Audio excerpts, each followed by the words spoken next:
Hey guys, you are watching your anime world. How are you all? Please support to subscribe this channel for watching new interesting stories. So in this video, we will see what if Deku received All Might's help without knowing his identity. Here is short summary. Izuku Midoriya faces his darkest day as no one truly believes in him. Even All Might, his greatest inspiration, urges him to be more realistic about his dreams.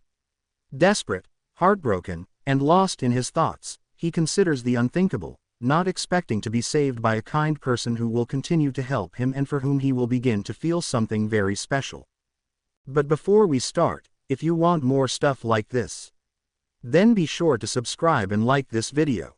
And if possible, share this video with your friends. Now let's start the story. 1. Where Izuku decides to take a drastic step after meeting All Might, and Bakugo faces the sludge monster. His feet took a shaky first step, but then continued forward with determination. Through sobs, and struggling to dry his face with the sleeves of his school uniform, Izuku kept telling himself that he already knew. He had known for years, but until this moment, he had clung to a tiny, fragile hope deep within him. The sky was a brilliant blue, and a gentle breeze swept around him, brushing against his skin. That day, he had met the hero he admired most. All Might had personally saved his life and even given him an autograph, so things weren't all bad, he told himself, trying to force a smile as he edged closer to the roof's ledge. Why had he met All Might? Was it really just a coincidence, or was it fate? Perhaps it was meant to spare him more suffering, to help him forget about pursuing a path that would inevitably end in tragedy. All Might had just confirmed that his dream was just that, a dream, unrealistic and unattainable. Izuku understood what All Might had said, he really did, and he was grateful. But it had been too painful to hear. He knew he couldn't be a hero without a quirk. He had always known that, but still. As he took his final step toward the void, Deku closed his eyes, attempting to force a smile. His right foot hovered in the air, suspended in what felt like an eternity before his body began to fall headfirst into the abyss. He didn't understand why All Might had to leave so quickly just moments ago. Maybe if he had stayed a little longer, Izuku wouldn't have felt so alone. As he continued to fall, memories from his life flashed before his eyes. He remembered his mother hugging him when he was 4 years old, tearfully apologizing. He saw his 5-year-old self, stifling sobs behind the door of his room while his parents argued in the living room, though he no longer remembered what about. Then, the image of his father, closing the door firmly behind him as his mother held him back to prevent him from following. Maybe that's why All Might's words had hurt so much. Since his father had left, All Might had filled that void in his heart, becoming the closest thing to a father figure he had ever had. Now, that idol, that hope, had crumbled in a matter of seconds. Izuku grimaced in pain, a shadow of despair settling over his face. Meanwhile, on the ground, someone else began to move, their feet pounding the pavement with force, the hurried steps echoing through the air. As they ran, they dropped their school briefcase without stopping, their only goal being to reach him in time. In Izuku's mind, the day's recent memories began to blend with the present. He saw Kachan pushing him to the ground, calling him useless.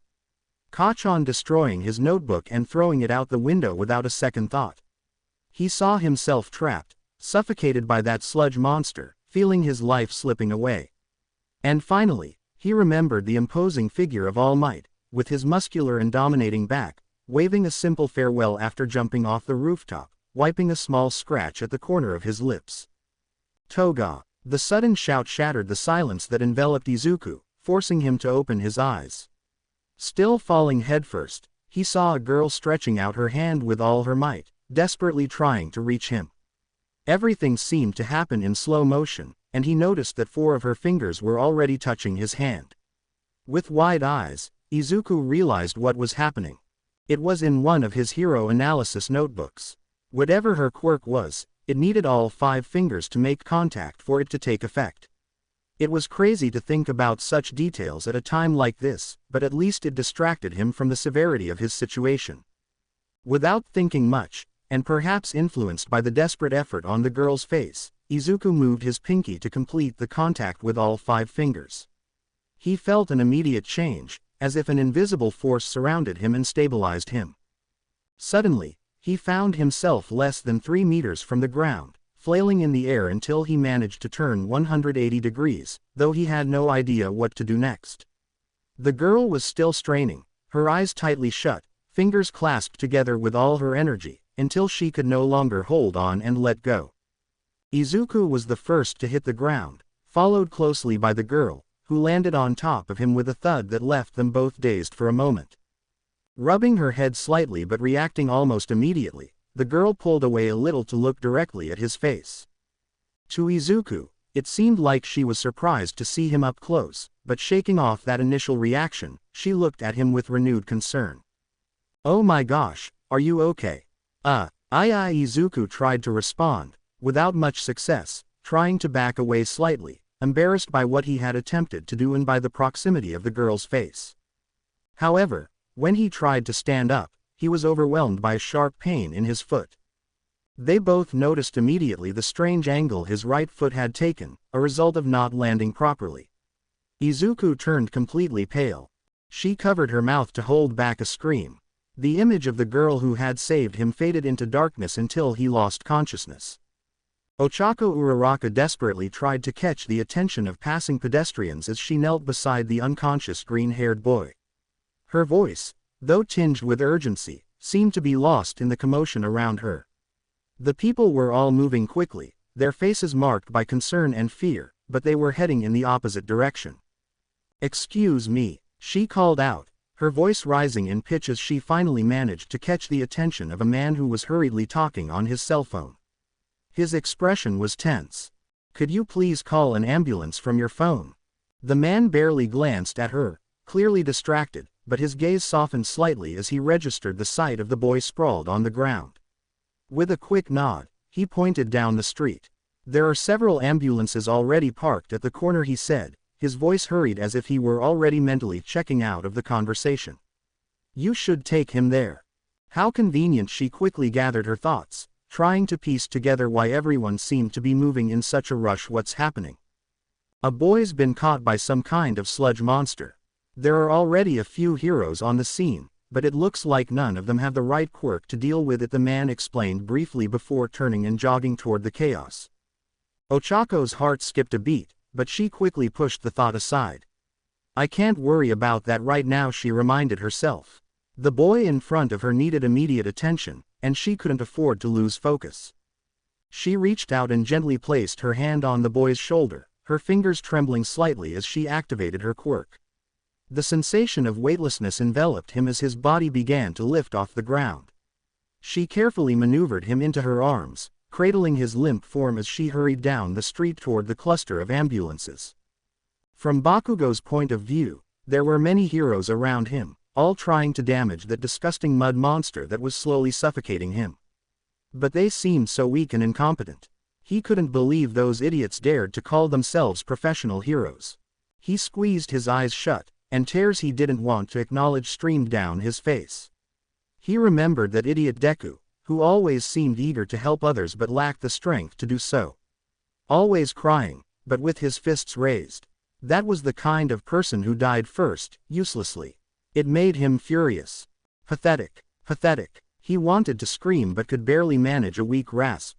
Pathetic, one of the onlookers muttered, almost as if sharing Bakugo's frustration, as he leaned against a wall, coughing up blood. "I have to." Suddenly, a hand on his shoulder caught his attention. "Help is already on the way, so don't push yourself. It's not good for you." Tsukauchi, the chief of police, tried to calm him down. Above the mud monster, 3 red dots of light appeared. Noticing this, the closest heroes quickly retreated, trying to make the crowd do the same. From the other side of the wall, 3 armored agents descended in rappel, using flamethrowers that effectively made the monster writhe in pain. Still trapped, Bakugo felt the heat from the flamethrowers, his skin beginning to sweat, but the pressure on his arms eased slightly. That's when he saw his chance. With a malicious grin, he opened his palms, sparks beginning to flare up. "No, I won't forgive you, never," he roared, his voice filled with pure rage. "Die," he screamed, channeling all his power into a massive explosion. "Die," the onlookers echoed in shock. A great explosion erupted from the alley, lighting up the sky for a brief moment. Then, large chunks of mud began to fall, but the monster no longer moved. "He's really strong," the police chief acknowledged, while All Might watched in stunned silence. When Izuku opened his eyes, the first thing he saw was All Might, though, of course, it was just a figurine on the shelf in front of his bed, the iconic pose of the hero frozen in time. The familiar sight was a stark contrast to the turmoil swirling in his chest, and for a brief, fleeting moment, he wondered. Had it all been a dream? But as he tried to sit up, reality came crashing back. His leg was encased in a heavy cast, his eyes were swollen from crying, and an unbearable emptiness gnawed at his heart, a void that seemed impossible to fill. A painfully real memory surged to the forefront of his mind, cutting through the haze of confusion and hope. "I'm sorry. You can't be a hero without a quirk." The words echoed in his mind, sharp and unforgiving, and once again, tears welled up in his eyes, blurring the room around him. He clutched his shirt tightly over his heart, as if the physical pressure could somehow keep the emotions from spilling over, could somehow keep him from breaking apart entirely. The door to his room creaked open, and Izuku quickly wiped his eyes with the back of his hand, a futile attempt to hide the evidence of his sorrow. The figure standing in the doorway was immediately familiar. The kind girl who had saved him. She was carrying a tray of food, and as their eyes briefly met, Izuku felt a flush of embarrassment rise to his cheeks. Instinctively, he lowered his gaze, unable to face her kindness in the wake of his despair. "Thank goodness, you're awake," she exclaimed with palpable relief, her voice soft and warm. She placed the tray on the bedside table, her genuine smile lighting up the room.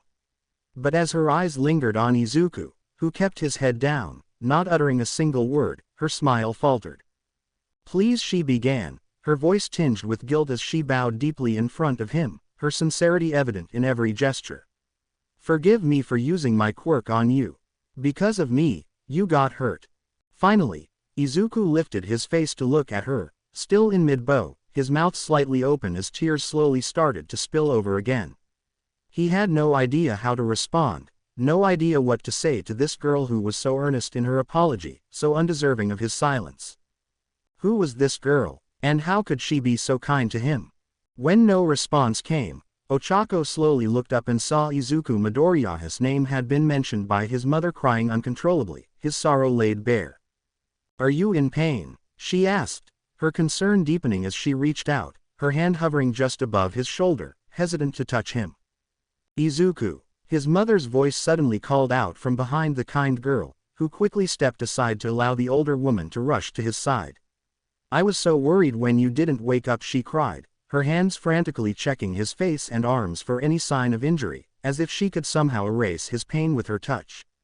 "Mom," Izuku murmured softly, the word barely escaping his lips as he sought some context, some understanding of how he had ended up here. "This young lady kindly brought you home after you were treated by recovery girl," his mother explained, her voice trembling with gratitude as she wiped her nose with a tissue. Despite the tension in the room, she managed a small, grateful smile. "We owe this young lady a lot," she added, her voice filled with sincerity as she looked at Ochako with a mixture of admiration and gratitude. Izuku made an effort to sit up, though his movements were slow and labored. His body still ached from the ordeal, and his mind was a storm of conflicting emotions. Meanwhile, Ochako Uraraka raised both her hands in front of them, a gesture meant to deflect their gratitude. "No, actually," she began, her cheeks flushing with embarrassment as both mother and son bowed their heads in appreciation. "I was just apologizing to your son for using my quirk on him without his consent. I've heard of cases where that has ended very badly. The truth is," Ochako trailed off, her words faltering as she struggled to explain her actions. For a moment, Izuku recalled what he had heard her shout before he opened his eyes while falling. Her voice desperate and urgent. He wondered if she had mistaken him for someone else, if that was the real reason she had saved him. A new pang shot through his chest, sharp and sudden like a stab wound, and he couldn't help but clutch his shirt with a fist over his heart, the pain almost too much to bear. Both women looked at him with concern, though his mother's gaze suddenly turned more serious, more intense. "When I went to the school to report your condition, some of your classmates told me that a boy named Bakugo has been bullying you for a long time, she said, her voice steady but filled with an undercurrent of anger. Izuku felt a chill run down his spine, as he realized exactly where this conversation was heading. His mother took him by both shoulders, her grip firm but trembling as she tried to hold back her tears. Izuku couldn't bring himself to meet her eyes. "Why didn't you tell me?" she asked, her voice breaking as she struggled to keep her composure. The silence stretched on, heavy and endless, as mother and son now stared at each other with tear-filled eyes, the unspoken words hanging in the air like a dark cloud. "It's not what you think," Izuku barely managed to say, his voice a mere whisper, his throat tight with emotion. "I want you to tell me," she urged, her grip on his shoulders tightening slightly. "Tell me if it was that Bakugo or one of his friends who pushed you off the building." Izuku covered his mouth with both hands, shocked that his mother would ask so directly, though deep down, he had seen it coming. He shook his head vigorously, his emotions swirling in a chaotic storm. Feeling a bit uncomfortable, Ochako glanced around the room, her eyes catching on the various All Might memorabilia that adorned the walls and shelves, a testament to Izuku's unwavering devotion to the hero. "By the way," she interjected, her voice breaking the tension as she remembered something important. "A few moments before I saw you fall from the building, I saw All Might running down the street, coming from that direction. That's why I turned around. What a coincidence, right?" His mother's eyes narrowed, a new kind of severity settling into her gaze as she turned back to Izuku. "Izuku, does this have anything to do with All Might?" Izuku continued to cover his mouth, the tears once again flowing from his eyes, his silence somehow betraying him even as he tried to keep his emotions in check. His mother frowned, her expression a mixture of frustration and concern. "Don't tell me you were trying to get his autograph and tried to follow him when he jumped off the roof," his mother ventured to guess, her voice tinged with disbelief. Izuku kept his mouth covered, saying nothing, and lowered his head a little. His mother sighed, the sound heavy with resignation, before standing up. "You've taken this fandom too far, Izuku, but it's over now," she scolded, her voice firm as she began gathering all the figurines and posters in the room, stuffing them into a box with a sense of finality. She turned to leave, the box held tightly in her arms. Izuku made no attempt to stop her, though his heart ached with every item she took away. She paused in the doorway, her voice softening as she turned to face him one last time. "I'm doing this because I want you to realize that there's more to life than All Might. And that I'm the one who's here with you." Unable to hold back any longer, Izuku collapsed back onto the bed, his body trembling as he covered his eyes with both forearms, the tears flowing freely now. "That's true. I never stopped to think about how my mom would have felt if I had died from that fall," he thought, the realization hitting him like a ton of bricks, the guilt almost too much to bear. Now alone, Ochako and Izuku remained in silence for a while, the weight of the day's events hanging heavy in the air. "As I was saying before, I'm sorry," Ochako apologized again, her voice barely above a whisper, but Izuku didn't dare remove his arms from his face, too ashamed to look at her. "It seems I made another mistake," she added, her voice filled with regret, though Izuku shook his head fervently, still not looking at her, unable to let her bear the blame for his own shortcomings. "Well, I think it's been a long day for you. I'll let you rest for now, but I'll come back tomorrow to check on you." "So, see you then," Ochako said, her voice gentle as she stood up, giving him one last look before quietly leaving the room. She closed the door behind her, the sound echoing in the silence that followed. She remained outside for a few seconds, leaning against the door as she tried to collect her thoughts, the image of a boy smiling who undeniably resembled Izuku Midoriya flashing. Uraraka stood there with a distant look for a moment longer before finally pushing herself away from the door. Inside the room, Izuku continued to cover his face, feeling the tears still flowing. He tried to calm down and, staring up at the ceiling, thought that despite everything that had happened, at least he had managed to talk to a girl for the first time. He was slowly drowning in disgusting mud. No matter how much he struggled, he kept sinking deeper. Only his hand remained above the surface, desperately trying to grab onto something, anything, but there was nothing there. Bakugo jolted awake in what was clearly a hospital room. As he turned, He saw his mother with an expression he didn't like at all. Was that pity? What kind of stupid face are you making? Cut it out. His mother approached slowly, and with a sudden change in her expression, she slapped him. Touch me again, and you'll lose that hand. I can't believe I raised you to be like this. I'm not saying I'm happy that monster almost killed you, but maybe you deserved it a little bit. Another slap came, just as harsh. I said, cut it out. Is it true you've been bullying a boy in your class? Bakugo let out a small scoff. So what? He's a quirkless loser.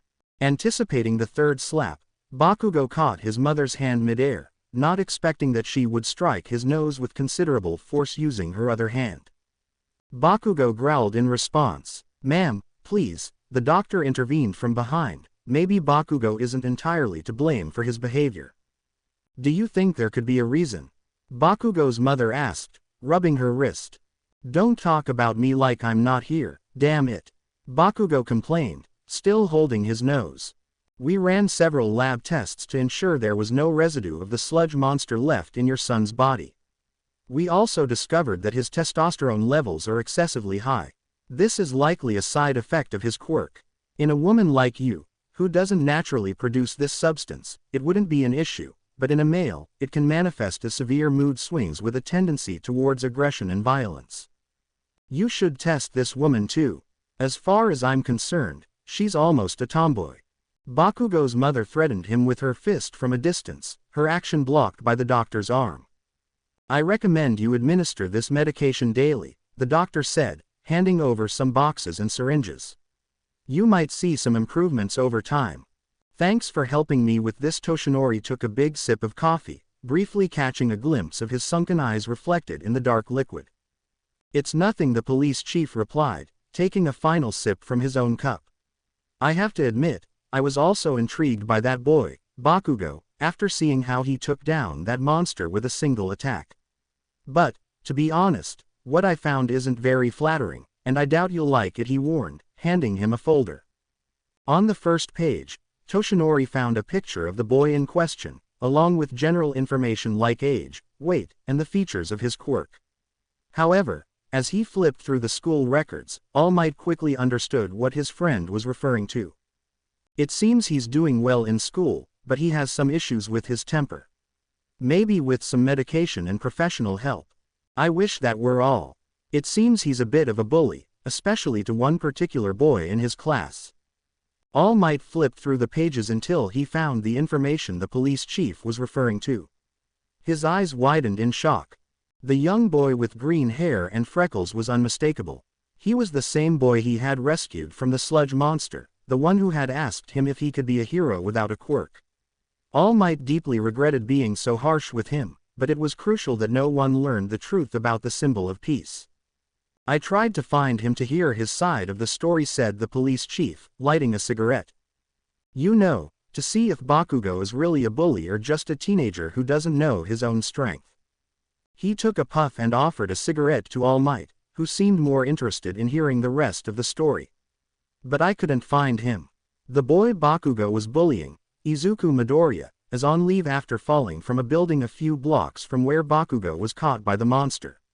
He took another puff. Apparently, Bakugo had previously told Midoriya that he should kill himself since he doesn't have a quirk, and also mocked him for wanting to join the hero course at UA. All Might stood up, surprising the police chief. His expression turned stern, and he clenched his teeth. He was angry at himself, and a bit at young Bakugo for saying something so terrible. Fortunately, things didn't get worse. A young girl who was passing by, with a quirk that counteracts gravity, managed to intervene in time, but they fell badly, and young Midoriya ended up with a fractured foot. Do you happen to know where young Midoriya lives? No, but the police chief placed the cigarette in the corner of his mouth and began typing on his computer. I can find out in a few minutes. Thank you. Are you planning to visit him? Yes, definitely, All Might confirmed with a determined air. I just hope it's not too late. Izuku's mother watched with great concern as her son carried a large cardboard box filled with All Might memorabilia, including the curtains from his room. It was a relief to see him up and about again, thanks to Recovery Girl's quick healing, but she had a sinking feeling that something was seriously wrong. I'm going to drop this off at the corner. If I remember correctly, today is the day they collect this kind of stuff. Izuku made his way toward the door, but his mom stepped in his path. You don't have to do this, Izuku, she said, blowing her nose into a handkerchief, her eyes glistening with tears. I just wanted to teach you a small lesson, but that doesn't mean you have to throw away your things. Izuku looked at his mom with concern as well. Setting the box on the table, he gave her a hug. Maybe in the past, he would have cried in a moment like this, but he felt as if he'd run out of tears. Besides, he had decided to be stronger for his mother's sake, so she wouldn't worry so much about him. I've been thinking about what you said, and I realized I don't need all these things if I have you. And you're right, I took this obsession too far and nearly lost my life. I shouldn't have put so much importance on one person. Izuku tried to suppress the intense feelings that had overwhelmed him. It's like Hero Hawks said in an interview. Sometimes, in our desire to save the world, we forget those closest to us, even our families. But I promise that from now on, before I do anything, I'll think about your feelings too. Izuku, his mom hugged him even tighter, and when she looked up at him, she was surprised to see him forcing a smile. So, I've decided to follow a different path from All Might. His mom finally released him, somewhat surprised, and Izuku took this opportunity to head out of the house with the box. I'll be back in a moment. Already on the street, Izuku noticed that it was another day of blue skies and a gentle breeze. He adjusted the box in one hand and observed a beautiful trail of clouds where a plane had recently passed.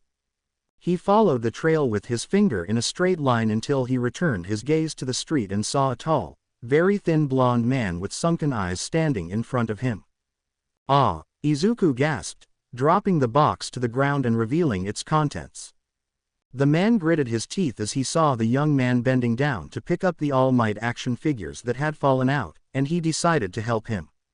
I'm sorry, he apologized, embarrassed as he received one of the figures from the stranger's hand. Are you going to throw this away? The man asked, getting distracted by another of the figures and examining it closely in front of his face. Yes, Izuku admitted, though when he saw that the man was looking more into the box's contents, he smiled a little. Unless you want them. They looked each other directly in the eyes, and Izuku felt that there was something sadder in the man's gaze, beyond his physical appearance. Maybe he had some illness that made him look like that, and seeing him with the All Might figure in his hand, Izuku couldn't help but think that he was the complete opposite of the smiling hero. Is it that you no longer admire the hero All Might? I think All Might is the greatest hero of all time. I've always been a huge fan, and you know, he personally saved me from the attack of a horrible monster that tried to suffocate me, and for that, I am eternally grateful. Izuku paused before continuing and lowered his gaze slightly. But after he saved me, I realized that I could never actually become like him, no matter how hard I try. I think after my father left, I started to think of All Might as a kind of father figure, as a role model whose footsteps I could follow, but without a quirk. I now realize that's practically impossible. And I have to admit that it made me feel very sad.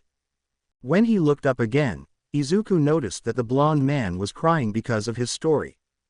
Please, don't feel bad for me, he hurried to offer the stranger a handkerchief. There are many other things I can do with my life. All Might kindly suggested I join the police force, and I think he might be right. Although I haven't made a final decision yet. The man stood up and looked at him with newfound determination in his eyes. Then I will help you. In Izuku's eyes, there was something heroic in those words, and the reflection of the morning light behind the man made him appear stronger than he initially seemed. The school bell rang, signaling the end of another day at Izuku's school. As he headed toward the exit, his expression was troubled, reflecting on all the changes that had recently taken place in his life. The first significant change had been the arrival of the man he met on the street, a retired personal trainer who he now knew as Toshinori Yagi. This man had visited his mother to convince her to let him train Izuku in the mornings, supposedly to strengthen both his body and mind. Something he claimed was necessary no matter what path Izuku decided to take. He had also promised to introduce Izuku to the chief of police in the city, allowing him to participate in a special course to see if he might be interested in joining the police force. As he had told Mr. Yagi, Izuku wasn't sure if that was the path he wanted to take, but it was worth giving it a try. Over here, a cheerful girl called out to him from a distance near the door, causing Izuku to blush slightly under the curious stares of others. They probably noticed by her uniform that she was from another school and had come to see him. That had been the second big change in his life. The kind girl, who he now knew as Ochako Uraraka, had started coming to see him every day after school so they could walk to the station together. They always talked about interesting things like heroes or the news, and Izuku definitely wanted to keep seeing her. But deep down, part of him wondered about the real reason she continued visiting him even after he had recovered. And sometimes, that made him feel something strange, a mix of happiness and anxiety that he didn't know how to handle. A small huff from behind sent a chill down Izuku's spine. "Move aside," Deku Kachan complained from behind him, only now noticing that he had stopped walking, lost in his thoughts. Sorry, Kachan. Izuku quickly moved out of the way, noticing the slight change in Kachan's expression. Lately, he seemed more serious than usual, which made him look intimidating in a way that Izuku couldn't quite define. This was definitely the biggest change in Izuku's daily life. For some reason, Kachan had stopped picking on him. Izuku wondered if it was because of the incident with the sludge monster. Unlike him, Kachan had been able to fight the monster and win. There was clearly a huge gap between the two of them. Maybe Kachan had realized that there was no point in bothering someone who was clearly not on his level. "Is that the guy who used to bully you?" Uraraka asked beside him. "But it seems like you two get along much better now." "Why do you say that, Uraraka?" Izuku asked, moving away a little, as he still wasn't entirely used to her sudden closeness. "I heard him say that you can do it. You know, Deku." Once again, Izuku got nervous. No, actually, he's referring to the other way to read the kanji of my name, something like, useless. It was something he said when we were learning to read, but he's said it so many times that it's lost its meaning as an insult. Uraraka clasped her hands together with an almost radiant smile. "Well, you should give it the meaning you want from now on. As far as I'm concerned, Deku, meaning, you can do it, is a cute nickname." Before Izuku could react, Ochako started bouncing on her toes, raising her fist to the sky while repeatedly chanting Deku. With enthusiasm. "Why, you can call me Deku if you want," Izuku agreed, feeling the warmth rising to his face, turning it red. "I will," Uraraka replied with a warm smile before starting to walk toward the exit. Izuku followed, feeling like his world was slowly beginning to change. However, suddenly, a large crowd of students gathered at the entrance, forming a human barrier that blocked any attempt to leave. The air filled with a nervous murmur, and the tension began to grow among those present, who exchanged uneasy glances. Bakugo, who was at the front, frowned in annoyance, his eyes flashing with a mix of disdain and irritation. Right in front of him, a blonde-haired boy emerged from the crowd, standing out with his haughty posture and arrogant expression. Behind him was a group of students, clearly from other schools. "So you're Katsuki Bakugo, the one everyone's talking about. I hear you're interested in entering UA next year, so I came to introduce myself since I plan to take the exam too. My name is Nito Monoma, and it's a pleasure to meet you," he said, extending his hand with an exaggerated bow. "Move," Bakugo simply replied, swatting away Monoma's hand. "Ah, of course, I had already heard, but I had to see for myself. Besides playing the victim for so long, they say you're the most arrogant of all since you defeated that third-rate villain. But just so you know, that alone won't be enough to get into a prestigious school like UA." The students near Bakugo took a step back, fear reflecting in their faces. Everyone knew that Bakugo didn't tolerate being challenged, and Monoma's audacity was almost suicidal. The atmosphere grew heavy, as if the air was charged with static electricity, anticipating an imminent explosion. Uraraka watched as Deku swallowed hard, not taking his eyes off what was about to happen. "I want you to leave and never come back." "Got it." To everyone's surprise, the strange boy began laughing extravagantly. What did you say? I couldn't hear you if you speak so softly. What happened to the energy of die that you told that sludge villain?" Because it was something like this, right? Monoma raised his hand to the sky, and suddenly, an explosion similar to the ones Bakugo produced burst above their heads, leaving everyone speechless. Everyone except Midoriya, who started muttering to himself, but loud enough for everyone to hear. I can't believe it. Does he have the same quirk as Kacchan? No, that would be too strange. If fire powers are already rare, explosive ones are even rarer. Maybe 1 in 3 million people have that quirk. But even if it were the same, that looked way too similar to the type of explosions Kacchan uses, so his quirk must be to copy quirks. Monoma adjusted his hair with a drop of confusion at being caught so quickly, but he quickly recovered his arrogant demeanor. You see, what you did wasn't really that impressive. What I think is that you like to draw attention, and that's why you played the victim for so long, waiting to be saved. But as you saw, real heroes like All Might were too busy to deal with your victim complex. Those words finally managed to anger Bakugo, who, with gritted teeth, lunged at Monoma, trying to grab him by the collar. But Monoma, with surprising agility, dodged the attack, sliding his body with a skill that caught Bakugo off guard. And from what I see, you're also a bit slow. That's going to be bad with the new scheme in the UA entrance exam. New, Bakugo growled, preparing to throw a punch. Monoma, with a smile that never left his face, dodged the first punch and then the subsequent ones, moving with an ease that only served to further irritate Bakugo.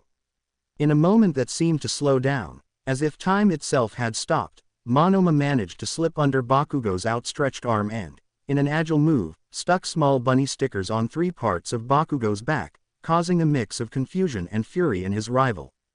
As far as I'm concerned, I won't have to worry about you during the exams. It was all just a big media exaggeration.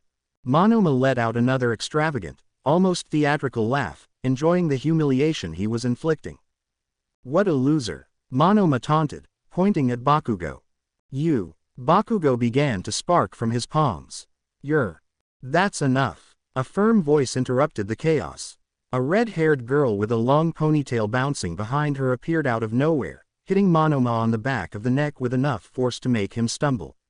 Then, she grabbed him by the neck like a disobedient puppy. So this strange excursion to get crepes was about this. You should be ashamed. She then gave everyone a slight bow as a sign of apology and farewell. Everyone watched as the students from other schools left, leaving them with a feeling of disbelief at how everything had ended in such a pathetic way. On the train ride back home, the rhythmic sound of the carriage accompanied the gentle sway of the journey. Uraraka, with her usual energy, leaned slightly toward Deku, getting close enough that their shoulders almost touched. She was interested in the information he was searching for on his phone. As she did so, she noticed something that caught her attention. This time, Deku didn't show his usual shyness or nervousness at their proximity. Was he finally getting used to her presence, or was he so absorbed in what he was reading that he didn't notice? A soft smile appeared on Uraraka's lips as she hoped it was the latter. Seeing Deku blush seemed unusual for a guy, but that very rarity was what made it incredibly adorable to her. Here it is, Deku announced. It says that the new UA High Principal, Shota Aizawa, decided, as his first change in administration, to modify the UA entrance exam, which has remained the same for over 2 decades. What happened to the previous principal? Uraraka asked, visualizing the former principal, Nezu, with his characteristic smile and the mental image of him waving. Apparently, he decided to take a break from teaching to pursue a political career. He wants to run for mayor of the city. Oh, I see, murmured Uraraka, while a funny image of Nezu with a little mayor's hat popped into her mind. Meanwhile, Deku continued scrolling through the information on his phone, his expression still serious. This is what Monoma was referring to, he said, showing Uraraka his phone, which displayed a silhouette of a human body with 3 red lights marked in different spots. The first filter for entering UA will be a competition in which the applicant must avoid being tagged on 3 sensors attached to their body while trying to tag 3 other candidates to disqualify them. This way, the new principal aims to provide fairness to applicants with quirks that are different from those based on physical strength, like psychic or intelligence-based quirks. Before, the exam consisted of fighting robots and gathering points, Like in a video game, Uraraka commented, and Deku nodded in agreement. In a competition like that, Kachan wouldn't have any trouble getting in. Deku continued, but from what we saw today, agility has become something really essential. I think the ability to think quickly could also be decisive, Uraraka added with a smile, pointing at him. You impressed all of us with how fast you analyzed Monoma's quirk. Are you sure that's not your quirk? Have you ever taken any IQ tests? Finally, Deku began to blush and made funny hand gestures, much to Uraraka's delight. My mom took me to a lot of tests, including intelligence ones, but it turned out I was just slightly above average, nothing worth bragging about, and certainly not something that could be classified as an IQ quirk. It was still impressive. Uraraka smiled, and Deku couldn't help but cover his face with his forearms, trying to hide the growing blush he felt. Uraraka's warm words had completely disarmed him. Oh, this is my stop, Uraraka suddenly realized, getting up. See you tomorrow. Deku nodded, still somewhat hidden behind his arms, unable to look at Uraraka directly as she said goodbye with a smile. Would he ever manage to properly say goodbye to her? He wasn't sure. All Might arrived at the police chief's office with a smile. Hello, how have you been? The police chief greeted him with a firm handshake, noting the elegance of the suit All Might was wearing. Oh, right, I remember now. Starting today, you'll be beginning your training to teach at UA next year. Don't forget to send my congratulations to the new principal. Of course, I will, All Might replied as he took a seat. Gradually, his imposing figure began to shrink, revealing the thin and worn Toshinori Yagi hiding behind the facade of the symbol of peace. He let out a weary sigh. Although I must admit that I'm a bit concerned about the hero candidates for next year. It seems like Aizawa won't hesitate to disqualify any candidate he deems unworthy. The police chief nodded, his expression mixing understanding with seriousness. I recall hearing him say that there's nothing more cruel than letting a dream collapse halfway. Toshinori reflected on those words, knowing Aizawa had a point, even though he couldn't shake a certain unease. But taking someone's dream away so quickly can also be very cruel, he murmured, more to himself than to his interlocutor. The police chief noticed the comment but decided not to delve deeper. There were more urgent matters at hand. Anyway, the reason I called you is that we need your help investigating a case. The chief handed Toshinori a folder. He waited for Toshinori to read the first page on his own before continuing. Toshinori's eyes narrowed as he absorbed the information, and his expression darkened slightly. So Endeavor's son has disappeared, he finally said, breaking the silence. In fact, we have strong reasons to believe he has fled, the police chief clarified, indicating Toshinori to turn to the next page. I can't give you all the details, but it seems that Endeavor's family has been in decline since the death of his first son, Toya. And it appears that Endeavor was putting too much pressure on his younger son to be his successor. Toshinori looked at the photo in the file, noting the burn scar that marked the young man's face. It's unlikely, but the last thing we know is that he was preparing for the UA entrance exams, especially since the recommendation system was also cancelled by the new principal. I see, Toshinori closed the folder slowly. I'll keep an eye on it. In the darkness of the night, a flash of lightning illuminated Todoroki's face as he pushed aside scrap metal to create a makeshift shelter and protect himself from the approaching storm. Of course, he had never imagined himself in such a precarious situation, but he told himself that anything was better than continuing to live in the same house with his insane father. Once he had a minimally adequate refuge for the night, he considered starting a fire to warm up, but he immediately abandoned the idea, refusing to use that power which he felt had never truly belonged to him. Or rather, that he had never wished to have. Succumbing to exhaustion, he tried to get comfortable and fell asleep almost instantly. As he slept, his dreams intertwined with childhood memories, of his mother, and the moments he had wished to be a normal child, free from the burden of a legacy he had never wanted.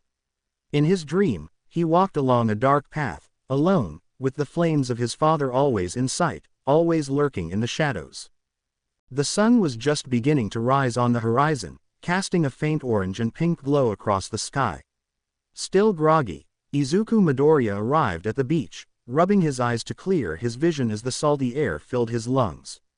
The first thing he saw upon reaching the meeting point where Mr. Yagi had summoned him was the man doing pull-ups with a ball. Quite skillfully, he had to admit. "Soccer!" exclaimed Izuku as he caught the ball. "That's right, young Midoriya. Today we're playing soccer. Not to brag, but I lived in Brazil for a while." Izuku blinked, confused. "But this doesn't resemble any of the exercises we've been doing so far." "Exactly. Today we'll work on reaction speed and agility." The memory of Monoma dodging all of Kachan's attacks came to Izuku's mind, and he thought that he would also like to learn to move with such dexterity. "All right," he agreed with determination. "That's the spirit." Immediately, he handed Izuku a pair of strange white gloves that seemed to have sensors at the fingertips, and some shoes and knee pads combined into one piece. "What is this?" Izuku asked, holding the gear with curiosity. "Just something I borrowed from the UA engineering department." "And how did you get it?" "That's a secret," Mr. Yagi replied. Izuku was already getting used to that kind of answer and began putting on the gear, feeling a bit odd at first. Sometimes he felt like Mr. Yagi was making fun of him, but in the end, thanks to his help with the morning training sessions, he had begun to notice some changes in his physical build. And that made him feel more confident in himself. "The first thing you'll do is try to hit that target out there using the ball," Toshinori pointed to a buoy in the sea quite far from the shore. "But that's impossible," protested Izuku, surprised by the distance. Without wasting any time, Toshinori took the ball from Izuku's hands and, with a single, powerful kick, struck the buoy effortlessly. "It's not a matter of strength, but rather focusing the energy on a single point. As you'll notice, today we have the tide in our favor, so the balls will eventually come back." Izuku noticed a net bag filled with many balls. "And what about the beach cleaning project?" he asked, placing the ball on the sand, his mind refocusing on the task. The buoy moved constantly with the flow of the water, challenging him. "Let me worry about that," Toshinori replied. Izuku nodded, taking a deep breath before launching his first kick. The ball flew toward the sea, and Izuku was surprised to see that, although he missed the buoy, the ball had come close. Toshinori scratched his chin, clearly impressed. "Do these things help focus the energy?" Izuku asked, looking more interested in the gloves and shoes. "Something like that," Toshinori answered without giving more details. "I'll come back in the evening to clean the beach," Deku proposed, setting up a second ball to kick. "We'll see if you have the energy for that, young Midoriya. Remember, since it's the weekend, we'll train until noon, and this will be the lightest thing we do today." Deku's face showed slight concern at this statement. Undoubtedly, Mr. Yagi had proven to be a very strict trainer. Deciding not to worry in advance, Izuku kicked the ball again, this time with more force and precision. The ball flew straight toward the buoy until a shadow crossed the sky. "Wow!" exclaimed a young man with large red wings, intercepting the ball in midair and starting to do pull-ups with it. "Sorry, but when I see a ball, I can't resist." "It's Hawks." As Izuku marveled, Toshinori's mind began analyzing the situation. Hawks was a hero known for his speed and agility, but also for working on dark matters related to the government and problematic heroes. Despite his youth, he had solved significant cases, almost at Endeavor's level, but something about his methods had always made Toshinori wary. As if reading his thoughts, Toshinori suddenly saw the intentions of the winged hero. "Long pass," Hawks shouted, sending the ball back with incredible force aimed directly at Toshinori, who only frowned. However, it was Midoriya who stepped in front to catch the ball with both hands, creating significant friction and sending it skyward to deflect it. "Phew," Midoriya sighed, wiping the sweat from his forehead. Sorry, Hawks apologized, landing on the shore in front of them. "I guess I need to improve my aim for passes." "Are you all right, young Midoriya?" Toshinori asked, clearly concerned. "Yes, these gloves and shoes are really amazing, Mr. Yagi. Whoever created them is definitely a genius. Actually, I think it's a girl." "Oh, sorry, I didn't mean to assume only men study engineering, but..." "Yes, I understand. It's like the hero profession, which initially had few women." "That's what I thought too." Hawks cleared his throat, noticing they had ignored him. Sorry to interrupt such a pleasant chat, but I'd like to ask if you've seen anything or anyone unusual around here. Izuku stepped forward, always willing to help. We always come here to train in the mornings, but so far we haven't seen anyone suspicious around. If we see anything, we'll report it immediately to the police. Hawks nodded, but his gaze shifted to Toshinori, coming so close that Izuku felt a certain tension in the air. And what about you, Mr. Yagi? Hawks asked, his voice low and laden with insinuation. Toshinori looked at him coldly, his brow furrowed. I haven't seen anything. Really? Because you seem a bit suspicious to me. Worried about the growing tension, Izuku tried to intervene. Mr. Toshinori is a good man. But Toshinori gently stopped him, raising a hand. Don't worry, young Midoriya. I'm used to being judged by my appearance. I'd be suspicious of myself if I saw me on the street. So I think it's best to have a little chat with Hero Hawks to dispel any doubts. Hawks smiled, though his eyes remained calculating. Please don't take me as prejudiced, Midoriya, he said, his tone softer. It'll just be a brief chat to rule out any details this kind man might have to tell me, and you'll have Mr. Yagi back. Izuku nodded, though he couldn't help but feel worried. All right. Wanting to ease his pupil's worry, Toshinori gave him one last instruction before leaving with Hawks. Keep doing this training until you've done it 100 times and then do 100 pull-ups in a row without dropping the ball. 100 pull-ups, Izuku exclaimed, shocked. But this is my first time playing with a soccer ball. Toshinori approached and placed a comforting hand on Izuku's head, a warm smile on his face. I know you can do it. Izuku wasn't sure what caused it, but for a brief moment, a nearly mystical connection seemed to bond him with Mr. Yagi. Something warm and bright, as if they shared a silent understanding. And Toshinori seemed to notice as well because he gave a smile that Midoriya thought was quite pleasant and tried to return it as best as he could. I'm glad to see you smile again, young Midoriya, Toshinori thought, very pleased. Let's go, Mr. Yagi, Hawks interrupted, walking toward the beach exit and turning his back on them. The sooner we leave, the sooner we'll return. Toshinori quickened his pace to catch up with Hawks, and Midoriya watched them walk away from the beach. Without realizing it, he touched his hair where it had been flattened and soon returned to his training. Katsuki Bakugo, with his usual scowl, recoiled from his mother, Mitsuki, who held a syringe in her hand. I don't like this, Katsuki growled, keeping his eyes fixed on the injection his mother was trying to administer. I think this stuff is just doping me up, making my explosions less powerful and slowing my reactions down. Mitsuki, with her characteristic disdain, rolled her eyes at her son's complaint. Well, maybe if you trained more, you could fix that.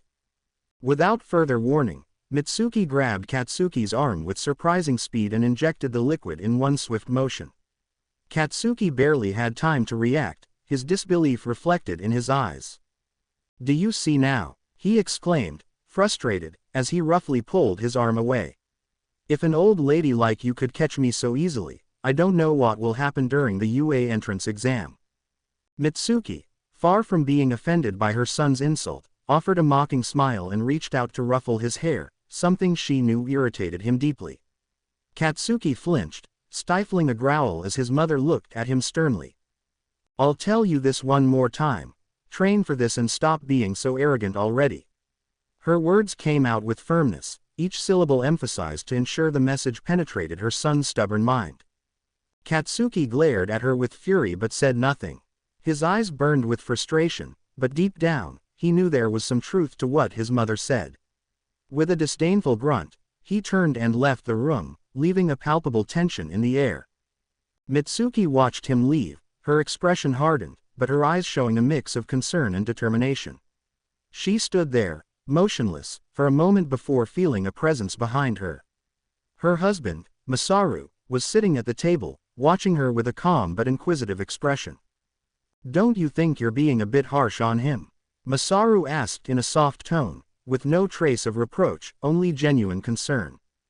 Mitsuki sighed, letting her shoulders slump as she walked over to the window. The afternoon sun illuminated the branches of a nearby tree, its leaves moving gently with the breeze. I pampered him for a long time because I liked getting praise for his quirk, Mitsuki responded, her voice softer now, almost melancholic. But that only turned him into a boastful fool. From now on, he'll have to work harder. He needs to realize that if he doesn't, he could become a burden to someone else. Masaru watched his wife, understanding the concern driving her to be so tough. He knew that Mitsuki, though strict and sometimes severe, only wanted what was best for their son. She didn't want Katsuki to fall into the trap of self-satisfaction, especially with the uncertain future ahead. He's strong, Mitsuki, but he needs to learn that not everything can be achieved with sheer brute strength, Masaru said, trying to calm his wife's fears. Mitsuki nodded slowly, her gaze still fixed on the tree outside the window. The branches continued to sway gently, reflecting the wind that was beginning to pick up. She knew Masaru was right, but she also knew that Katsuki had to learn that lesson for himself, and only then could he truly blossom as a hero.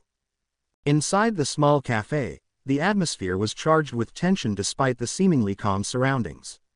Toshinori, with his serious and stern demeanor, faced the young hero Hawks, whose relaxed and carefree attitude contrasted with the gravity of the matter at hand. "Let's get to the point," Toshinori said, maintaining his serious expression. "If this is about Endeavor's son..." "Oh, no, no," Hawks quickly shook his head, his mischievous smile barely visible. "We're certainly concerned about the disappearance of young Todoroki, and we think we'll be able to locate him soon and return him to his loving father, but that's not why I dared to interrupt your training with young Midoriya." With a smooth motion, Hawks pulled a photograph from his pocket and handed it to Toshinori. Upon seeing it, Toshinori's eyes widened, and for a brief moment, his mask of serenity cracked. "Tamura Shigaraki, the heir of All for One." "Yes," Hawks confirmed, his tone now more serious. "He was last seen during the incident with a newly opened bridge that collapsed. Upon analysis, there were no structural failures, so we believe he was the one who damaged the bridge using his quirk." Hawks handed over a second photo. It showed a mysterious man with a mask covering his mouth and nose. "We believe his target was this man, the new mob boss, Kai Chisaki, who was crossing the bridge in his car at the time." "A clash among criminals. That's what we'd like to know," Hawks admitted. "If the motive for the attack were clearer, it would be easier to predict their next move. And that's why I'm asking you." Hawks's demeanor had turned unusually serious. "When you fought All for One last time, was there anything that indicated he was leaving any unfinished business for his successor?" "No," Toshinori replied firmly. "When I defeated All for One for good, Tamura Shigaraki had already completely severed ties with him. He probably realized he was just being used and left without looking back. We destroyed all the nomus that were being concealed and seized all of Dr. Kyudai Garaki's research, which was also put in custody. But I suppose you already know that." "I feared you'd say that. So we're back to square one," Hawks admitted, relaxing his expression a bit. "And how are you faring after that fight, if it's not too much to ask?" A deep sigh escaped Toshinori, as if the memories of that battle still weighed heavily on his chest. "I can now only operate as a hero for 15 minutes a day, so it has become a matter of showing up and disappearing. Still, you surpassed Endeavor and me once again in this year's popularity rankings. And while it's not like anyone really pays attention to those details, don't you think it's time for you to retire?" Toshinori shifted his gaze to the nearby window, his eyes settling on an empty nest in a tree, the bare branches swaying gently with the breeze. Hawks followed his gaze, understanding the symbolism without needing words. "Ah, yes, I see. You're still in the process of finding a worthy successor to be the new symbol of peace before you can retire." Hawks took a sip from his coffee cup, trying to hide a smile. "Could it be young Midoriya?" Toshinori stood up, intending to leave, having caught a hint of mockery in Hawks's question. "I believe I've answered all questions concerning the case." "Certainly," Hawks acknowledged without intending to stop him. "But if you remember anything else, feel free to call me anytime. It would be a great honor." Hawks handed over a card with a smile that didn't reach his eyes.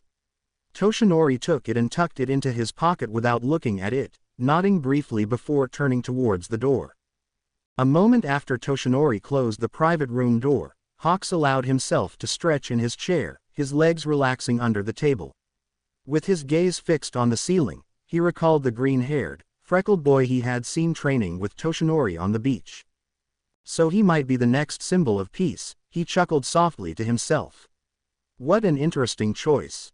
Toshinori Yagi walked along the sidewalk heading back to the beach, still irritated by his interaction with Hawks. As his mind continued to churn with these thoughts, a voice abruptly pulled him out of his musings. "Excuse me." Toshinori stopped and turned toward the source of the voice. In front of him stood a young woman with pink hair and unusual eyes, watching him with a smile that was both wide and disconcerting. "Yes," he responded, trying to hide his surprise. "My name is Mei Hatsume, and it's a pleasure to meet you," the girl introduced herself with overflowing energy. Hi," Toshinori stammered, taken aback by her sudden appearance and the familiarity of that name, though he couldn't recall where he had heard it before. The girl's smile remained fixed as her eyes scrutinized him with a mix of curiosity and excitement. While as All Might he was used to receiving this kind of attention, in his current form, people usually avoided him. Suddenly, a troubling thought crossed his mind. Was she one of those young women who lured unsuspecting men into bars only to make them spend large sums of money? "Sorry, I need to get back to the beach now. Someone is waiting for me," he tried to excuse himself, resuming his walk. "Don't worry, the young man on the beach is fine. I've been keeping a very close eye on him since you left," Hatsume replied, causing Toshinori to come to a complete stop. "As for me, I'm an aspiring engineering student at UA. Really?" Toshinori asked, now more concerned than intrigued. "Yes, under the new admission system, they said we had 10 months to submit a project that would be judged based on its merits, but I got ahead of myself and submitted my project early. And what's wrong with being enthusiastic and wanting to catch the investor's attention from the start?" Hatsume let out a cheerful laugh while Toshinori looked at her with a mix of amazement and worry. "Of course, I always make sure to equip each and every one of my babies with a satellite tracker," she said proudly, showing him a device that resembled a radar. "Just to make sure they don't end up in the wrong hands. Sometimes, I also install small microphones. And cameras," Toshinori ventured, with a growing sense of alarm. No cameras. Because I don't need them," she pointed to her eyes. "You see, my quirk allows me to see things from a great distance, so I can monitor each of my babies myself."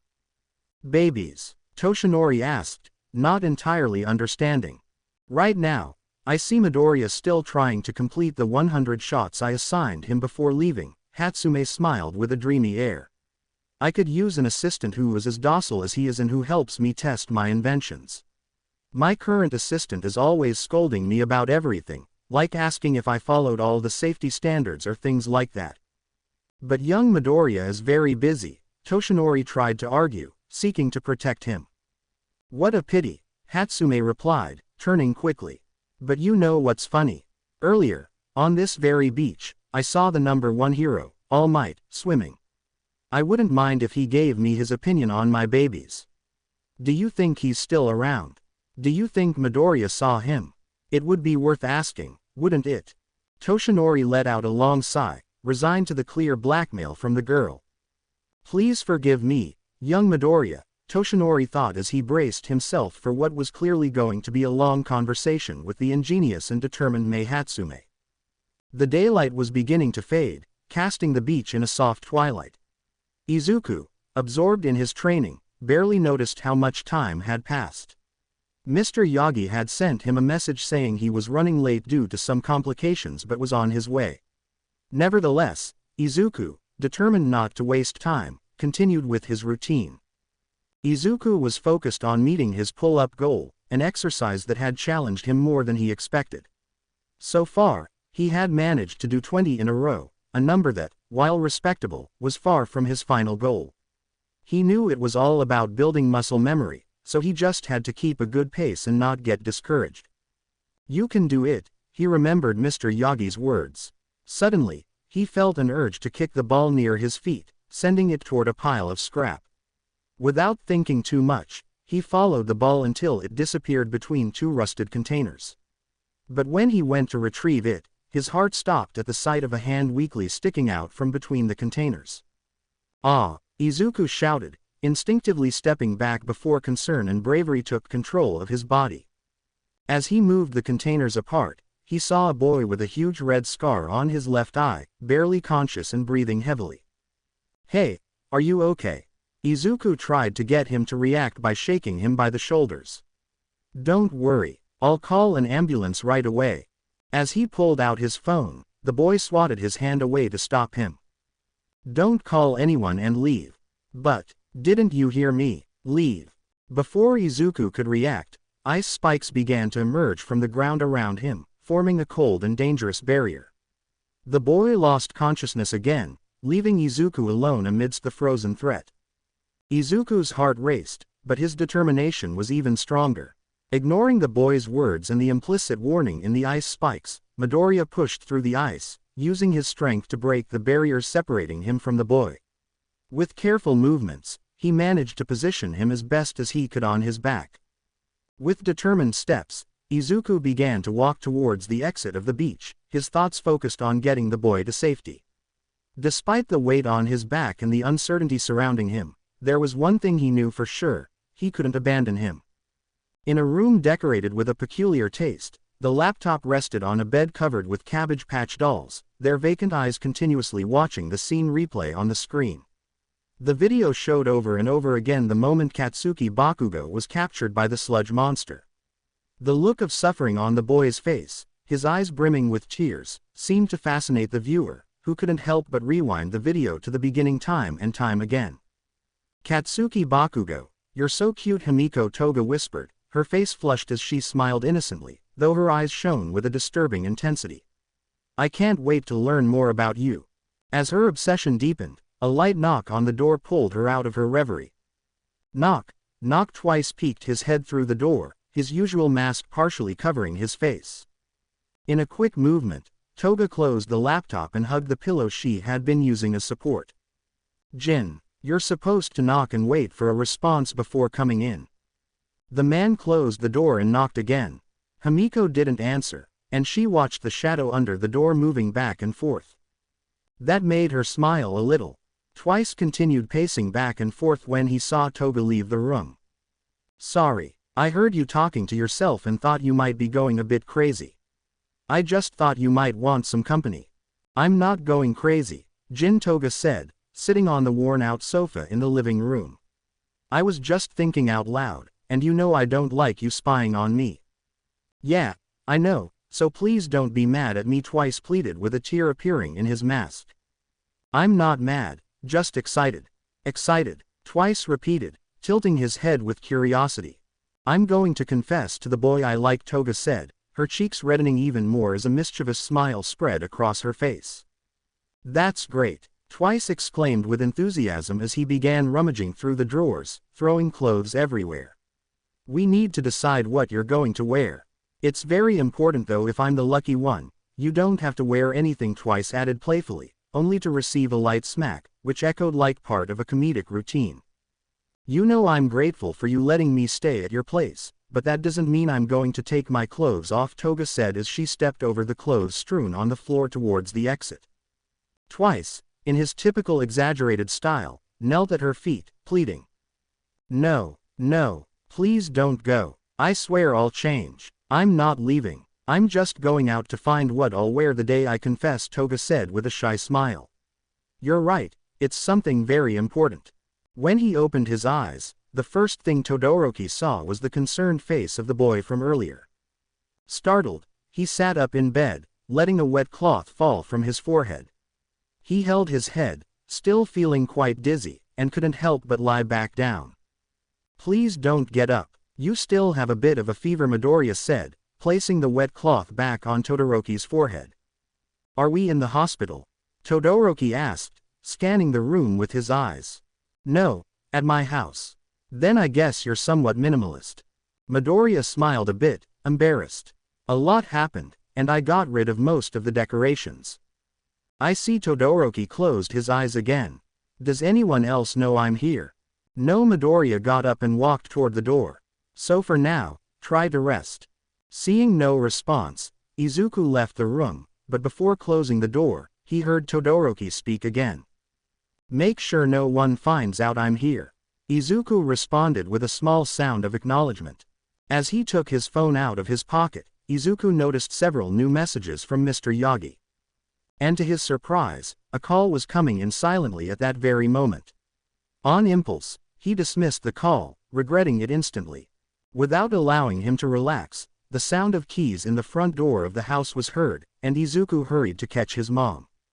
Izuku, she greeted him with a smile, closing the door behind her. I'm so glad you're home. Then she seemed to remember something and raised her shopping bag. Tonight we'll have curry rice. That's great, Mom. Izuku attempted a smile but couldn't hide his concern. What's wrong? Nothing, he hurriedly said before making a decision. I just invited a friend over. Really? A friend? His mother asked, looking around. Yes, it's just that he wasn't feeling very well and is resting in my room. Shouldn't we call his parents? They're not in the city, and where they are, there's no coverage. Izuku lied quickly. That sounds very suspicious, Izuku. He nervously laughed. But I'm glad you're bringing a friend home. This is the first time. Again, nervous laughter. Just don't ask him too many questions. He's a very private guy, and we wouldn't want him to feel uncomfortable. His mother nodded and headed to the kitchen. I'll do my best to make a good impression on your friend. His mother raised a fist with determination. Thanks, Mom. Izuku sighed with some relief, telling himself that lying just wasn't for him. Izuku's mother was fascinated by the young man, who was undoubtedly quite handsome, and judging by the look on her face, she wasn't even remotely thinking that it was all a ruse. So, tell me, Todoroki, have you known each other for a long time? She served a rather large portion of curry rice. We met recently, Todoroki replied seriously, though after the first bite, he seemed more enthusiastic about continuing to eat.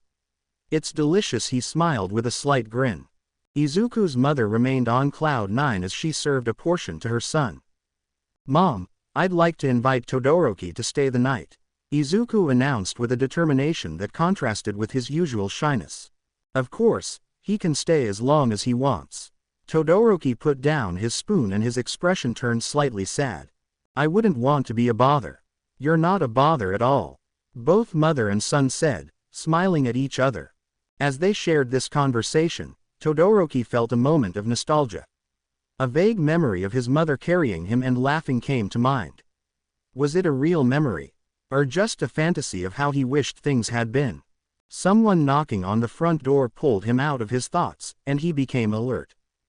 Young Midoriya, why don't you answer the phone when it rings? Toshinori exclaimed, entering the dining room. Ah, I completely forgot to return the call. I'm sorry, Izuku apologized, feeling quite embarrassed. A friend came to visit me at home, and I completely forgot. Toshinori couldn't help but show an initial look of surprise upon seeing Todoroki seated at the table, and it seemed like Todoroki noticed it too. Midoriya looked at both of them and wondered if Mr. Toshinori knew anything about Todoroki. So, what happened next? Uraraka asked, sitting on the train home with her phone pressed to her cheek. Izuku used his hands free to finish cleaning the classroom, as it was his turn that day. Well, after dinner, Mr. Yagi took Todoroki and me outside under the excuse of continuing the beach cleaning project. It turns out that Todoroki ran away from home, and his father had been looking for him. How did Mr. Yagi know that? Being friends with the chief of police, he can find out about those kinds of things. So, did Todoroki go back home? Mr. Yagi promised to give Todoroki a few days to think about what he wants to do, including applying for emancipation if he wishes. Meanwhile, he'll stay at my house. Poor Todoroki. His father must have pressured him too much if he's considering that. Midoriya agreed, a hint of sadness in his voice as he leaned back against one of the desks, thinking for the first time that having a father also sounded complicated. Did his father leave because he didn't have a quirk? Or was it for some other reason?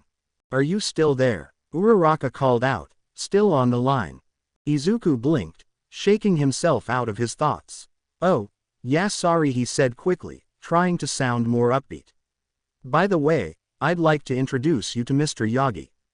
He told me you could join us tomorrow to meet a girl who's an aspiring engineer at UA. She invented some gloves and shoes that have really helped me in my training. Really? Sounds interesting. So it's a date then. Date. Oh, this is my stop. I'll see you tomorrow then. Uraraka hung up abruptly. A date, Izuku repeated, left alone in the classroom. Izuku continued to fidget with his fingers as he descended the stairs from the second floor of the school, heading toward the exit. A date? No, Uraraka definitely didn't mean it in the romantic sense. Besides, he had already told her that Mr. Yagi would be accompanying them, so it was clear that by date, she meant it was a given they'd meet tomorrow. Then again, this would be the first time they'd see each other on a weekend. Izuku blushed slightly. Would it be a good idea to bring some extra money in case Uraraka wanted to go to a cafe after meeting the aspiring engineer? Should he ask his mom what to wear? Many thoughts swirled in his mind, and he nearly tripped on the last step leading to the lockers, having to step back to avoid falling. I like you. Izuku quickly covered his mouth with both hands. It seemed a girl was confessing her feelings to someone by the lockers. I like you a lot, Bakugo. Midoriya pressed both hands firmly over his mouth to avoid making even the slightest noise, but his mind was screaming, Kachan. Huh, who are you talking to? Bakugo asked, confused. In front of Bakugo stood a girl bowing, holding out a letter with her arms fully extended. I've been watching you, and I think you're a really deep guy. I can see it in your eyes. Bakugo glanced at his reflection in his locker mirror and saw only a tired version of himself, exhausted from dealing with this nonsense. Listen, I'm not the right person for you, he replied, his tone dry and uninterested. The girl made a sound indicating she was about to cry. Are you saying that because you like someone else? She asked, her voice trembling. Seeing her pathetic expression in anticipation, he imagined his mother smacking him on the head. He knew that was the answer she wanted to justify his rejection. Yeah, sure, why not? He said carelessly. I understand. The girl's eyes welled up even more, and she ran away crying. What the hell is going on with these extras? Bakugo grumbled, grabbing his backpack. Kachan, that wasn't right. You made her cry, Midoriya exclaimed, stepping forward. Both Bakugo and Izuku stared at each other in surprise for a moment. Bakugo was the first to react. What the hell? Mind your own business. Didn't anyone teach you not to eavesdrop on other people's conversations? For some reason, Midoriya's expression was one of cheerful relief. Kachan. Huh, why are you smiling? Are you mocking me? Bakugo growled. Deku shook his head. Ever since the incident with the sludge monster, I noticed your attitude had changed a bit, and I started to think you might have gotten sick or were suffering from some sort of trauma, Deku explained, lowering his voice considerably with the next sentence. I also started to think that maybe you had stopped picking on me because you realized the gap between us had widened and that I was no longer at your level. Bakugo stared at him for a long time, his face completely serious. Deku feared he was looking at him with pity. Damn it, 2 confessions in a row. Just what I needed. All I want is to go home and take a shower. Bakugo slammed his locker shut and stormed off toward the exit. Deku stood frozen, his eyes wide with shock, as if he'd just realized he'd accidentally confessed his feelings to Kachan. Ha ha ha, Uraraka laughed heartily. So, what did you do next? I didn't think it was that funny, Deku replied, a bit embarrassed.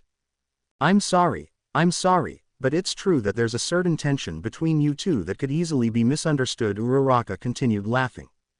Behind them walked Toshinori, who watched the sweet interaction between the young pair, thinking they certainly made a lovely couple. Suddenly, he noticed 3 particular details. The hair, the chubby cheeks, and the eyes of the young woman were very similar to those of young Midoriya's mother. Very obvious, he thought. He had to clench his teeth and cover his mouth slightly to avoid laughing. You too, Mr. Yagi, Midoriya complained, noticing. No, it's just that I remembered a joke, Toshinori replied. The 3 of them looked at each other and, finally, couldn't hold back and burst into laughter.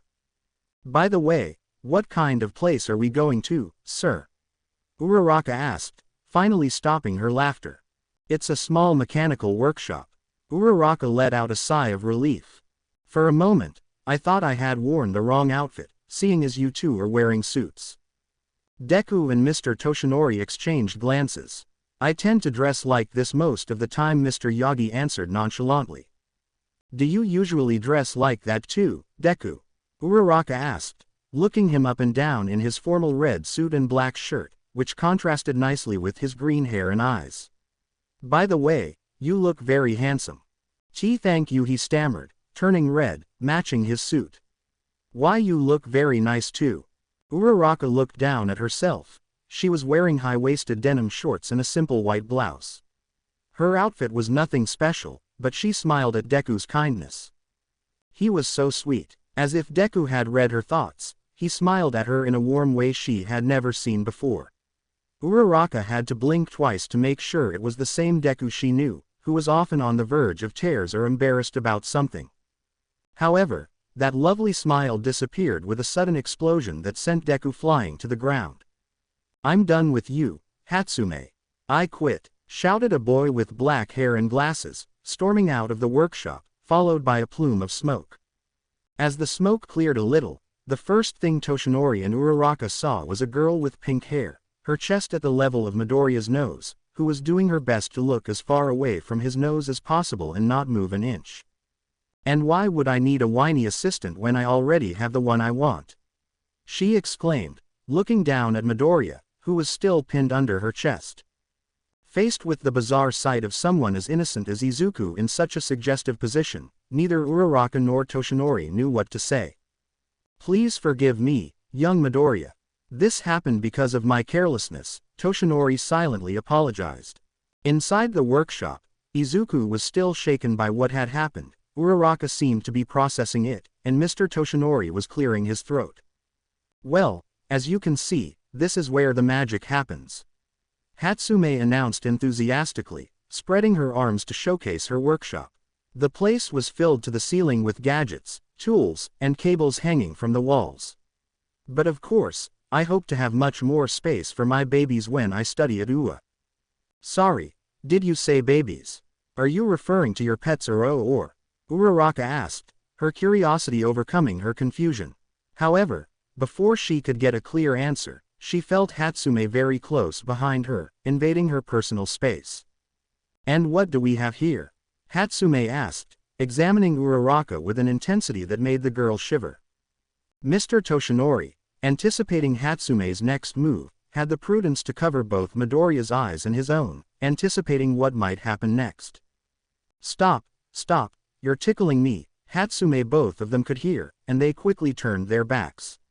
Very much like two gentlemen.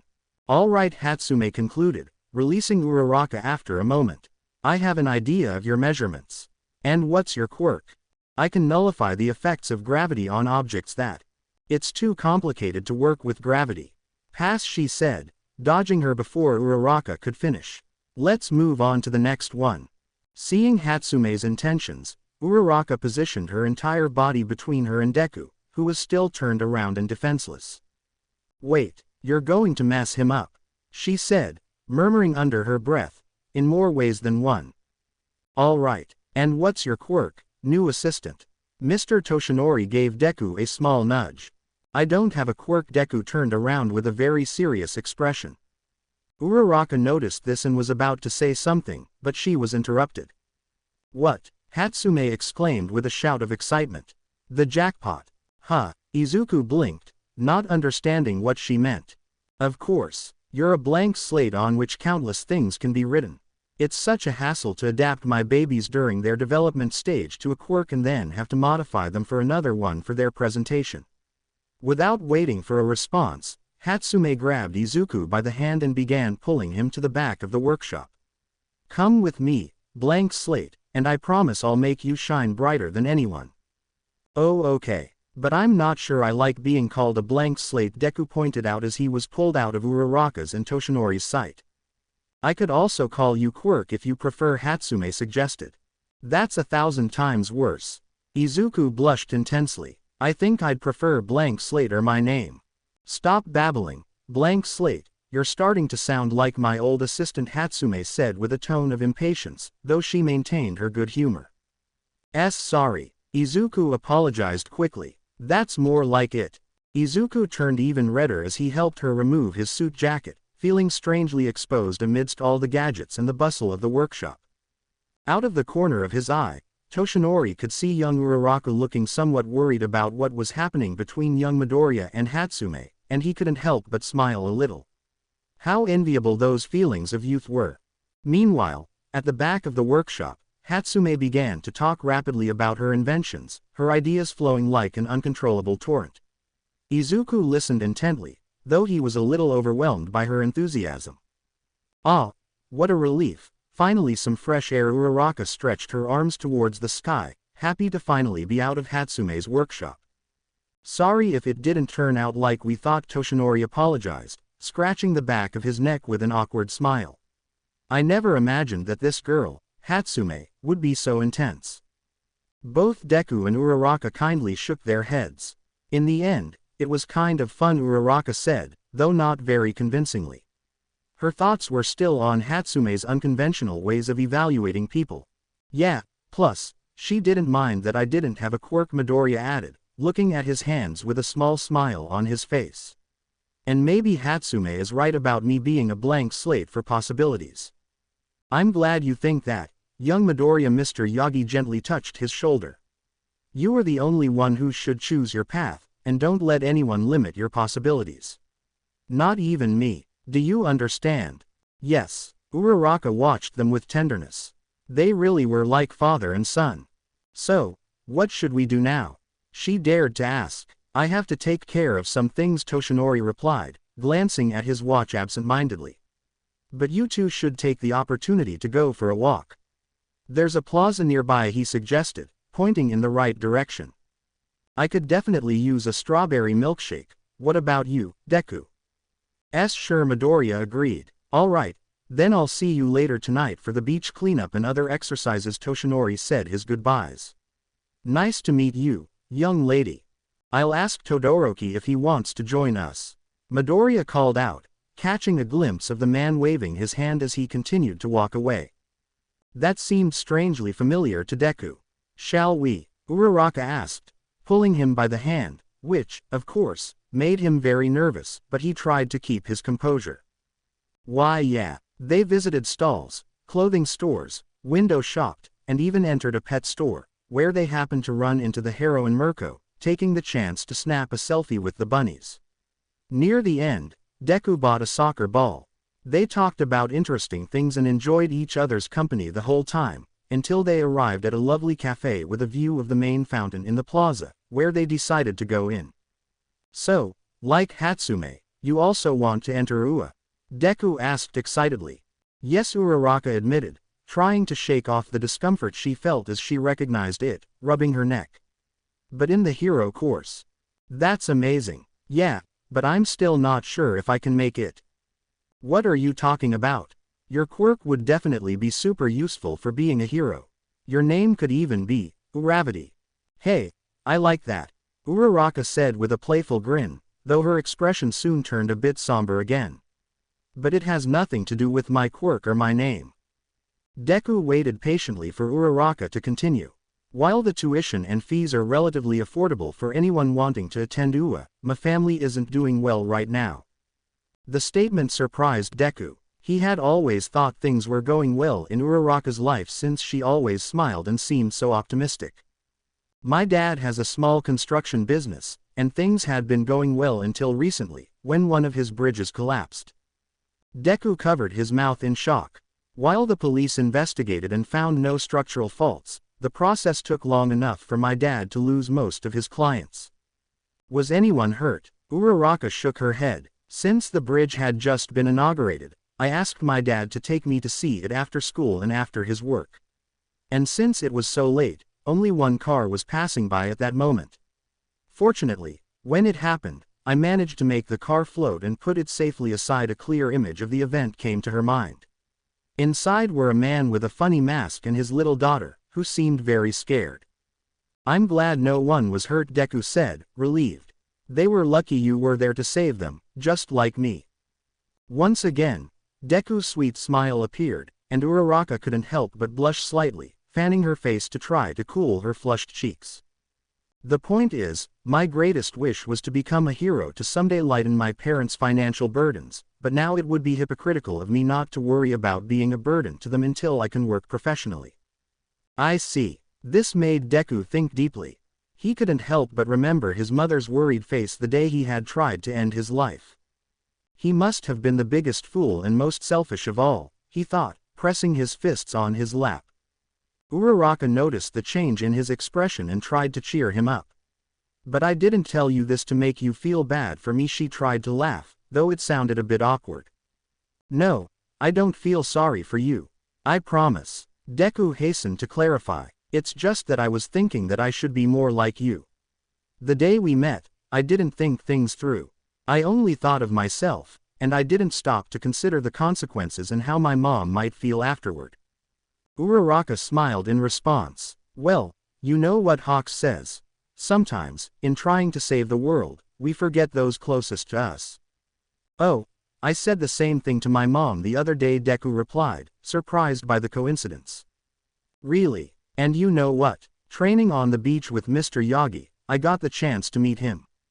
Really? Uraraka was excited. Even though he's only 24, Hawks is already on the heels of Best Jeanist and Endeavor, she said, seeing Deku nod in admiration of his achievements. But it's true that he was ranked first last year as having the most charming smile. Above all might? Deku asked, incredulous. They both laughed at how ridiculous that sounded, and in the midst of their laughter, Uraraka stopped to look at Deku's sweet smile again. It was so sincere, so pure. But it's not like I have a crush on Hawks or anything, Uraraka tried to clarify, waving her arms in front of her as if to shield herself a little. You're blushing, Uraraka. They both burst into laughter again.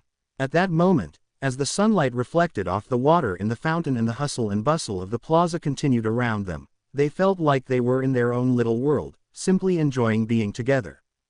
After leaving the cafe, Izuku and Uraraka found themselves walking through the plaza again, enjoying the soft glow of the sun beginning to set on the horizon. The breeze was cool and pleasant, and the lights from the fountain danced on the water. They both walked in silence, savoring the tranquility of the moment. Uraraka, do you think you could wait here for just a moment? Deku suddenly asked, stopping right in front of the fountain. I remembered I wanted to buy something. Huh, sure, Uraraka replied, a bit puzzled that Deku didn't ask her to go with him. She wondered if it was something he preferred to do alone, some sort of guy thing she wasn't supposed to know about. Deciding not to overthink it, she nodded with a smile. Deku smiled back, grateful, and walked away with the soccer ball bag hanging from his shoulder.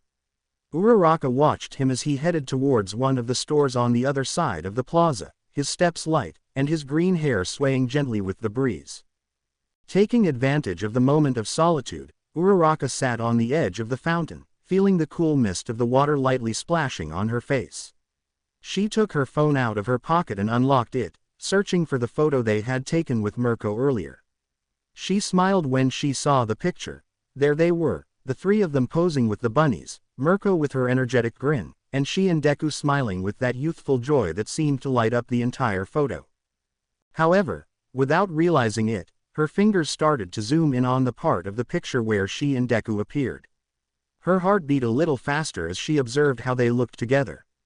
Deku was smiling with that warm and genuine smile. It's a good picture, she thought out loud, not realizing that her eyes were beginning to shine a bit brighter as she gazed at the image. Hey, man, why are you so pissed? Kirishima asked, struggling to keep up with Bakugo's furious pace as they moved away from the gaming area of the shopping mall. The music and flashing lights were left behind, and the intensity on Bakugo's face seemed to draw all attention around him. Damn it, Bakugo spat, not slowing down. Can't a guy just play in peace without getting confessed to? I'm sick of all these declarations. Kirishima barely contained a laugh. He knew that with Bakugo's explosive personality and intimidating demeanor, he attracted many, but he never imagined he'd also get so many love confessions. To Kirishima, the idea of Bakugo being seen as a potential romantic interest was as strange as it was hilarious. Hey, a lot of people would kill for your luck, you know that. He remarked, trying to lighten the situation with a smile. Bakugo stopped abruptly, causing Kirishima to almost bump into him. The redhead barely managed to stop in time, blinking in surprise. "Hey!" Kirishima exclaimed, but his voice trailed off when he saw where Bakugo was looking. A boy in a red tracksuit was running toward the stores. "I know what'll put me in a good mood. Beating up a nerd always cheers me up," Bakugo said with determination as he marched forward. "Hey, don't take it out on some innocent guy." Kirishima chased after him again, worried about what might happen. Uraraka was watching her reflection in the fountain water when suddenly a shadow approached her from behind. Startled, Uraraka turned around quickly, expecting to see Deku. Instead, she found a young man in a black hoodie and red shoes, his face partially covered by the hood. Through the shadow cast by his hood, she noticed scars crossing his pale skin, sending a shiver down her spine. As she tried to stand up, Uraraka accidentally dropped her phone on the ground. The device hit the edge of the fountain before falling onto the pavement, the screen briefly showing the photo she had been looking at. Elsewhere in the mall, Bakugo was frowning as he looked around, clearly irritated. "Where the hell is he?" he growled, clenching his fists in frustration. "Hey, did you forget your injection today or what's going on?"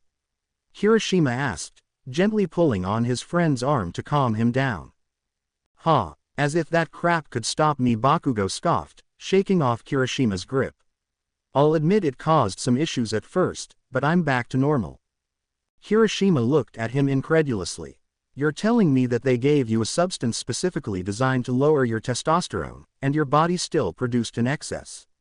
Kirishima said, impressed. "Do you know that's the most manly thing I've ever heard?" Bakugo let out a satisfied snort, but just then, he spotted Deku running down the opposite corridor. "There you are," Bakugo said with a fierce grin, charging after him. "Wait," Kirishima shouted, following closely. "Are you going to make me chase you all day?" Midoriya almost reached the mall's fountain before he had to take a moment to assess what was happening a few meters ahead. He saw Uraraka, as he had asked, sitting by the fountain. But next to her, a man in a dark hood was handing back the phone she had dropped. Something about the way the man was behaving, scratching his neck insistently and mumbling something, made Deku feel that something was off. "Deku!" Kacchan suddenly yelled, grabbing him by the collar of his shirt. Though it caught him by surprise, Izuku made sure not to take his eyes off what was happening at the fountain. "Just leave him alone, he's not to blame for your excess testosterone." Kirishima protested, finally catching up with them. "Will you shut up?" Bakugo shouted, but Deku barely heard him. His attention remained fixed on Uraraka and the suspicious man. He watched as the stranger placed a hand on Uraraka's shoulder, his long, thin fingers moving in the air. Deku's stomach tightened. "Yesterday you said you thought I stopped beating you because you thought the gap between us had widened and you're not on my level anymore, but today you're in luck," Bakugo said, lifting Deku up, taking advantage of the slight height difference. "I'll let you prove yourself. You and me here, no quirks." "This is not a good time, Kacchan," Deku responded, his teeth clenched with tension. He wanted to get to Uraraka as soon as possible. She looked uncomfortable, increasingly nervous. "Ha, see, you're a coward." Bakugo lifted him a bit higher, his fist ready to strike. Deku's patience snapped when he saw the strange man place 4 fingers on Uraraka's neck. Deku gritted his teeth hard and, letting go of his shopping bag, the soccer ball rolled away. "I'm not going to let you use me as your punching bag anymore, Kacchan." "Never again," he said, delivering a flying kick directly to Bakugo's side, managing to free himself and throw Bakugo to the ground. As he tried to get up as quickly as possible, the first thing Deku saw was the soccer ball. "Hey you, get your dirty hands off her." The hooded man, Shigaraki, had only a second to see a ball coming towards his face with great force. Removing his hand from the girl's neck, he put his 5 fingers up in front of him. The ball disintegrated instantly, turning to dust before everyone's astonished eyes. Uraraka gasped, retreating reflexively. The fear in her eyes was palpable. Those fingers had been on her neck just moments ago. Deku wasted no time. He ran to Uraraka, grabbing her by the waist and quickly pulling her out of Shigaraki's reach. A distraction Shigaraki realized, standing up and hiding his hands in his pants pockets. What the hell was that? Kirishima asked from a distance. Bakugo, still on the ground, was holding his sore side, watching the scene with a mix of rage and surprise. A small distraction was all Shigaraki needed. Taking advantage of the confusion, he quickly vanished into the crowd of the shopping mall, disappearing among the busy aisles. Midoriya and Uraraka exited the police station as the sky had darkened. The city lights were beginning to come on, and a gentle night breeze ruffled their hair. The tension from the day was still present, but there was a sense of relief at finally leaving that place. Their footsteps echoed on the pavement as they walked toward the exit, closely followed by Bakugo and Kirishima. Once the four of them were outside, Bakugo shot a furious glare at Deku, his eyes reflecting the fire of his pent-up frustration. "Kachan, sorry about earlier, it's just that Deku started, his voice unsure but sincere. Bakugo interrupted with a growl. "Don't apologize," he snapped, fists clenched. "Because I'm going to get you back 1,000 times. Is that clear?" Instead of backing down, Deku met his gaze with a challenging smile. We'll see about that. He accepted the challenge, determination shining in his green eyes. "Stop smiling. It makes me sick," Bakugo grumbled, clearly irritated. I'm sorry." Kirishima approached Uraraka with a friendly smile on his face. "I know you've been asked this a lot already, but are you okay?" he asked, his tone full of genuine concern. Uraraka nodded with a reassuring smile. "Yes, if it weren't for Deku, I might not be here anymore," she admitted, her voice firm but with a hint of gratitude. Kirishima laughed, relieved. "That shot was amazing," he exclaimed, giving Deku a friendly pat on the back. "You can tell you've been practicing. We should all get together to play sometime." Deku nodded enthusiastically, his smile brightening his face. "Sure," he replied, his spirits lifting at the thought of a brighter and more fun future with friends. "The kick you gave Bakugo was great too," Kirishima said, placing a hand on the blonde's shoulder, which Bakugo immediately shrugged off. "I met this troublemaker in a hero induction course. Best Genist himself asked me to keep him on the right path, and that's what I'm trying to do." "You talk too much," Bakugo growled, starting to walk toward the station. "Oh, by the way, sorry that your date got ruined like that in the end." "Well, see you later," Kirishima said, going after Bakugo. Deku and Uraraka looked at each other, a bit embarrassed. They both glanced down at the ground, their faces slightly flushed. There was something about the way Kirishima had mentioned date that made them feel an uncomfortable yet pleasant tickle. "That's right," Deku said, pulling a box from the bag he was carrying. "With everything that happened, I almost forgot to give you this. I hope you like it." Uraraka looked at him in surprise, her eyes shining under the streetlights. "Huh, why? Oh, I feel bad. I didn't get you anything," she said, embarrassed as she carefully took the gift. Deku quickly shook his head, trying to reassure her. "I wanted to thank you properly for saving me the day we met. For a while, I didn't have the strength to do things right, but I want to change that from now on," he explained, bowing his head in a sincere bow. "Thank you so much, Uraraka." She smiled brightly, touched by Deku's words, and raised her fist. "Today you saved me, so there's nothing to thank. But let's promise to keep looking out for each other." Deku smiled, slightly blushing, and responded to Uraraka's gesture, gently bumping his fist against hers. At that moment, their parents came out of the police station, watching them with tenderness from a distance. Deku's mother, Inko, smiled at the scene, her eyes full of pride and affection. Meanwhile, Uraraka's parents exchanged a knowing glance, aware that there was something special between the two young people. Under the starry sky, with the city's murmur as a backdrop, Deku and Uraraka stayed there, sharing a silent but meaningful moment. The night air was fresh and full of promises, and as they walked toward their respective homes, both felt that, despite everything that had happened, everything was exactly where it was supposed to be. "What are you saying, young Midoriya?" Toshinori exclaimed, his voice echoing across the dark and deserted beach. "Did you say you encountered Tamura Shigaraki?" Deku stopped pulling the huge piece of scrap metal he was dragging toward the shore, letting out a long sigh as he wiped the sweat off his forehead with his forearm. The city lights sparkled in the distance, reflecting on the water's surface, creating an almost ironic contrast with the gravity of the conversation they had just begun. "Have you heard of him?"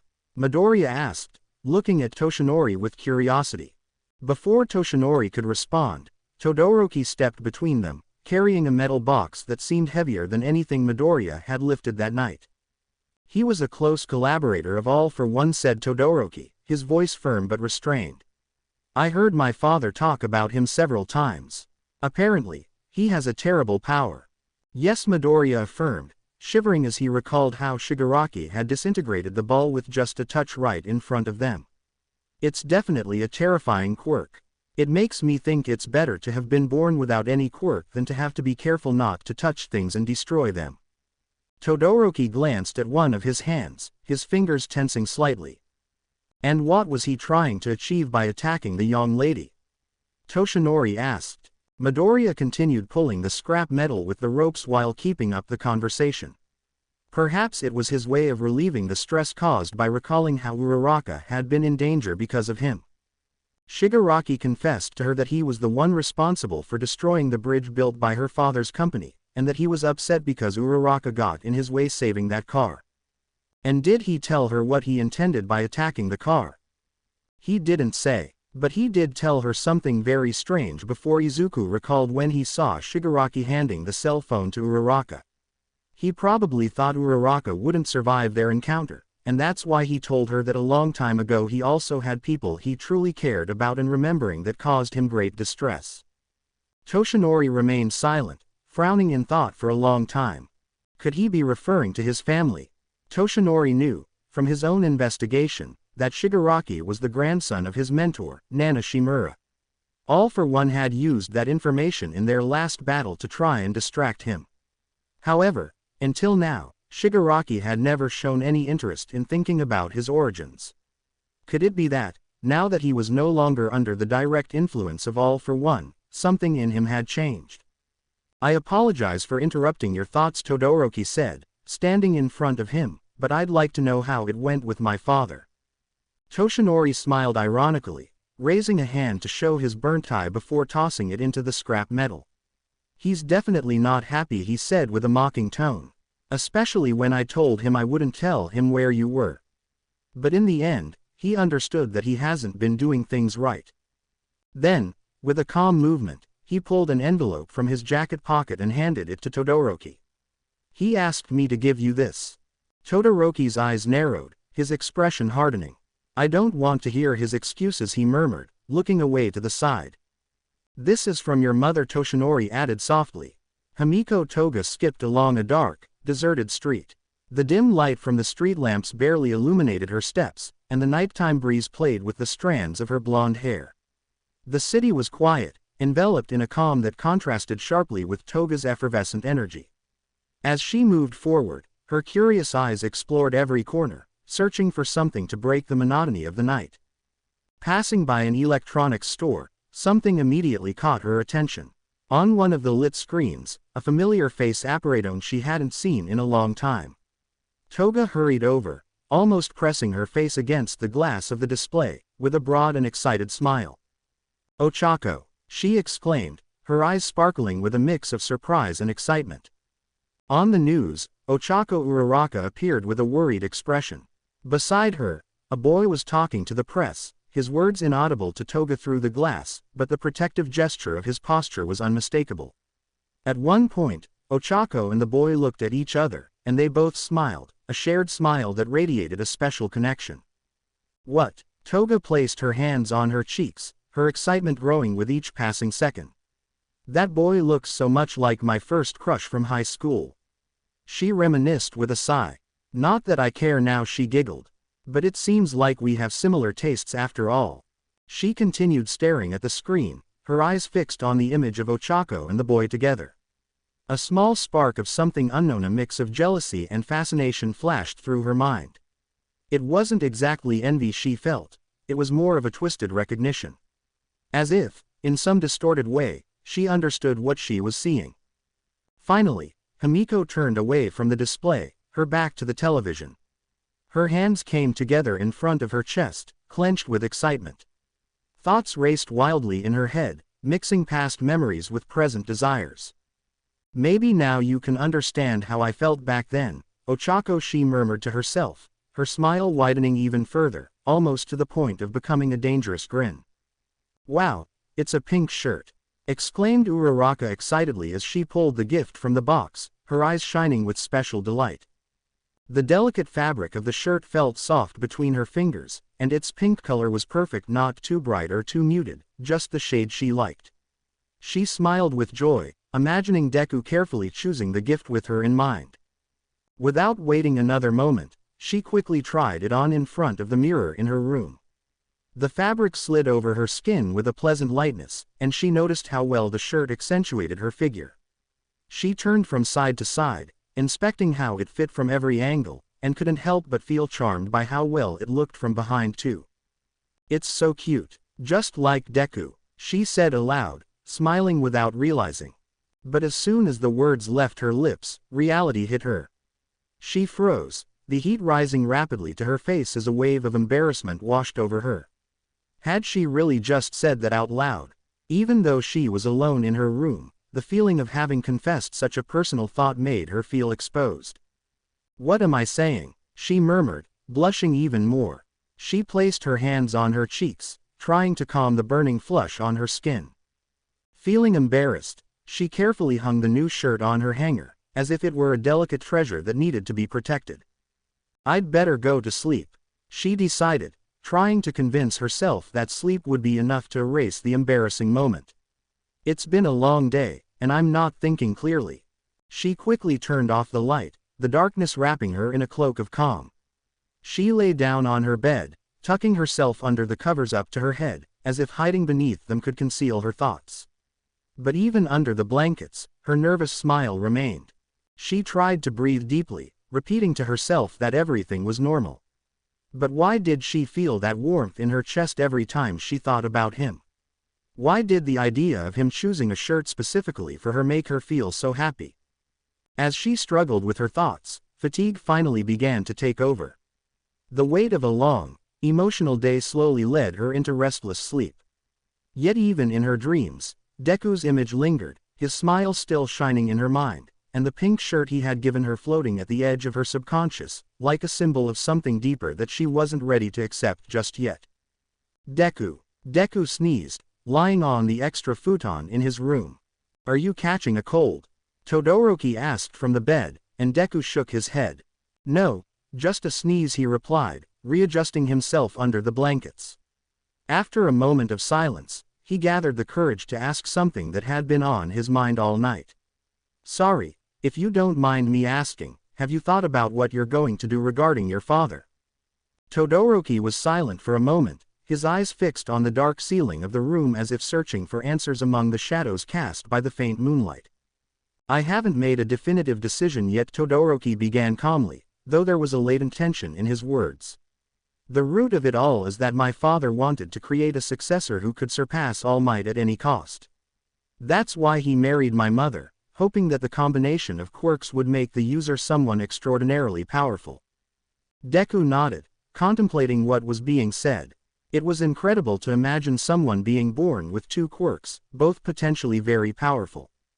Two quirks, he repeated, absorbed in how amazing that sounded from a superficial perspective. Todoroki's face tightened slightly, his expression showing contained anger. No matter how you look at it, it's immoral to have used his status to arrange a marriage for that purpose, Todoroki said firmly. That's why I don't want to become my father's puppet using his damn quirk. Deku listened intently, feeling a deep empathy for his friend's dilemma. He wanted to ask more but wasn't sure how to address the topic without seeming insensitive. Still, he ventured. And what does your mother think about this? The room filled with an uncomfortable silence. Todoroki looked away for a moment, as if recalling something painful. My mother was admitted to a mental hospital when I was still young, he finally said, touching the scar on his face. She did this to me, throwing boiling water at me because I looked too much like my father. Deku looked at him in shock and disbelief. He knew Todoroki didn't have an easy relationship with his family, but hearing that was something entirely different. I'm sorry, Todoroki, I didn't know. Todoroki interrupted him with a sigh, as if he didn't want to stop there. My mother's mental state deteriorated after the death of my older brother, Toya, who died burned by the fire he created himself, trying to gain my father's recognition. Deku was left speechless. It was too much information, each revelation more painful than the last. The image of Todoroki as the perfect son, created to be a tool of revenge and pride, was crumbling before his eyes, replaced by a more human and painful one. That's why, if I could get rid of my father's fire power, I would do it without a second thought, Todoroki continued, with a calm resolve, though his eyes shone with an intensity that showed his desire for liberation. Deku frowned, considering his words. That's what All for One used to do, Deku said finally, in a serious voice. He promised people who wanted to get rid of their quirks that he would free them from them, and in turn, he promised those who were born without quirks, like me, that he would grant them a quirk. That's why he gained so many followers in a short time. However, he began to hoard the best quirks for himself and became extremely powerful, Todoroki continued, frowning. In that aspect, because of his ambition for power, he reminds me of my father. Deku nodded slowly, seeing the parallel.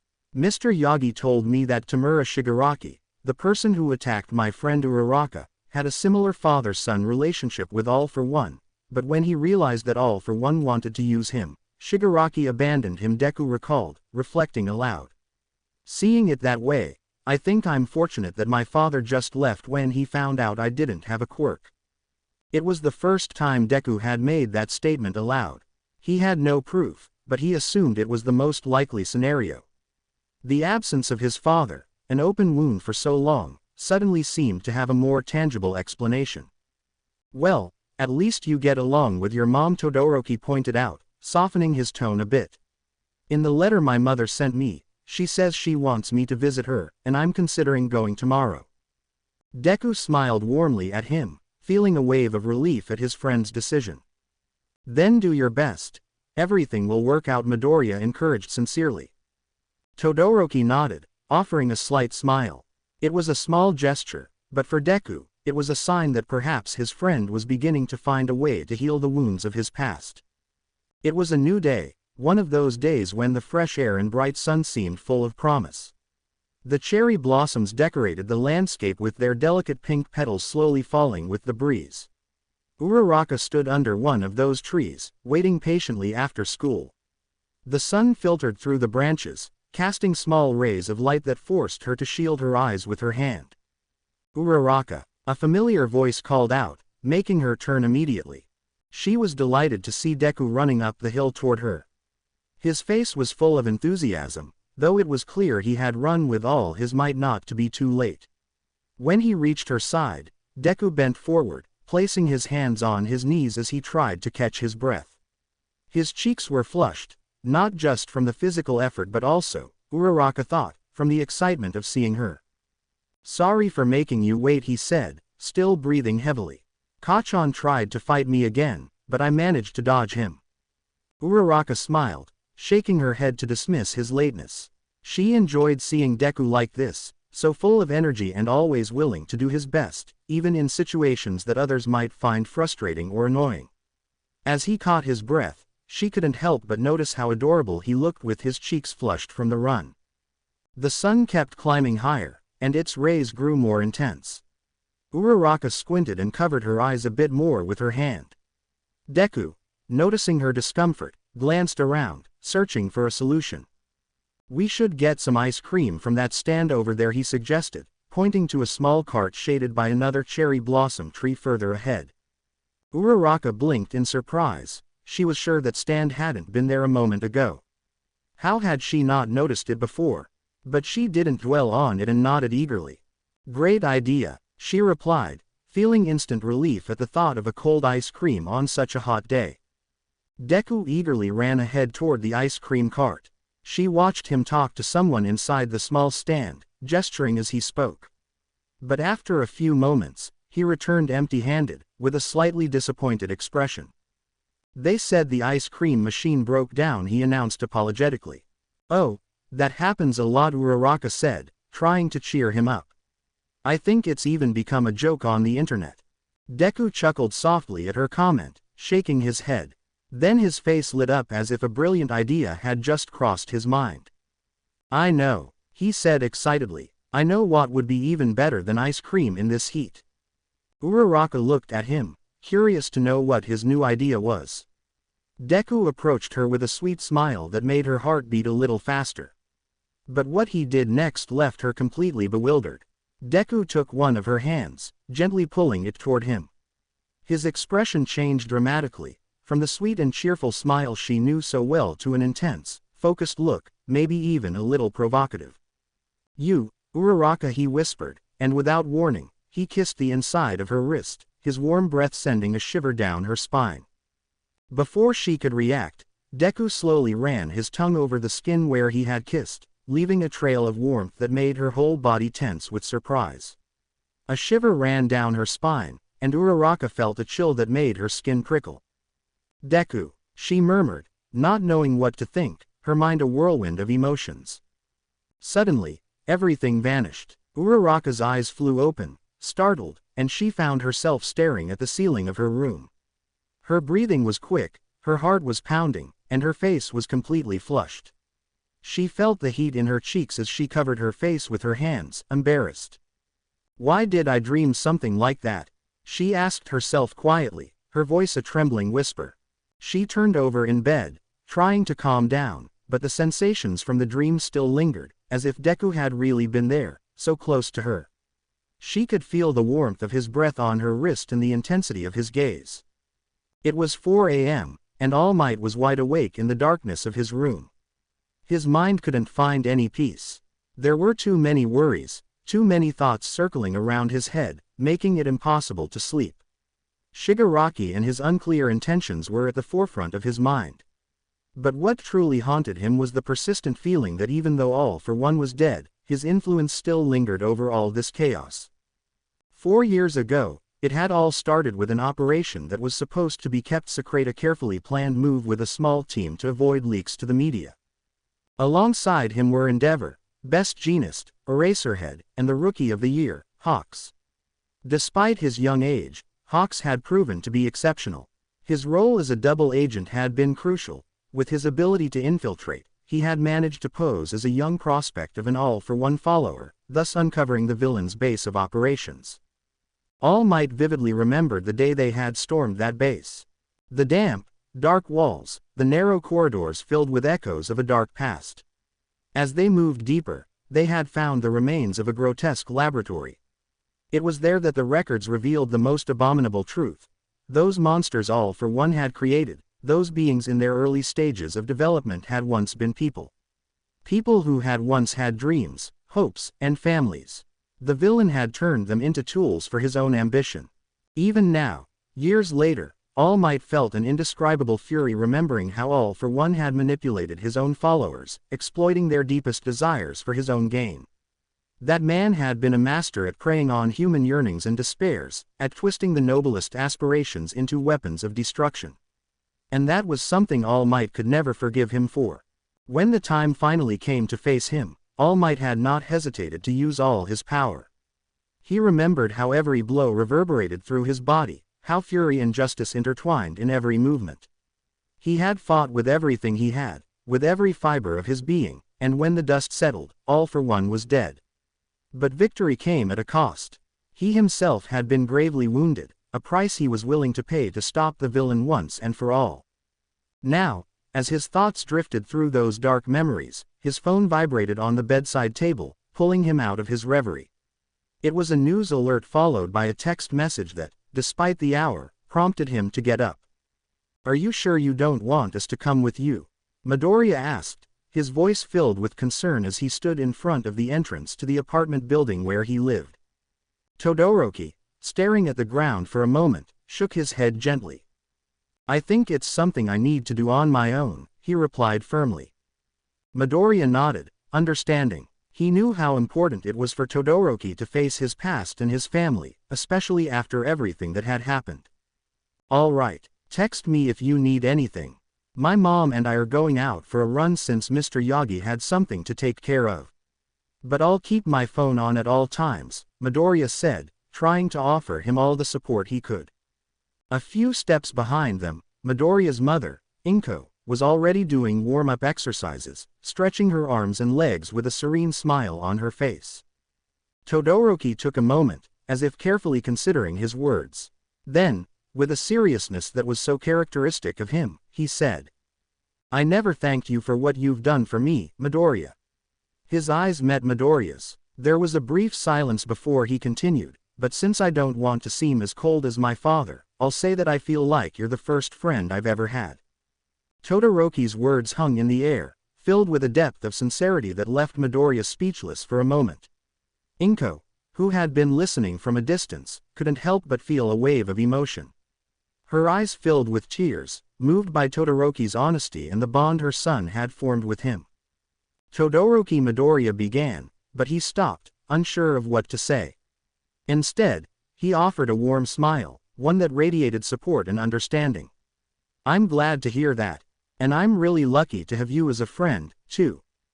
Todoroki scratched his chin slightly, a small, unconsciously nervous gesture he made when he wasn't sure how to express his feelings. "I should go," he finally said, straightening up and adjusting his backpack on his shoulder. "We'll see each other after school," Midoriya called out with a wide smile, raising his hand in a wave.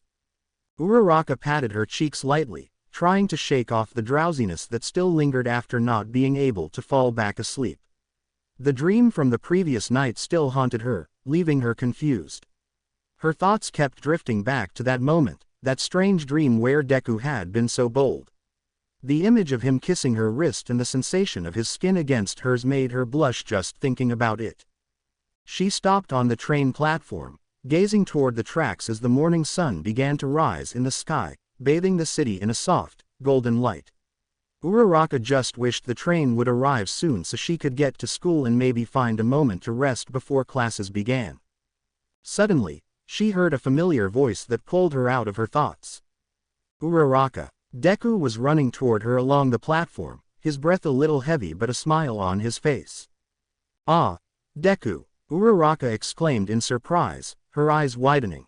"I didn't know you took this train line." She pinched her cheek lightly, making sure this wasn't another strange dream. The sensation was real, so this Deku wasn't an illusion. Deku scratched his head, looking a bit embarrassed. "Usually, I don't," he explained, "but I went for a run with my mom and finished earlier than expected. I decided to take a different route and get some training in at the school gym before classes." Uraraka nodded, feeling her heart beat a little faster than usual at the sight of him. She tried to ignore the feeling and forced a smile. At that moment, the train arrived, and due to rush hour, a wave of office workers and students pushed both of them into the train car. Before they could react, they were together, pressed against the window on the other side of the car. The space was tight, and their bodies were almost touching. Uraraka could feel the warmth of Deku's body next to hers, and her face blushed even more. "Looks like it's rush hour for office workers," Uraraka commented, trying to ease the awkwardness of the moment with a nervous laugh. "Why yeah," Deku responded, his face also flushed as he tried to turn his head away from her. But it was impossible to ignore how close she was. "I can smell her shampoo and it smells so nice," he thought, feeling his heart pounding. As they both tried to find a more comfortable position, the voices of two young women, sitting further up in the car, caught their attention. "Look, they say he'll be the new symbol of peace when All Might retires," one of the women said excitedly. "His name is Mirio Tagata, and he's in his second year in the hero course at UA, the other replied, showing a photo on her phone to her friend. "He's so handsome. Maybe if I were 15 years younger," the first woman joked, laughing. "You sound like a total creep," the other woman laughed, causing a burst of laughter between the two. Hearing the conversation, Uraraka looked at Deku and noticed his expression had changed. His gaze seemed distant, as if he had fallen into deep thought. She had already noticed that sometimes, when All Might was mentioned, Deku became contemplative. Without thinking much, Uraraka touched his arm, trying to snap him out of his reverie. "Deku," she murmured softly, but when her fingers lightly pressed against the muscle of his arm, she couldn't help but be surprised by how firm it felt. "Hard," she whispered involuntarily, her eyes widening as she realized what she had just said. "Huh." Deku blinked, coming back to himself and looking at her in confusion. Uraraka's face turned as red as a tomato. I'm getting off here," she suddenly exclaimed, pushing forward and making her way through the crowd, trying to escape the embarrassment she felt. "But this isn't your station," Deku shouted, worried, trying to keep his eyes on her as she hurried off the train. Once outside, Uraraka put her hands on her face, fanning herself in a desperate attempt to cool down her burning cheeks. The train pulled away, and she took deep breaths, trying to calm her racing heart. "What's happening to me?" she asked herself quietly, looking toward the train that was moving away, still feeling the warmth of Deku's body against hers and the firmness of his arm under her hand. The images from the dream came back to her mind, and although she tried to push them away, she couldn't help but feel a strange mix of excitement and embarrassment that she couldn't quite understand. Meanwhile, inside the train, Deku looked at the door Uraraka had exited through, feeling a little lost. He didn't understand what had happened, but he knew that the expression on her face, just before getting off, was something he had never seen in her before. Part of him wanted to run after her, to make sure she was okay, but another part was frozen, thinking about how strange it all had been. When Todoroki reached the corridor of the clinic where his mother's room was, his steps slowed, almost faltering. But he summoned the courage to continue. However, as he turned the corner, his expression hardened upon seeing his father standing there, dressed in civilian clothes, waiting by the closed door of the room. By reflex, Todoroki frowned, the tension in his shoulders increasing. "I didn't come here to see you," he stated firmly as he reached the door. "I know," replied Endeavor, his voice low but clear. "But I want us to talk, Shoto." Endeavor extended a hand, stopping Todoroki's before he could turn the door handle. "About what?" "About how to continue your training plan so I can accomplish what you couldn't," he retorted with a biting tone. Endeavor, instead of responding with anger or defensiveness, simply held out an envelope. Todoroki eyed it suspiciously before taking it and pulling out its contents. To his surprise, the envelope contained a document with a photo of a condominium and the deed to the property. "If you want to go live with your mother, I won't stop you," Endeavor said, his gaze shifting away, avoiding his son's eyes. "You two can live away from me if that's what you want. Your brother will be leaving for college soon, and your sister is about to get married. I wouldn't want to force you to live alone with me." Todoroki stared at the papers in his hands, feeling stunned. The offer was unexpected, a kind of truce, but the anger he had always felt toward his father did not dissipate. He could still feel the weight of every shout, every hit, every moment his mother had suffered because of this man. His hand clenched into a fist, crumpling the deed. "This doesn't even begin to make up for half of what you've done," he spat, his voice trembling with restrained fury. "And by the way, I still haven't heard you apologize." Endeavor looked at him, his expression darkened by a mix of regret and stubbornness. "Shoto, not to me," Todoroki shouted, his voice filling the hallway with an intensity that echoed. "To my mother." At that moment, the door to the room opened, and a nurse wearing a mask came out, pushing a wheelchair with his mother, Mrs. Todoroki, seemingly unconscious. "Could you be more considerate of the patients?" the nurse complained firmly, looking at both men with disapproval. "Mom." Todoroki quickly leaned down beside the wheelchair, trying to reach for her hand. "She's just sedated," the nurse explained, his tone softer. "Just moments before you arrived, she felt overwhelmed knowing her son was coming to see her, and we had to sedate her to calm her down. Now, I think it was for the best." The nurse moved between Todoroki and his father, carefully pushing the wheelchair. As he did, Todoroki felt something strange. Something in the way the nurse looked at his father, something was not right. "Don't worry, maybe when you manage to resolve your issues, you can visit her again," the nurse said, probably smiling under his mask as he continued down the hall. Suddenly, Todoroki felt as if everything was moving in slow motion. His mother was being taken away, the sound of the wheelchair wheels echoing on the linoleum floor. He could see the silver shine of her white hair under the hallway lights. Something was off, but he couldn't quite understand what it was. "Wait," Todoroki shouted suddenly, driven by an instinct he couldn't explain. He ran after the nurse, his heart pounding in his chest. He quickly turned the corner of the hallway, hoping to catch up to them, but to his shock and horror, the wheelchair and his mother were gone. Izuku walked through the bustling streets of the city, a slight smile lighting up his face as he looked at his phone. He had just received a message from Uraraka, and although he had initially been worried when she rushed off the train, he now felt relieved. "I forgot I was meeting a friend, so I got off the train earlier," the message read. "Don't worry, Deku, I'm fine." Izuku couldn't help but chuckle softly. For a moment, he had thought that maybe Uraraka had felt uncomfortable about something. Maybe because he still smelled of sweat after his morning jog, or perhaps because of their closeness in the crowded train car. However, it was comforting to know it had just been a sudden change of plans. He pocketed his phone and continued on his way to school, letting his thoughts wander. Suddenly, a notification popped up on his phone screen. It was news. Curious, Izuku decided to open it. As he read the headline, his expression shifted to one of surprise and uncertainty. Lyzarien, the future symbol of peace. This was the article the women on the train had been talking about earlier. The title echoed in his mind, stirring a whirlwind of emotions. Unable to help himself, he began reading the article as he walked. As he absorbed the words, a sense of unease grew in his chest.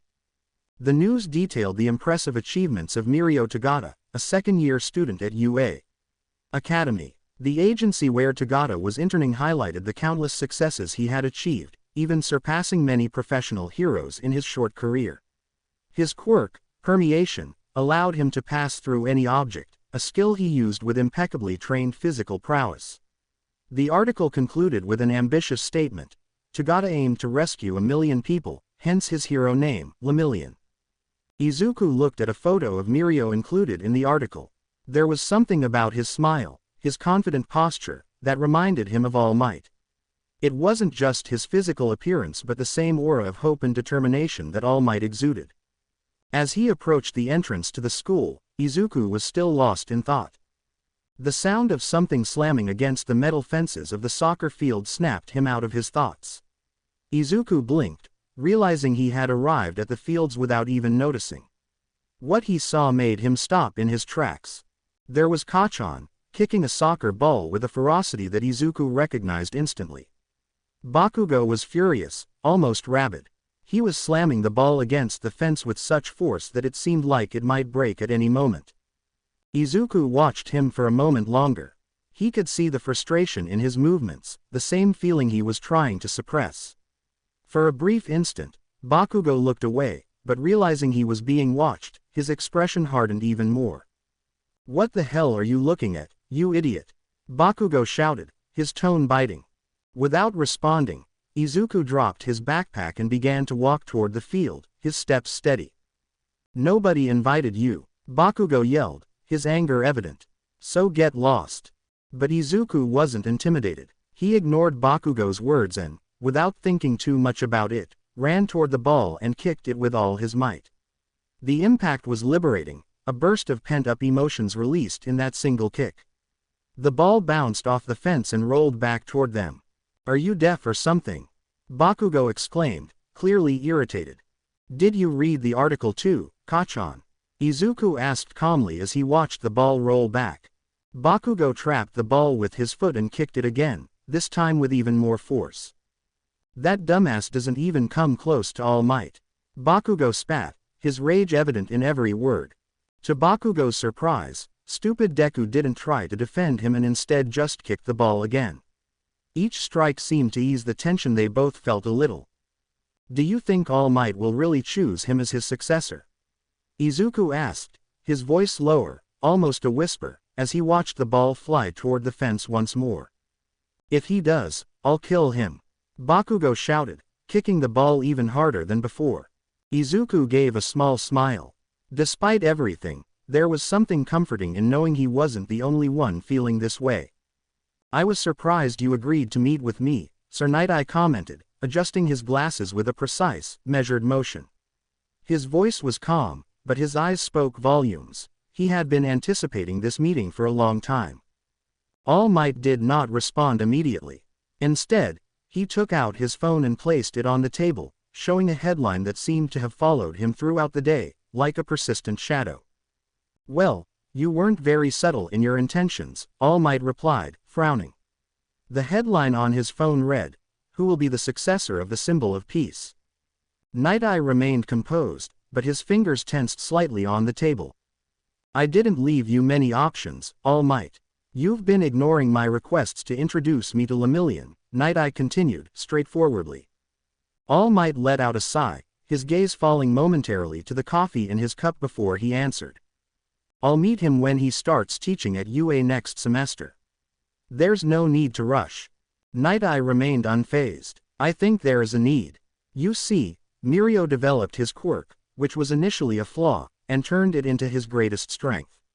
His physical prowess is entirely natural, a result of relentless hard work. Furthermore, his charisma is undeniable, he inspires others just by being present." All Might nodded, considering his old colleague's words. He had heard about Tagata and his exceptional potential, both as a hero and a symbol of hope. Undoubtedly, he could become a great symbol of peace, All Might mused aloud. A spark of triumph briefly flickered in Night Eye's eyes.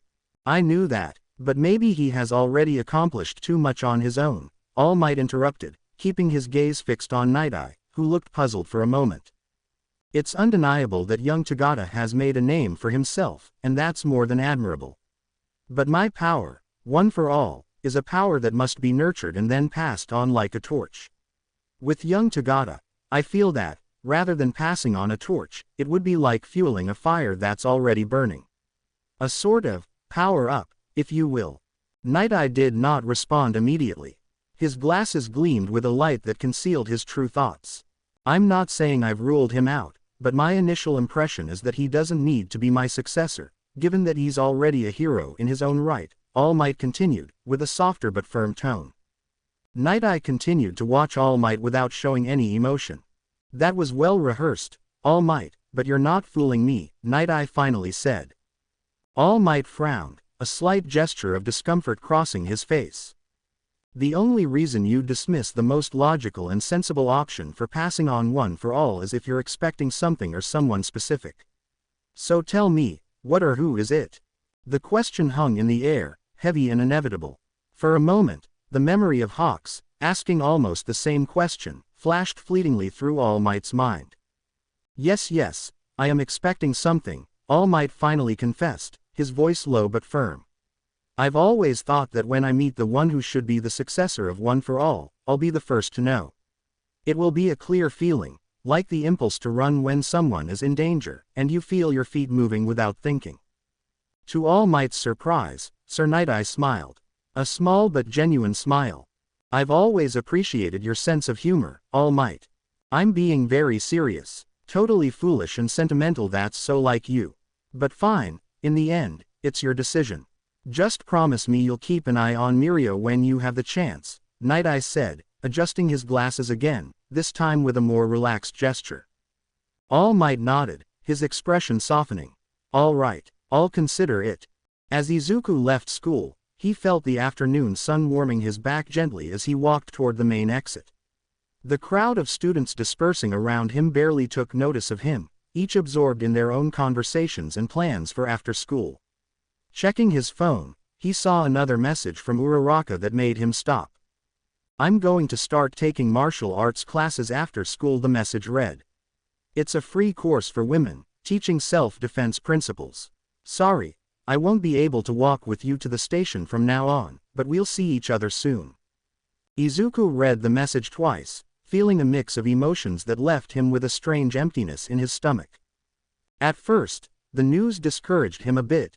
After all, those small walks to the station had been moments he cherished, a perfect excuse to spend a few more minutes with Uraraka at the end of each day. But he quickly corrected himself, remembering that it was a good thing. Knowing that Uraraka wanted to learn to defend herself, that she was taking steps to protect herself, made him feel a bit proud of her. "That's great," he murmured to himself, forcing a smile as he put his phone in his pocket.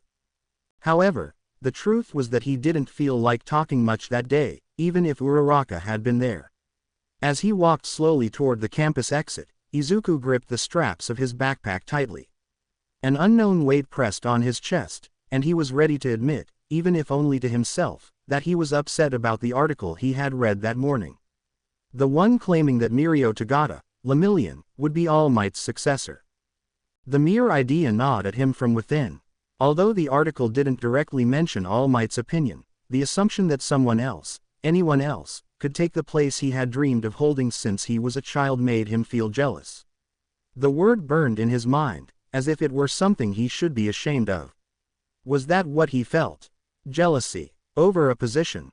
The crowd around him began to thin out, and suddenly, Izuku remembered what he needed to do to release all the frustration swirling inside him like a storm. Without a second thought, Izuku tightened the straps of his backpack and started running toward the beach. When Uraraka arrived at the place where she would be taking her first martial arts classes, she felt a bit nervous. A group of girls was already sitting in a circle in the center of the room, waiting for the lesson to begin. Some chatted among themselves, while others checked their phones or stretched their limbs. When Uraraka noticed one of the girls waving at her, she felt a small wave of relief.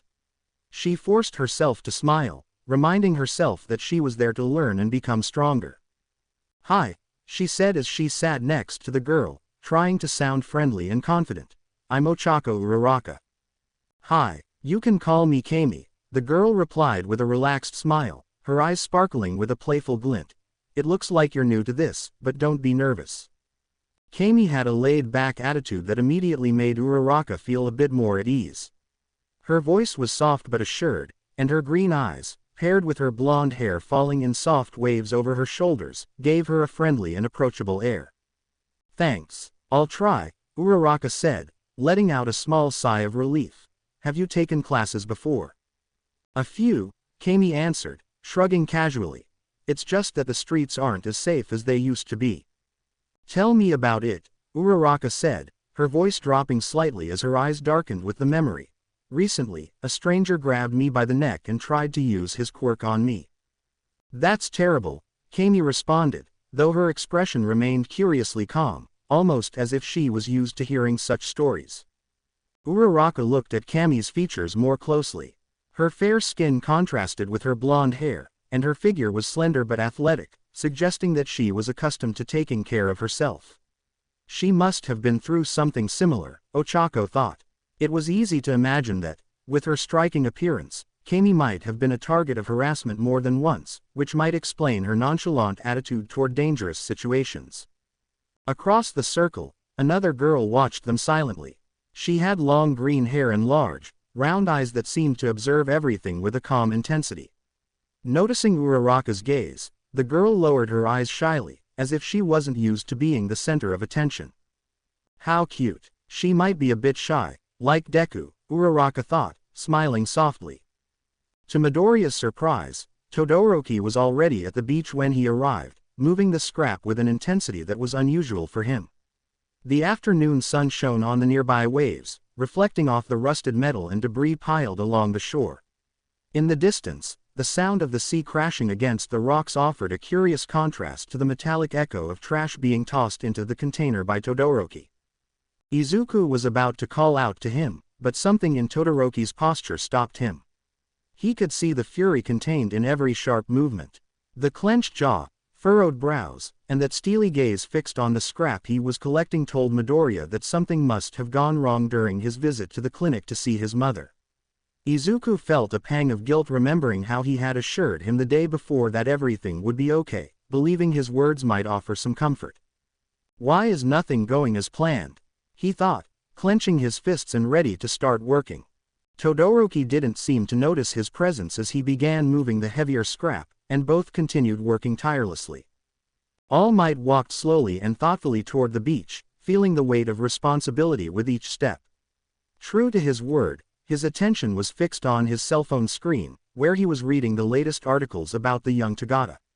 Each line left him more impressed than the last.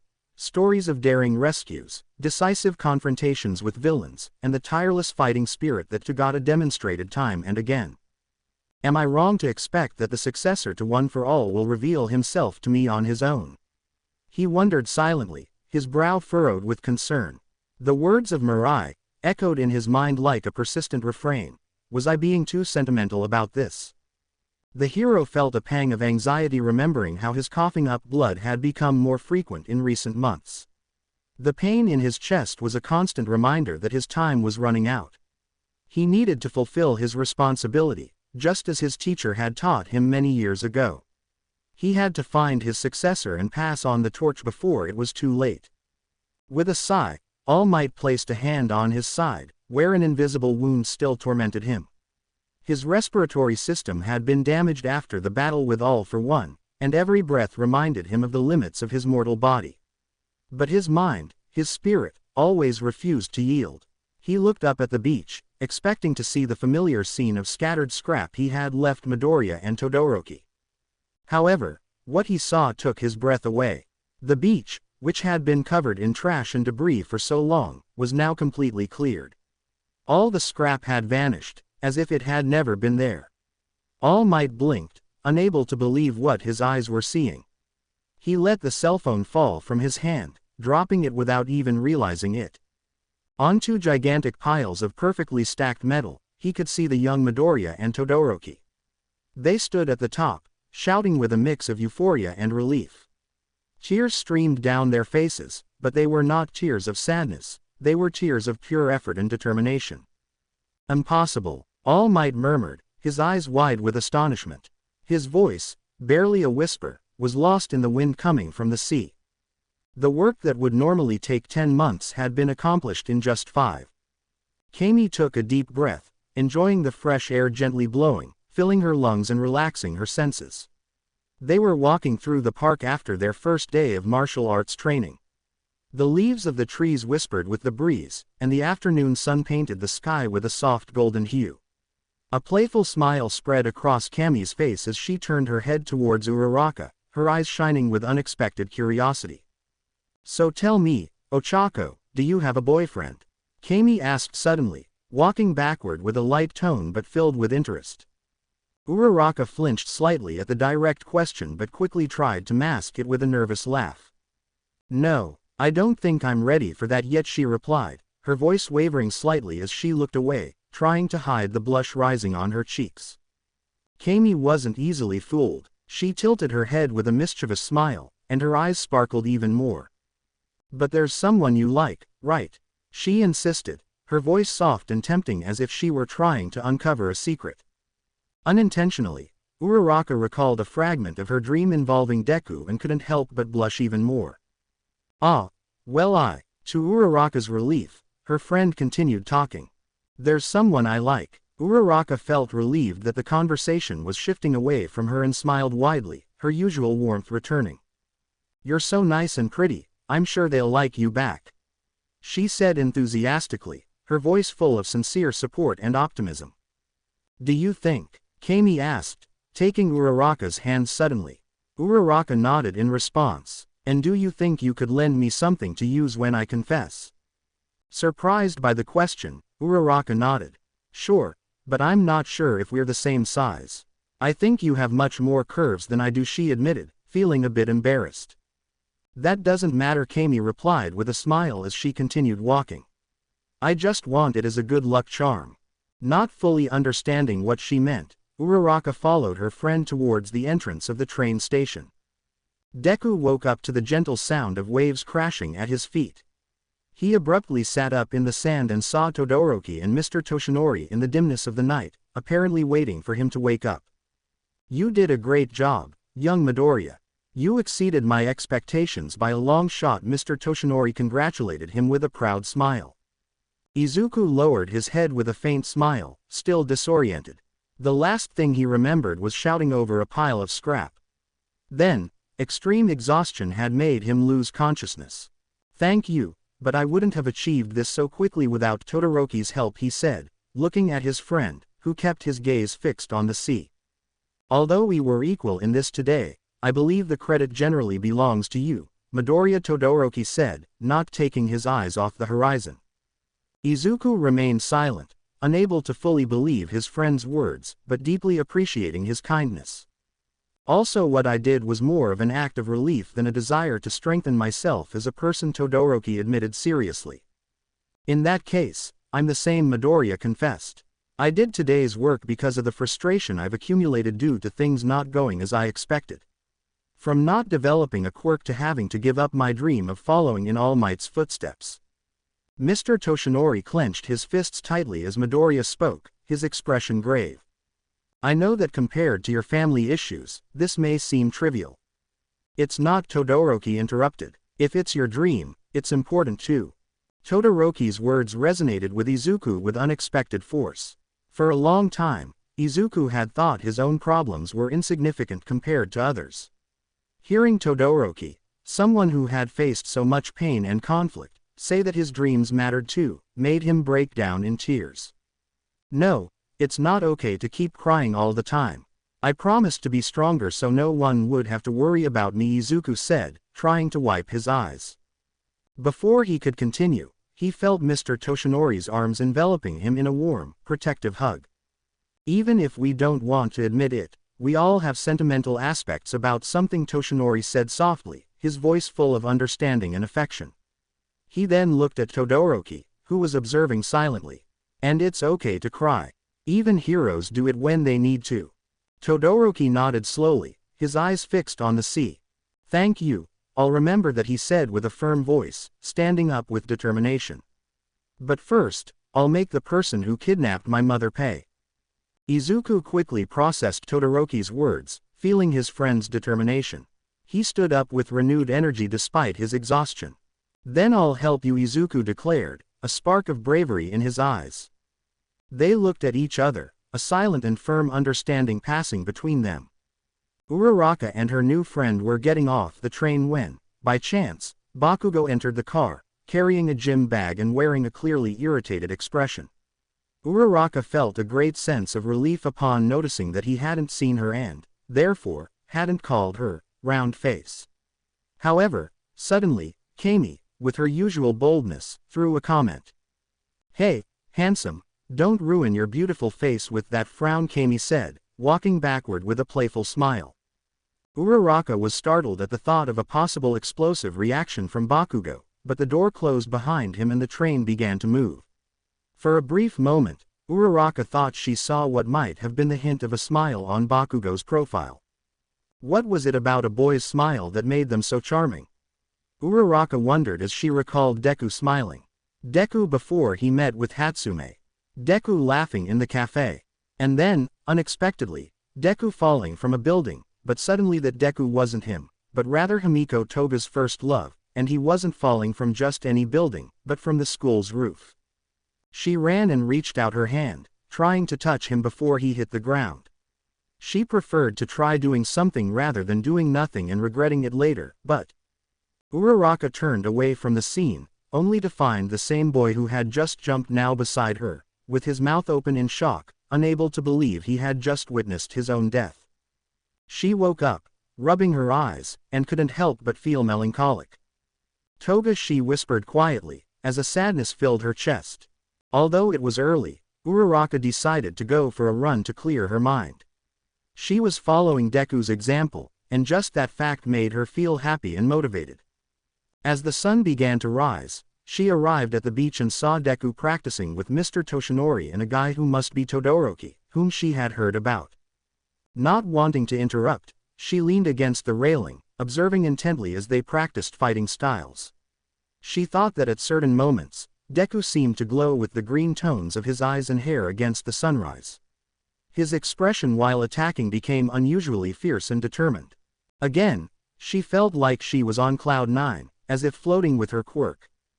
Despite the short time they had known each other, she felt like she had seen him in various facets, and seeing him in this new light, she told herself that she also really liked Deku in attack mode. That expression of determination made him look absolutely cool. Without worrying too much about whether she was blushing, she wondered. Was this what girls in magazines called attraction? Watching Deku get stronger and stronger. Maybe when she first met him, she was too distracted by his resemblance to the guy who had obsessed Himiko Toga to notice anything else, but now she felt she was seeing Deku at his full potential. Was what she felt admiration? Seeing him grow as a person every day and wanting to be like him? Or affection, for having seen him at his worst and now seeing him smile again? Or Combining it all, what she really felt was, what if she talked to Deku about this? The mere thought made her anxious, and as she breathed, she felt her breath was warm. But would it be right to tell him about her feelings? She wasn't sure if it was the right time. Now Deku seemed very focused on finding a new path after giving up on following in All Might's footsteps. And she didn't want that to be lost. His ability to focus, whether as a fanboy who wrote down everything related to heroes in his notebooks, or as someone who practiced non-stop in his free time. She didn't want Deku to change at all. Stepping away from the railing, Uraraka decided to continue running in the opposite direction. From the beach, Deku turned in that direction due to a strange premonition but found no one, and his distraction earned him a punch to the face from Todoroki. "Don't get distracted, young Midoriya," Mr. Toshinori reprimanded him. "Yes," Deku replied, returning to the training with renewed focus. Izuku was walking down a busy street, lost in his thoughts as he made detailed notes in one of his notebooks. His steps were automatic, more guided by routine than by any attention to his surroundings. The world around him seemed to move at a fast pace, but he was completely immersed in the task of recording every idea that crossed his mind. There was something comforting about this habit, a way to organize the chaos of his ever-active mind. However, just as he lifted his gaze to get his bearings, something made him stop mid-sentence. A familiar figure, standing out in the crowd, caught his attention. It was Uraraka. Izuku felt a warm wave of emotion wash over him as he recognized her. She was just a few meters ahead, walking with determined strides. Her martial arts suit was tight but practical, and her hair, pinned back in a simple clip, gave her a casual yet resolute look. The image struck him as unexpectedly cute, and his heart began to beat a little faster than he expected. "Uraraka, wait," Deku called out, raising his hand in an attempt to get her attention. Hearing his voice, Uraraka quickly turned around, her eyes lighting up with surprise and joy when she saw him. "Deku," she exclaimed with a radiant smile. "What a surprise to see you here." "I just finished a training session with Todoroki and Mr. Yagi," Izuku explained, still a bit flustered with excitement at having found her. "I just finished training too," she responded, her voice filled with shared enthusiasm. They smiled at each other, and without the need for more words, they began to walk together, enjoying the unexpected company. As they walked, something about Uraraka's outfit caught Izuku's attention. The neckline of her martial arts suit subtly exposed the back of her neck, a small part of her skin that, somehow, seemed more delicate and attractive than he had ever imagined. Unable to help himself, he stared a second longer than he intended. Noticing his gaze, Uraraka turned towards him, causing Deku to immediately feel nervous. It's a shame we don't see each other as often anymore," he blurted out, trying to divert attention as he fidgeted with the edges of his notebook. "I think it's been 2 months since the last time we met." Uraraka lowered her gaze for a moment, and her tone softened as well. "Yeah, it is," she replied, as if sharing the same sadness. Izuku felt a small knot form in his chest upon hearing her words. He wasn't sure why the distance between them had been bothering him so much lately, but he couldn't help but wonder if she felt the same way. He remained silent, searching for the right words to break the invisible barrier that seemed to have formed between them over time. "Would you mind if I called you sometime?" he finally asked, his voice laced with a palpable shyness. He averted his gaze to the ground, unable to maintain eye contact for fear that his proposal would be misunderstood. But if you're busy, I'll understand." Before he could continue, Uraraka suddenly stopped in her tracks, causing Izuku to come to an abrupt halt as well. His heart raced. Had he said something wrong? Had he crossed a line he shouldn't have? Sorry if I said something inappropriate," he stammered, panic seeping into his voice. "I didn't mean to make it sound like I want you to be my girlfriend or anything. Not that I have those intentions, I know we're just friends." His words crumbled over themselves, and his face turned bright red, unable to hide his embarrassment. He felt like he had lost control of the situation, and just as he was about to apologize again, a familiar presence interrupted the scene. "Then get out of the way, nerd," snarled a sharp voice, followed by a strong shove that knocked him to the ground. Izuku barely had time to react before seeing Bakugo standing in front of him, wearing his usual defiant expression. Where did he come from? Izuku thought, still dazed from the hit. Bakugo, does this mean? Uraraka asked, looking at Bakugo with a mix of confusion and curiosity. Yeah, Bakugo replied as he gently cupped Uraraka's cheek with surprising tenderness. I rejected all those extras for you, round face. Wait, Kachan, Midoriya shouted, but his voice was drowned out by the growing sense of despair welling up inside him. Suddenly, he saw himself as scrawny and weak, wearing his school uniform, just like when Kachan had suggested he jump off the roof. Bakugo looked at him with contempt, his quirk crackling menacingly in his hand. So, what will you do? He asked, as fear paralyzed Izuku's legs. Bakugo's face grew closer and closer to Uraraka's, as if time had slowed down, until they were interrupted by a powerful and resonant voice. Ha ha ha, it's all okay now. And why? Because I am here. All Might, what are you doing here? Bakugo and Uraraka exclaimed in unison, their hands intertwined.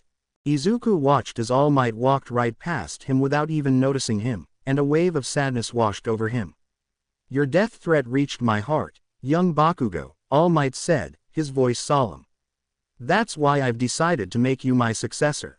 Wouldn't expect anything less, Bakugo responded with an evil laugh that echoed endlessly, reverberating in Izuku's mind as he felt himself spiraling into a dark, bottomless pit.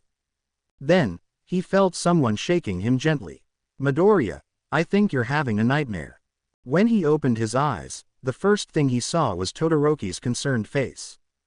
The sun was just beginning to peek over the horizon, painting the sky in shades of orange as Midoriya and Todoroki walked silently down an empty street, each carrying a shovel over their shoulder. Though the surroundings were calm, Midoriya's mind was still clouded by the remnants of the nightmare that had disturbed him just moments earlier. I'm sorry for bothering you with my nightmare, Midoriya said, rubbing his eyes to shake off the sleep. And thanks for waking me up. Todoroki, as usual, looked at him with a mix of calm and concern. You always murmur a bit in your sleep, but today you seemed especially troubled. Midoriya stopped for a moment, surprised. Wait, I always murmur in my sleep. I didn't know. I hope I didn't say anything embarrassing. You just kept repeating one name over and over. What name? Kachan. Midoriya's face fell, and Todoroki glanced at him from the corner of his eye. Don't worry, I haven't been able to sleep much since then anyway. At Todoroki's words, Midoriya remembered that since the abduction of Todoroki's mother, no one had contacted them for a ransom or to state their intentions. The investigation hadn't progressed much either, given that Endeavor, with all his years as a hero, had made countless enemies to suspect. Todoroki appeared calm, but Izuku had a good sense of how he truly felt. It had been 2 months since they had cleaned the beach, and in that time, Mr. Yagi had introduced him to a man who had been a pro-hero, known as Gran Torino. He had helped Midoriya undergo training that initially seemed way too extreme. On weekends, they went to a rocky area where he learned to scale and make huge leaps similar to parkour. With a modification from Hatsume to his shoes and knee pads, he could store energy by repeating squats, allowing him to jump higher than he ever imagined. Over here, called a familiar voice from the distance. It was Toshinori, waiting for them near a large area in ruins. This is Midoriya was surprised to recognize the remnants of the structure. That's right, it's the bridge that Tamura Shigaraki attacked a few months ago. Are we here to investigate? Todoroki guessed, raising his shovel. No, all the information that could be gathered here has already been documented, replied Toshinori, surveying the massive destruction. As I once told young Midoriya, there are jobs that aren't as glamorous as saving people as a hero, but community service is necessary for society's well-being. A bridge like this might not seem like a big deal, but for the people who would use it daily, it's a vital part of their lives, just like the beach you helped clean. That's something All Might said in an interview a few days ago, Todoroki mentioned. In the same one where he clarified he still hasn't chosen a successor. Caught in his own words, Toshinori tried to brush it off. He did. Must be we think alike on the matter. I wouldn't know. Since I stopped following All Might, I don't get his notifications anymore, Midoriya reflected.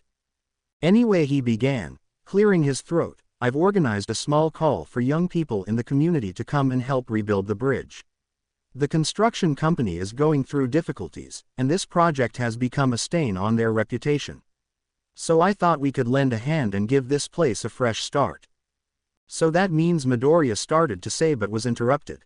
Hey, good morning. A familiar voice cut in. It was Kirishima, as energetic as ever. Alongside him was a girl with pink skin and striking eyes. Hope we're not late. Hi, is this where help was requested? Asked another girl with big eyes and green hair, standing next to a blonde boy with a large tail. Heavy footsteps echoed behind Midoriya and Todoroki, prompting them both to turn around. Thank you all for coming, said the newcomer with a warm smile. That's Uraraka's dad, Midoriya exclaimed, recognizing him from their encounter at the police station. The man approached him directly, placing a firm hand on Midoriya's shoulder, his gaze filled with gratitude. Izuku Midoriya, I don't think I'll ever be able to thank you enough for saving my daughter. And now, you're helping my company. I'll always be in your debt. Midoriya quickly tried to deny it, feeling a bit uncomfortable with all the praise. No, that's not. Before he could finish, a cheerful voice interrupted. We all agree Deku's great, but don't forget there are other volunteers here too, Dad Uraraka said, stepping forward behind the frog-like girl and the boy with a tail. You're right, her father replied, chuckling softly. Uraraka. Midoriya couldn't help but express his happiness at seeing her. This time, her hair was tied in a half ponytail that suited her really well. Izuku tried to smile normally, and she returned the gesture with the same warmth. As the atmosphere among the young people relaxed, Toshinori stepped forward, taking the floor with his usual calmness. Thank you all for coming. The foreman will be here to guide you on what tasks need to be done. I understand that some of you are practicing to enter the UA Hero course, like Mr. Uraraka's daughter, so feel free to use your quirks, but do so with caution. Remember, we're here to help, not to create more problems. Let's do this, shouted Uraraka, raising her fist into the air enthusiastically. Yeah, everyone responded, fueled by her energy. The group clapped in unison, and within seconds, the area buzzed with activity as the work began. Midoriya did his best to keep up with the workers. The bags of cement were passed from hand to hand, and alongside Todoroki, they kept the chain moving. Out of the corner of his eye, Deku observed the other volunteers and workers, taking note of the quirks they used to make construction easier. He found it all fascinating and was already eager for a quiet moment to write everything down in his notebook. Every quirk, every ability, represented a new opportunity to learn. Could you wait a moment? One of the workers interrupted, frowning as he checked a list on his tablet. I think we're missing a few bags of cement. I need to call the supplier to make sure it's not a mistake. Both Todoroki and Midoriya nodded, relieved by the brief break. Fatigue was starting to set in their arms, and Midoriya took the chance to wipe the sweat from his forehead with the back of his hand. Meanwhile, his eyes instinctively searched for Uraraka. He knew that if anyone was standing out in this project, it had to be her with her zero-gravity quirk. Is she Kachan? Todoroki asked, pointing toward her. Midoriya turned sharply, a bit confused by the question. But when he saw Uraraka, she was chatting animatedly with the boy with a tail, and they seemed to be laughing at something. Although he didn't want to admit it, something about the scene bothered him a little, and Todoroki didn't miss the slight frown on his face. I don't like getting involved in other people's business, but maybe if you talk to her, you might sleep better, Todoroki suggested in his neutral tone, though his words made sense to Midoriya. Just as he was about to take the first step, ready to approach Uraraka, the worker spoke up again, interrupting the moment. All right, he announced, looking up from his tablet. The missing bags will arrive tomorrow, so we can get back to work. The rhythm of the construction returned to normal in an instant. Thank you all so much.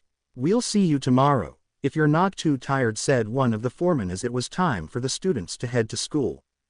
Thank you for having us, responded Kirishima energetically, speaking on behalf of the departing group. Midoriya looked back, hoping to see Uraraka catching up since she wasn't with them. He thought maybe she had stayed a bit longer with her father. Hey, Midoriya, Hiroshima's voice snapped him out of his thoughts. You know, I invited Bakugo to come along, but he said he preferred to hit the gym, you know, like a normal person. I thought he'd like this kind of activity. The smell of masculinity is everywhere. I think you're not being very fair to us, reprimanded the girl with pink skin from the other side. By the way, I'm Mina Ashido. Hiroshima scratched his head, realizing his mistake. Sorry, that wasn't intentional, really. I'm Izuku Midoriya. Nice to meet you. Midoriya introduced himself with a slight bow, trying to ease the tension. Since we're in the middle of introductions, I'm Suyu Asui, but if you want, you can call me Su, added the girl with a frog-like appearance, speaking calmly. Nice to meet you, Su. By the way, I liked how you used your quirk today, commented Kirishima. It's easy when you can adhere to surfaces, replied Asui, shrugging. The young man with a tail joined the conversation. I'm Ojiro Mashure, and this is Toru Hagakure. Nice to meet you. Everyone blinked, puzzled as they looked toward the empty space where Ojiro had pointed. Unable to contain himself, Ojiro let out a laugh, accompanied by a second, lighter, and more playful feminine laugh. Sorry, he apologized, it's a joke we like to play when we meet new people. For a moment, no one understood, until Midoriya, always attentive to details, figured it out. Oh, Hagakure is invisible, he exclaimed. Ojiro nodded, still laughing. A little while ago, we made Uraraka believe that her power was going haywire and that she was making a bucket float that she hadn't even touched. Midoriya recalled when he had looked in their direction and finally understood. He smiled a bit, but felt oddly relieved that they hadn't been laughing alone. But why? Wait, Kirishima raised an eyebrow, as if just realizing something. Does that mean you've been? Don't even say, Itojiro interrupted, visibly blushing. Of course, she's developed clothing using her hair as material, so it's invisible as well. I don't mind if people think I'm a nudist, Hagakure clarified. It's a valid assumption, but most of the time, I do wear visible clothing. Anyway, sorry for thinking that about your girlfriend. It wasn't very gentlemanly, Kirishima apologized seriously. We're not dating. We've just gone out a couple of times, Hagakure clarified, laughing softly. But you didn't have to tell everyone, Ojiro murmured, scratching his chin, a bit uncomfortable. Everyone found the situation somewhat amusing. Midoriya wondered why the guys at his school were so different from these. It almost felt like they were all already friends, and it was so natural. He wished it could be like that every day at school. Hey, Midoriya, what happened with that other guy who was with you before? Ashido asked, changing the subject. The handsome guy with the serious look. Yeah, I thought the same, Hagakure agreed. Suyu, for her part, thought that the guy reminded her a bit of her younger brother, so she couldn't consider him entirely handsome. Todoroki had something to attend to, so he left earlier, Midoriya explained. He was a bit worried about that, but was reassured that Mr. Yagi had accompanied him. Besides being handsome, he's mysterious. That just makes him more attractive, Ashido commented, sharing a laugh with Hagakure. Kirishima and Ojiro exchanged a look of resignation. Womenboth muttered in jest. Well, I guess this is where we part ways, announced Kirishima, as they reached an intersection in their path. Everyone went their separate ways, saying their goodbyes, and Midoriya felt a bit down about being left alone. He was especially disappointed that he hadn't been able to talk to Uraraka after so long. Hey, wait up. Deku was surprised and his heart skipped a beat upon recognizing the voice, but he tried to hide it. Uraraka, I'm sorry, everyone already left, said, trying to sound natural. Uraraka approached with a smile, adjusting her backpack. I got a bit distracted talking to my dad about his new projects. It's hard to stop him once he starts talking about architecture, but he's really happy, she explained with affection. They continued walking toward the station, and discreetly, Deku glanced back and pinched his cheek to convince himself it wasn't another dream. Is something wrong? No, nothing, Midoriya replied, trying to sound cheerful. By the way, I really liked the volunteers who came today.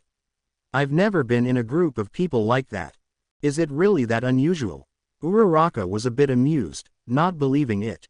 For me, yes, Midoriya looked up at the sky with a thoughtful expression.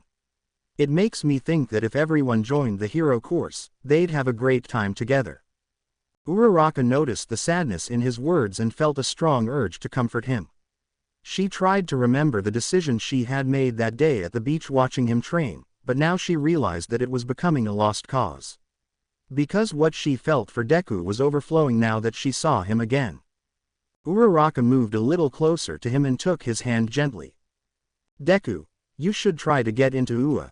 Midoriya immediately felt as if an old wound in his chest had reopened. He had to admit that he constantly found himself thinking about how he would face the UA entrance exam if he tried. But hearing someone like Uraraka say it out loud made it too real. But I promised my mom, he began to say, his voice wavering. Uraraka shook her head, interrupting him. I know she'll understand, she assured him confidently. I know she won't let you give up on your true dream. Honestly, I'd like to keep meeting people like those from today, Midoriya reflected with a slight smile. And I'd be very happy to study with you and see you every day. Saying that without thinking, Uraraka blushed instantly and wanted to let go of Deku's hand, but this time he took hers firmly by the wrist. He also seemed surprised by his own reaction, which seemed quite instinctive. Sorry, Deku began to say, but he didn't let go, and Uraraka's heart grew more turbulent. Uraraka. They looked into each other's eyes, their mutual confusion evident in their blush. I can't believe you forgot the science project. We're going to be late. Ashido complained as she came down the station stairs. Oh, but Midoriya and Uraraka are still here. It can't be that late, Kirishima pointed out. Both of them reacted with alarm, as if their hands were burning, and they immediately separated. But it's almost 9, Ashido said, checking her watch. Oh, it's really late, Uraraka exclaimed. Yes, really late, Midoriya agreed. They both rushed up the station stairs, heading in opposite directions to catch their respective trains. What's going on with them? Kirishima asked, and Ashido looked at them with interest. Toshinori walked alongside Todoroki as they entered the police station.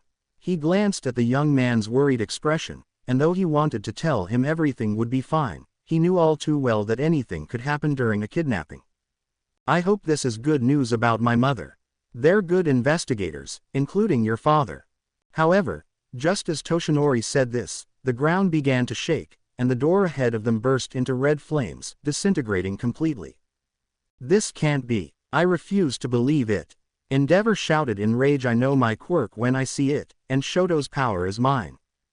Both of them rushed toward the commotion and saw Endeavor standing in front of Hawks and the police chief on the other side.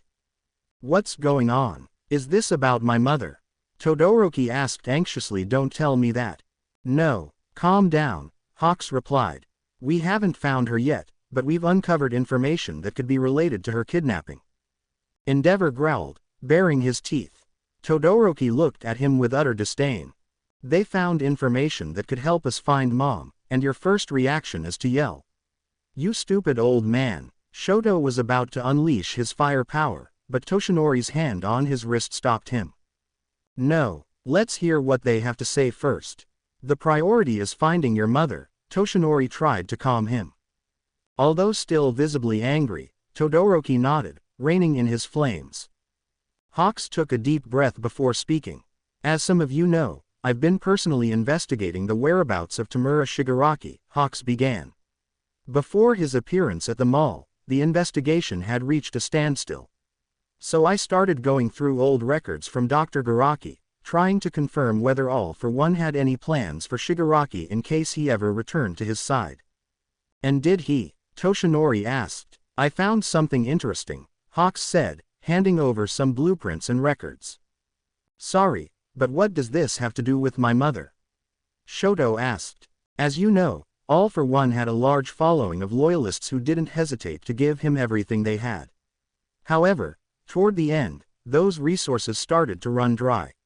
I discovered that Dr. Kyudai Garaki was funding some of his research by offering a service to implant quirks into newborns from wealthy families. And in those records, we found a signed authorization from your mother. Hawks passed Todoroki a document, and Shoto took it with a shocked expression.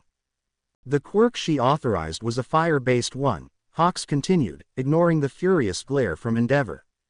Do you think your mother might have been desperate enough to give Endeavor a child with a combination of quirks that she'd consent to something like this? Shoto immediately remembered the distressed look on his mother's face as she talked on the phone, right before she threw boiling water at him. Yes, she probably would have done anything to make sure she didn't have to bring more children into the world for nothing, Shoto admitted, and for the first time, Endeavor's expression shifted to one of deep regret as he closed his eyes. Hawks exhaled heavily. All right, it's possible that the person who kidnapped your mother knows about this and is trying to expose it as part of a smear campaign against Endeavor. But it's just a theory for now. Todoroki looked down at his hand, remembering the flames he had once despised. So does this mean my fire quirk belonged to one of All for One's followers? More or less, Hawks said, taking a sip from his coffee, his expression suggesting it was too hot. But a manifested quirk can't be implanted into a newborn. Their body wouldn't survive it, Toshinori noted. The police chief stepped in then. Dr. Kyudai Garaki developed highly advanced, albeit monstrous, technology, he tried to explain. It's possible he found a way. Shoto immediately sensed that something was being withheld. If there's still something you're not telling me, I need to know now. Endeavor, though harsher, agreed. I agree. I don't trust you one bit. Hawks sighed in resignation. I guess that's what I get for playing the double agent too well. And sure, Endeavor, you can review the investigation. Hawks gestured toward the stack of papers on the desk. As for any information we might still be hiding, there's only one more thing. But again, it's just a theory that's hard to verify. I want to hear it, Shoto insisted. We believe that quirks in newborns are like seeds that haven't yet sprouted. To implant one, they would have had to take the potential from one child to give it to another. Shoto's face fell slightly as he wondered if his mother had known this when she agreed to implant a fire quirk, possibly taking it from another child. Knowing how rare fire quirks are, we narrowed it down to children born the same year, with at least one parent possessing a fire-based quirk, but who hadn't yet manifested it. Shoto furrowed his brow. After applying those filters, only one name came up in the system. And I believe you know it, Mr. Yagi, Hawks said, handing over a sheet of paper with a name on it. Izuku Midoriya. Bakugo was working out on an arm machine, letting his most violent thoughts fuel his workout. He started by thinking of useless Deku, who seemed to be getting more confident with each passing day. But Bakugo knew he could still crush him like a bug whenever he wanted. Deku was just a small pebble in his path, not worth worrying about. In his mind, he crushed Deku's head between the armrests of the machine, relishing the thought. Then there was that second-year student at UA. Sure, it might take a bit more time, but Bakugo was eager for the chance to humiliate him and prove that he was nowhere near being the number one. He imagined punching that idiot's face into the boxing bag, each hit satisfying his competitive fury. And of course, he hadn't forgotten about that guy who had the nerve to mock him at the entrance of the school. Bakugo had something special saved for him, he thought, grinning maliciously. On the treadmill, he imagined chasing the guy down, using his explosions to propel himself forward, watching the terror in his eyes as Bakugo closed in. Suddenly, the lights in the gym flickered and then shut off completely. Bakugo stopped his workout, irritation rising as darkness surrounded him. Hey, there are still people here. He shouted angrily. Sorry, looks like there's a power outage, called out one of the gym staff. TCH, great, Bakugo muttered, annoyed. A guy who had also been on the treadmills made his way over to where a lamp illuminated the fuse box. If you want, I can help, he offered, pointing to himself. Really? The staff member asked, clearly skeptical. I already checked the fuses. There's no damage, but I don't get why the emergency generator didn't kick in. I can give it some power. Not to brag, but I have great control over my electricity quirk. I'm even aiming to get into UA. Bakugo narrowed his eyes, watching closely, his brow furrowed. Another rival. It seemed like more would keep popping up if he didn't stay alert. And there was no way he'd let anyone get in his way of becoming number one. Todoroki walked with firm steps toward the beach, his determined expression starting to worry Toshinori, who followed closely behind. The cool breeze gently blew, making Todoroki's two-toned hair flutter, while the sound of the waves grew closer with every step. "I know you're a good friend," young Todoroki Toshinori began, passing by a lit street lamp. "And I understand you feel like you should tell young Midoriya about Hawk's suspicions, but remember that what's done cannot be undone, if it turns out to be true." Todoroki stopped abruptly, his fists clenched, and a mix of frustration and anger crossed his face. "To think that being a hero was Midoriya's dream and my family took that from him because of my father's ambition to surpass All Might. He couldn't contain himself and threw a strong punch at the street lamp. The metal vibrated, and the light flickered slightly under the force of the impact. I'd understand if Midoriya doesn't want to speak to me again after this." Toshinori observed him in silence for a moment, recognizing the heavy burden Todoroki was carrying. "I doubt that," he finally said. "You know the kind and forgiving nature of young Midoriya. Plus, this isn't something you could have decided. I believe he'll understand if you choose to tell him." The street lamp continued to flicker, perhaps because of Todoroki's punch. A heavy silence fell between them, broken only by the sound of the waves crashing on the nearby shore. Finally, Todoroki broke the silence. "For some time, I've noticed you have a particular interest in Midoriya." He paused, his sharp gaze locking onto Toshinori. "That's why I want to ask you now." Toshinori swallowed hard. "Are you Midoriya's secret father or something like that?" Toshinori could finally breathe again, letting out a small, relieved laugh. "No, we're not connected like that. I'm just his mentor." Todoroki furrowed his brow, his expression growing more thoughtful. "But you are very important," Todoroki reflected. "I've noticed that both my father and Hawks trust you greatly. They've talked to you about delicate matters, things that are usually kept secret. Hawks even allowed you to review the information he found about All for One's plans for Tamura Shigaraki. If I had to guess, I'd say you're hiding your true identity from Midoriya." Toshinori looked at him, impressed. He hadn't expected Todoroki to pay such close attention. "I didn't think you were observing so much," young Todoroki Toshinori said, his tone growing more serious. Todoroki turned to face him directly, his gaze firm. "It's part of being Endeavor's son," he replied. "So, will you tell me who you really are?" Toshinori lowered his head, feeling the weight of the questions and the truth he carried becoming harder to hide. After a few seconds, he gave a small smile, a mix of weariness and acceptance. At that moment, the street lamp went out, leaving them both in darkness. Uraraka had a distant look in her eyes, unaware that Tsuyu had been watching her for a while as they walked side by side. In Uraraka's mind, the moment kept replaying when she had seen Deku, his beautiful green eyes, and what seemed to be a faint blush on his face. "Ochako," Tsuyu called in her usual straightforward tone. "You know I always say what I think." Uraraka blinked, surprised, and let out an awkward laugh, feeling a slight warmth in her cheeks. "Yeah, I've noticed." Tsuyu, ever direct, didn't waste any time getting to the point. "That's why I'll tell you this. I think you like Midoriya, and you're thinking about him right now." Uraraka's face instantly turned deep red. What?" she stammered, bringing both hands to her cheeks, as if covering them could hide her reaction. Without realizing it, her body began to float slowly off the ground.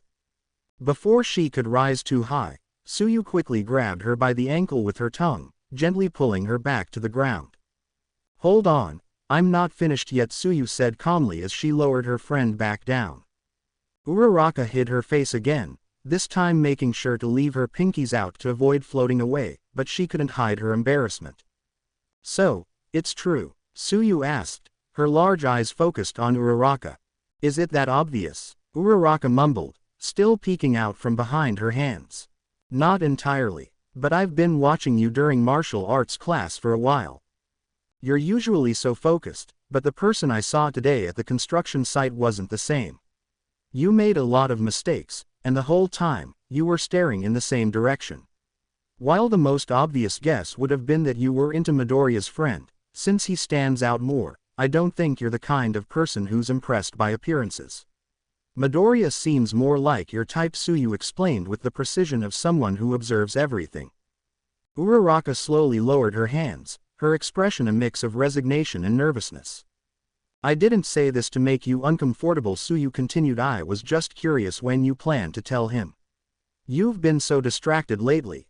I'm not going to tell him, Uraraka replied, her voice soft and subdued. He's dealing with a lot, and he needs to focus on his own goals.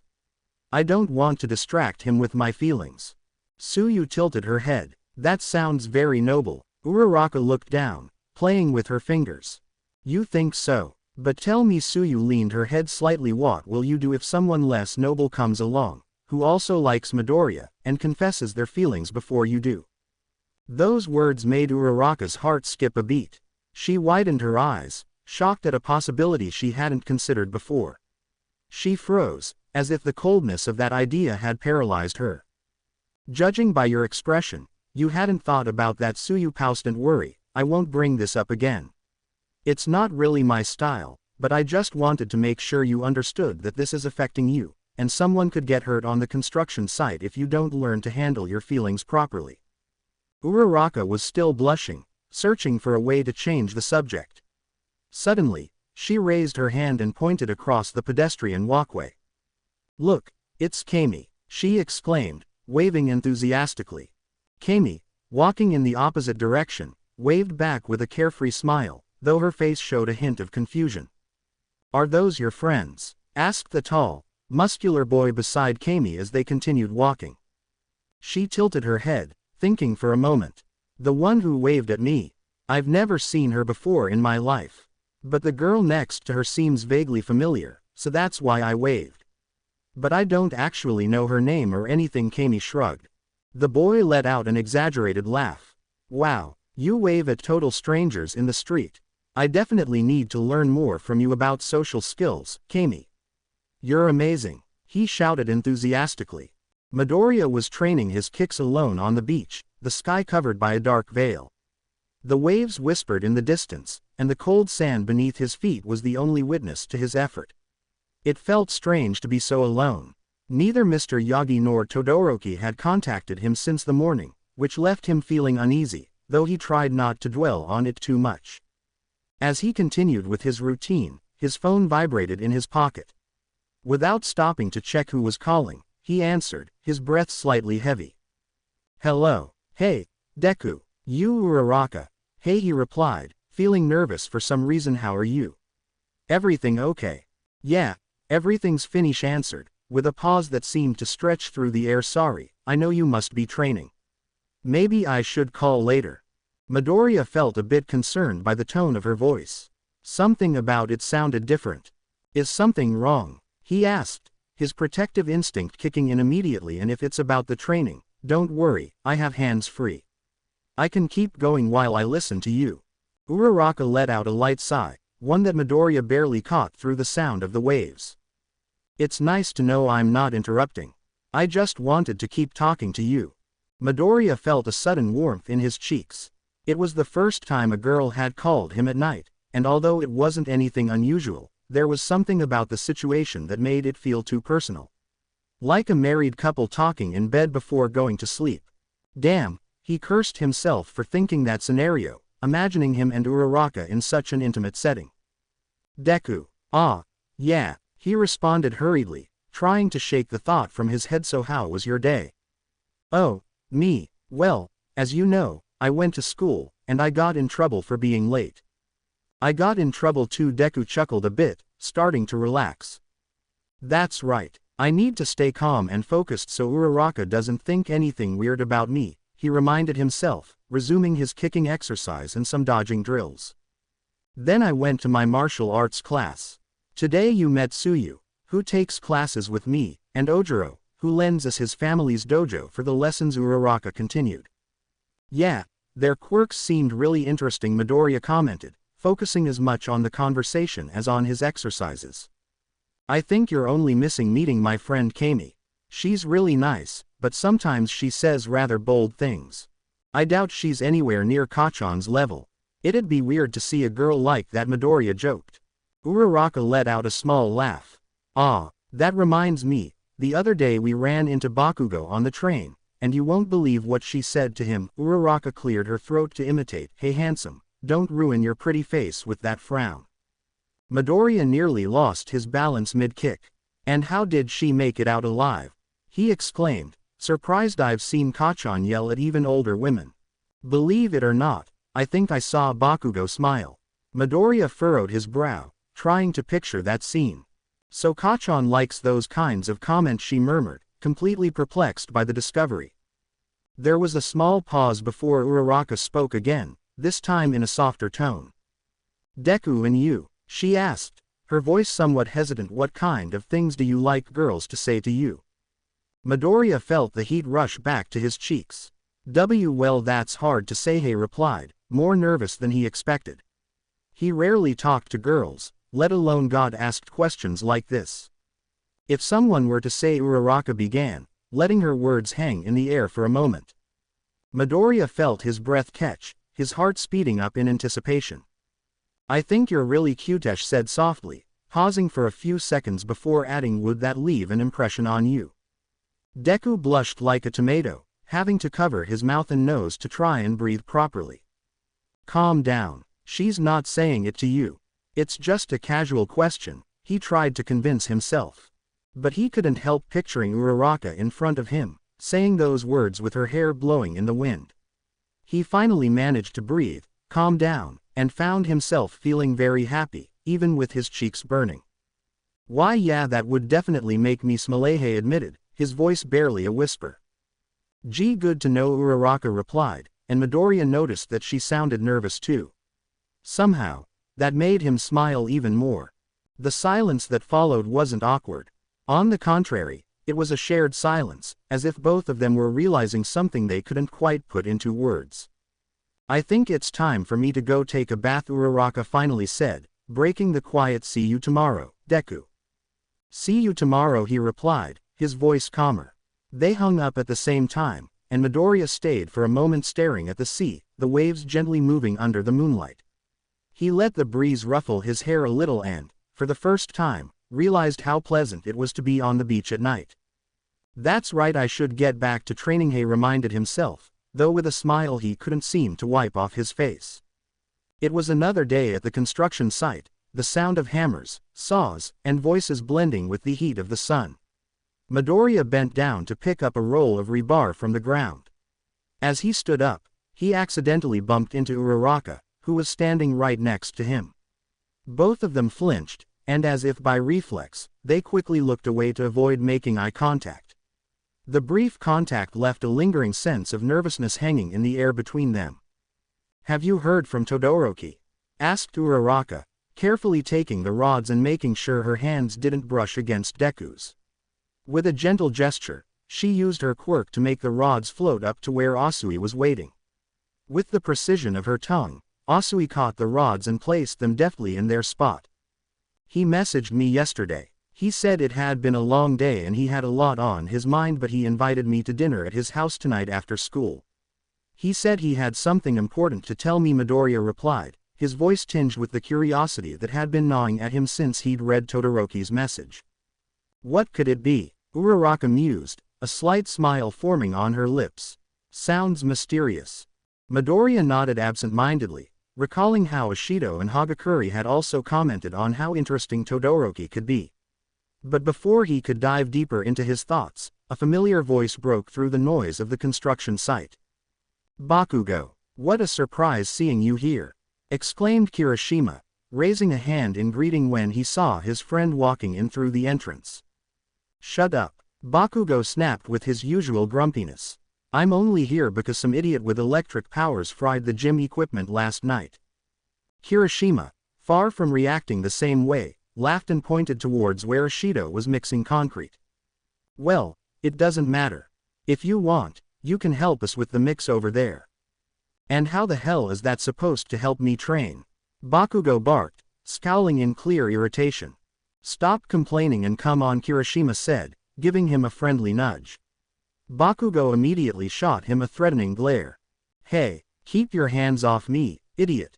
Asui, observing the interaction from her position, commented in her usual calm tone. He's such a peculiar guy, but together they seem like a comedy duo. However, at that moment, due to a slight miscalculation, some of the rods began to slip. Midoriya, noticing this, didn't hesitate for a second. He bent his knees quickly, and with an impressive leap, he caught the rods in midair before they could fall. With a fluid movement, he secured them safely in the construction structure. "You've got great reflexes," Asui remarked, impressed. Midoriya blushed slightly at the compliment. "Well done, Deku." Uraraka cheered from below, and Midoriya felt his heart race a little more at the sound of her voice. "Nice one, Midoriya," added Kirishima, though his jovial tone was quickly interrupted by Bakugo's growl as he stood beside him with arms crossed and a look of deep displeasure. "Not again." "Hey, idiot," Bakugo snapped, stepping forward. "How did you do that? Last I checked, you didn't have a quirk. And normal people don't just jump 5 meters like that." Ashido, who had been listening nearby, chimed in with a confused expression. "What? Of course, he has a quirk. I've seen him use it today and yesterday." "Same here," Asui agreed, tilting her head. Bakugo, increasingly agitated, marched toward Midoriya, his eyes blazing with fury. "Have you been mocking me this whole time, you jerk?" he yelled as he advanced, fists clenched. "I swear I haven't, Kachan." Midoriya tried to explain, watching Bakugo climb up a rope towards him. "I'm just using engineering tools to help with the construction. Tell that to someone who'll believe it, Deku." Bakugo shouted, launching a punch that Midoriya agilely dodged. Bakugo stopped dead in his tracks, surprised. "He read my movements," Bakugo thought with a twitch, "he's imitating that other idiot." To his shock, not only had Midoriya dodged, but he had used Bakugo's arm as leverage to flip him over, slamming him onto his back. "This damn pebble, you always start with your right," Kachan, Midoriya explained, panting slightly. "And by the way, I wrote that down in the notebook you threw out the window back then." "Nice move," Ojiro commented as he joined the others watching from below. "But shouldn't we stop them? This isn't the right place for sparring." Bakugo growled. "What are you trying to prove, you damn Deku?" Bakugo snarled, his eyes burning with restrained fury. "Like I told you before, Kachan, I won't let you hit me anymore. And as far as I'm concerned, the Deku from your insults now means you can do it." Uraraka, who had been watching the scene with growing concern, couldn't help but smile at hearing those words. As he got closer, still on the ground, Bakugo noticed the strange shoes, knee pads, and gloves Deku was wearing. He wondered if there was some truth to what Deku had mentioned earlier, and he started focusing on that, but... "I hope you didn't hurt yourself, Kachan. Are you okay?" Midoriya offered him a hand to help him up, and in Bakugo's eyes, it was all too familiar, a childhood memory he harbored with deep resentment. "Don't you ever do that again. Do you hear me?" "Do what?" Midoriya asked, confused, taking a step back as he saw Bakugo rise threateningly. "Act like I'm weak," Bakugo shouted, pouncing on him, slamming him to the ground, and landing a punch straight to Midoriya's face. That was enough to finally break Midoriya's patience. "I've never thought you were weak," Midoriya yelled, punching Bakugo back. "In case you haven't noticed, I've always wanted to be like you, except when you're being a total jerk." Bakugo grabbed him by the shirt, and they wrestled on the ground. "Why don't you just die?" Bakugo roared, pulling harder. "You should think before you speak, idiot." Midoriya shot back, throwing another punch. "Look who's talking. You're the one who started all of this with your stupid, 'Are you okay?' At 4 years old when I fell off that damn bridge." Bakugo screamed, pulling even harder as Midoriya struggled to break free, finally opting to kick him. "You tormented me for years over that." Midoriya gritted through his teeth, trying to pry Bakugo's hand off him. "Isn't that enough for you?" Bakugo growled, letting go of his shirt and now trying to slam him into the ground, grabbing Midoriya's face with his entire hand. At the same time, Midoriya tried to push him away with his feet and pressure his arm. The fight intensified, and both of them were so absorbed in their struggle that they didn't notice they were dangerously close to the edge of the construction site. Everyone braced to intervene, but in the end, it was Asui who managed to save them, wrapping both of them with her tongue. "You two really have some serious issues to work out," she said calmly as she gently placed them on the ground. Before either could react, a firm voice interrupted them. "What's going on here?" Uraraka's father arrived at the scene. Seeing Bakugo and Midoriya on the ground, he called them both over to have a word. So, will you still be able to go back to the construction site? Todoroki asked, sitting beside Midoriya as he took his first bite of food. Midoriya nodded, putting down his chopsticks for a moment to answer. Yeah, but with the condition that we don't get into any more fights, he explained, letting out a tired sigh. They also called our homes to inform them of what we did. Midoriya's face was still a bit swollen, so he had been forced to explain part of what happened. The silence that followed left a trace of discomfort in the air, but it was quickly interrupted by Fuyumi, Todoroki's sister, who sat next to them. With a curious smile, she addressed Midoriya. So, why does that girl Kachan always want to hit you? She asked innocently. Could it be that she likes you? Midoriya realized that he had never clarified that to Todoroki. After a brief explanation, Fuyumi chuckled softly. Sorry, I guess I didn't understand my brother very well.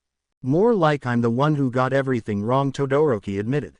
Trying to calm his nerves, Midoriya finally took his first bite of the dish, and his eyes lit up. It's delicious, he commented, looking at Fuyumi. I'm glad you like it, she replied with a smile. I'll pass your compliments to my brother Natsuo.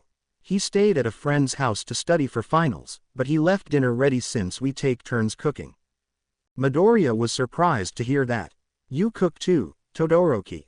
Shoto averted his gaze with a slight gloom. Let's just say it's not his strong suit, Fuyumi mentioned with a small laugh. Midoriya noticed how Todoroki watched his sister with a bit of affection as she laughed. However, his expression changed radically when the sound of the front door announced someone's arrival. I thought Dad had a night shift today, Fuyumi muttered. Midoriya felt a knot form in his stomach as Endeavor appeared at the doorway. Even though he wasn't wearing his hero uniform, his presence was still overwhelming. Everything about him radiated authority and a harshness that left little room for warmth. Good evening, Midoriya greeted, feeling smaller than usual. Welcome home, Dad said, Fuyumi, trying her best to sound natural. Endeavor barely glanced at them before speaking. Shoto, let's talk for a moment, he said firmly, turning towards the hallway without waiting for a response. Midoriya noticed the flash of displeasure that crossed Todoroki's face as he slowly rose from the table. Excuse me for a moment, Todoroki said before stepping out and closing the dining room door behind him. Midoriya lowered his gaze slightly. The silence that followed in the room was uncomfortable, and Midoriya stared down at his plate, feeling like an intruder in their family dynamic. Maybe I should come back another time, he said, sensing the tension in the air. I don't want to impose. Fuyumi, who had been watching the door her brother had just walked through, turned her attention back to Midoriya. She smiled warmly and sat down next to him, gently placing her hand over his. Please, don't leave, she said sincerely. Shoto invited you because he has something important to tell you. I know the tension between my father and my brother is noticeable and can be intimidating, she admitted, her tone softer now. But I ask that you don't stop being his friend, Midoriya. I think you've been really good for him. Ever since he's been able to talk to you, he seems more at peace. Midoriya felt the warmth of Fuyumi's hand, and for a moment, all the discomfort melted away. He returned her a kind smile. I won't, he replied, his voice firm. The atmosphere in the Todoroki study was heavy with palpable tension, almost tangible. Endeavor, standing in front of his desk, turned slowly, his gaze fixed on his son. His proud stance and imposing presence were all too familiar from previous conversations they'd had. Is it him? He finally asked, his deep voice breaking the silence. The one Hawks mentioned, Izuku Midoriya. Yes, Todoroki responded without hesitation, his tone firm, though memories of his conversation with Hawks swirled in his mind. The tension in the room thickened as Todoroki watched his father sit behind his desk, as if the weight of the upcoming conversation demanded that he be more in control. But despite the calm facade, Todoroki could see the small signs of discomfort in his father, the way his hands clenched into fists on the table or how he avoided direct eye contact. So far, I haven't been able to disprove his theory, Endeavor finally admitted, frowning slightly. The signature on the document he showed us is definitely your mother's, but I ask you to assume he's mistaken. Don't tell anyone for now about these absurd assumptions. Todoroki frowned. The way his father had emphasized the word absurd made something inside him burn. He couldn't hold back any longer. Absurd, Todoroki questioned, his tone rising slightly. Are you saying that because your pride still doesn't want to believe that my power isn't just like yours? His father scowled. I heard you loud and clear at the precinct that day, Todoroki continued, but if you have doubts, I'll remind you that any quirk can take the form you want if you push it for years of unrelenting training. Endeavor straightened in his chair, his voice resonating with a mix of challenge and conviction. Shoto, what I did for your own good as well. The words hit Todoroki like a slap. The familiar phrase he had heard countless times in his childhood, the one that always justified every shout, every beep training session, every sacrifice he had been forced to endure. For my own good, he repeated, incredulity dripping from his voice. His fists clenched, anger bubbling inside him. His father didn't flinch, didn't look away, as if his conviction was unshakable. When you're a hero, Endeavor said, everything will be easier for you. Have you even asked yourself if I want to be a damn hero? Todoroki suddenly shouted, his voice splitting the air like thunder. The tension escalated in an instant, both locking eyes with that shared intensity. Endeavor's cold, calculated gaze met his son's, filled with pain, anger, and years of bottled resentment. And in the midst of that silent confrontation, a voice that belonged to neither of them pierced the room. Well, it seems like the arguments in this house never end. The words hung in the air, and both father and son immediately turned toward the computer in the study. The screen, which had previously shown a simple spreadsheet, now displayed someone sitting comfortably in a chair, their face scarred, and their arms marked with burns and old wounds. Silence fell again, but this time not from the family tension, but from the shock and horror of seeing the intruder on the screen, invading their private space, as if they had always been there, watching from the shadows. I think we were in a similar situation last time, though I didn't get to introduce myself, said the individual with a sardonic smile. You can call me Dabi. Shoto felt a chill run down his spine. That smile was unnatural, as if his jaw might fall off at any moment. And no, this isn't a recording if that's what you're thinking, he continued. This is a live broadcast, courtesy of one of my associates with a quirk that can transmit to any computer in the world. Lucky for us, it works both ways. Which means we can see you too. And by we, of course, I mean her as well. Suddenly, the image shifted. Shoto's heart stopped for a second. On the screen appeared Rei Todoroki, his mother, sitting in a chair. Her hands trembled, and her wide, frightened eyes were filled with tears. She covered her mouth, trying to hold back sobs, but her pain was evident. She was watching them, though no sound came from her. Mom, Shoto whispered, his voice barely a breath. Endeavor, his face twisted with rage, took a step forward and, with his fist clenched, shouted. Where the hell is she? What are you planning to do to her? Dabi laughed, a mocking sound that echoed in their ears like a malicious specter. No need to worry about her well-being, he finally responded, turning his gaze back to the camera. I'll take care of her as if she were my own mother. The mockery in his words made Shoto grit his teeth, feeling the anger rising in his throat like an uncontrollable flame. What the hell do you want? Shoto demanded, unable to hold back any longer. Dabi smirked, leaning back in his chair even further, as if enjoying every second of the emotional torment he was inflicting. All I want is to help, he responded with unsettling calmness. Endeavor and Shoto stood frozen at that answer. The way he said it, without a hint of doubt, left them uneasy, as if he was playing with their emotions on a level they couldn't even begin to comprehend. The way I see it, Dabi continued, with the same relaxed attitude, the central problem here is that Endeavor never knew how to balance his hero work with his family life. And by failing to become number one, he passed that responsibility onto his children. Big mistake. Shoto felt his rage boiling over, and before he could stop himself, the words spilled from his mouth. What the hell does that have to do with you? Dabi looked at him with an even wider smile, leaning forward with an expression that bordered on the macabre. Oh, it has everything to do with me, he responded. I've thought a lot about this issue, Shoto. How to resolve this conflict, and I realized that if Endeavor finally achieves his dream of being number one, he wouldn't have to pressure you to do it. Then, at last, he could focus on being a good father to all his children. Endeavor let out a low, threatening growl, interrupting Dabi's monologue. He was on the verge of losing control, his fists clenched, his eyes burning with a mix of fury and helplessness. "I believe in you," Endeavor Dabi continued, mockingly. "I've always believed you have the necessary power, and you've only lacked the right motivation. That's why I had to resort to such a theatrical kidnapping." Dabi leaned back even further, relaxed, as if reveling in a masterpiece he had crafted himself. "And as for the second act, I want," he began, as the screen changed to an image of a devastated forest, ashes still visible on the ground, as if the place had once burned with fierce flames. "You to bring All Might's dead body to this location. I know you recognize it, Endeavor. If you don't, I'd be very disappointed." Shoto turned to his father, whose eyes were locked on the screen. The recognition in his gaze was unmistakable.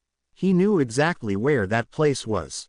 And just to add a little pressure, Dabi reappeared on the screen, sitting back in his chair with that carefree smile. "You have 1 month. Otherwise, you'll find Rei Todoroki's body there instead."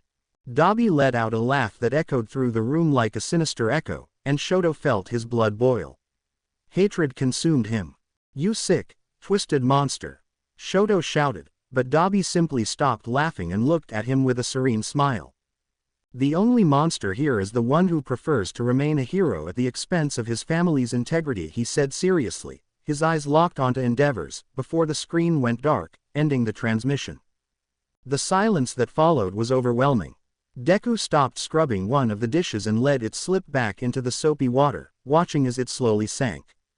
"Killing All Might," he murmured, his hands trembling, barely conscious of the weight of those words. "Are you okay, Midoriya?" asked Todoroki, his voice calm and steady, like an anchor in the midst of chaos. Deku blinked, shaking his head slightly as if waking from a bad dream. His gaze shifted to Todoroki, filled with deep concern.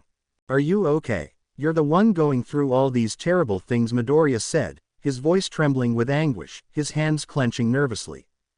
With his characteristic calm, Todoroki reached into the water and retrieved the dish that had sunk. He lifted it slowly, his cold, calculating eyes analyzing the situation almost mechanically. "As bad as things are right now," he began, continuing to scrub the dish. "It's a relief that Dabi finally communicated and expressed his demands. That gives us clues to continue the investigation." His tone didn't waver, as if he were talking about something routine. Once he finished washing the dish, he placed it neatly in the drying rack. "And at least we confirmed that, for now, my mother is still alive," he added, with a calmness that unsettled Midoriya. Deku stared at him in silence for a moment, his thoughts spinning chaotically. The serenity with which Todoroki spoke was so at odds with the gravity of the situation that Midoriya felt overwhelmed. "I've always thought it, Todoroki, but now more than ever I admire your ability to stay calm in such a demanding situation," Midoriya admitted, his voice barely above a whisper. He lowered his head slightly, as if those words weighed on him. "I could never do that." Todoroki observed him, and for a brief moment, his gaze softened. "If this were happening to you, Midoriya, it wouldn't be the same." His voice was steady, but his words were laced with a bitter truth. "Your relationship with your mother is much closer than mine with mine. I spent many years without seeing her, and while I'm worried, I can't say that I truly know her. Especially now, after discovering she might have done something terrible." Deku's head shot up, disbelief in his eyes. "Something terrible?" he asked, incredulity lacing his tone. Todoroki nodded, taking a deep breath before continuing. "That's what I wanted to talk to you about." Before he could say more, the kitchen door opened softly, interrupting the conversation. Fuyumi walked in, holding the phone in one hand. "Sorry about that, I can finish the dishes now, Shoto. I just got off the phone with Natsuo," she said, then noticed Deku. "Oh, Midoriya, are you staying the night? The last train is leaving soon," she added, glancing at her watch. "Ah, no, I can't." Midoriya shook his head nervously. "I promised my mom I'd come back after visiting you since I got into that fight at the construction site. If I don't, she might not let me come back," he explained, feeling conflicted. Then, turning to Todoroki, he asked, Do you think this can wait at least until tomorrow? Todoroki's mind replayed the memory of his father asking him to wait, and for a brief moment, he felt trapped in the same cycle of decisions that had kept him distant from his family. Had he been too quick to accept Hawk's theory? Had his urgency to distance himself from his father clouded his judgment? With a serious expression, Todoroki nodded. Yes, it can wait, he said firmly. A few minutes later, both of them were at the front door, seeing Midoriya off as he hurried toward the train station. Thank you so much for everything, Midoriya called out, waving as he ran down the path. Thanks for coming, Fuyumi called back from the doorway. And don't forget what you promised, she added jokingly. I won't, Midoriya responded energetically, his figure disappearing into the distance. Todoroki watched the scene in silence, his mind still swirling with turbulent thoughts. What did he promise? He asked his sister, genuine curiosity in his voice. Fuyumi only smiled and let out a small laugh before heading back inside, leaving him with the sense that, despite everything going on, there were still simple moments that could bring a small spark of light in the midst of so much darkness. So, you've been bullying the poor quirkless kid again, Bakugo's mother yelled, her voice booming throughout the living room. What the hell is wrong with you? How hard do I have to smack you for it to sink in? Bakugo clicked his tongue in frustration, turning his head away, hands shoved deep into his pockets, while his mother glared at him. Like you could actually smack me, you delusional woman. He shot back, arrogance dripping from every word. Actually, it seemed to us that Bakugo took most of the hits. Kirishima chimed in casually, popping another cookie into his mouth, enjoying the chaotic atmosphere as if it were an everyday occurrence. Bakugo whipped around to face him, eyes blazing with fury. Shut up, and who the hell let you into my house? He shouted, swatting the plate of cookies from Kirishima's hands, as if that would somehow solve the problem. Unfazed, Kirishima just smiled. He simply shrugged and grabbed another cookie from the pile on the table. I invited him, his mother replied, sighing in exhaustion as she surveyed the mess her son was causing. You should appreciate what a good friend you have, Katsuki, and invite him over more often. She rubbed her forehead with a finger, as if dealing with Bakugo gave her constant headaches. I guess I'll have to call the doctor tomorrow to increase your dosage and try lowering your testosterone again, she added with a smile only a mother could have, laced with a touch of irony. Bakugo visibly tensed, but before he could protest, his mother continued. Now, Kirishima, tell me more about how he kicked my son's butt. The carefree smile that accompanied her words almost made Bakugo explode. Kirishima, as usual, kept his relaxed demeanor and, with the same easygoing smile, began recounting the events. Well, ma'am, the only butt getting kicked around here is yours. Sorry for the delay, it's just that a lot happened, Midoriya said as he entered his house, still weighed down by the events of the day. He didn't have time to take off his shoes before his mother wrapped him in a warm, yet worry-laden hug. What's going on? He asked, surprised by the intensity of the gesture. Izuku, his mother responded, pulling back just enough to examine his face with a maternal scrutiny that missed no detail. Her fingers gently traced the marks on his skin, the scratches on his arms, and the slightly swollen eye that was beginning to turn purple. Did you really get into a fight today? Midoriya looked down, suddenly feeling like a child caught doing something wrong. Why, yes, he admitted quietly, unable to hide it from his mother. She turned away, walking toward the kitchen with a worried expression as she began to speak in a low voice, almost as if talking to herself. Oh dear, I thought it might have been a mistake. You've always been so good that I don't know how I should react. At first, I thought I should scold you, but surely you had a good reason or were defending yourself, she continued, her voice full of doubt. But on the other hand, I don't want this to become a habit. I don't know whether to downplay it or if I should be more concerned. Midoriya smiled as he watched her. At that moment, he realized he had inherited from her the habit of murmuring, of reflecting quietly on every little detail. That same ability to analyze every situation, to look for the reasons behind every action, was so deeply ingrained in him that he could now see clearly where it came from.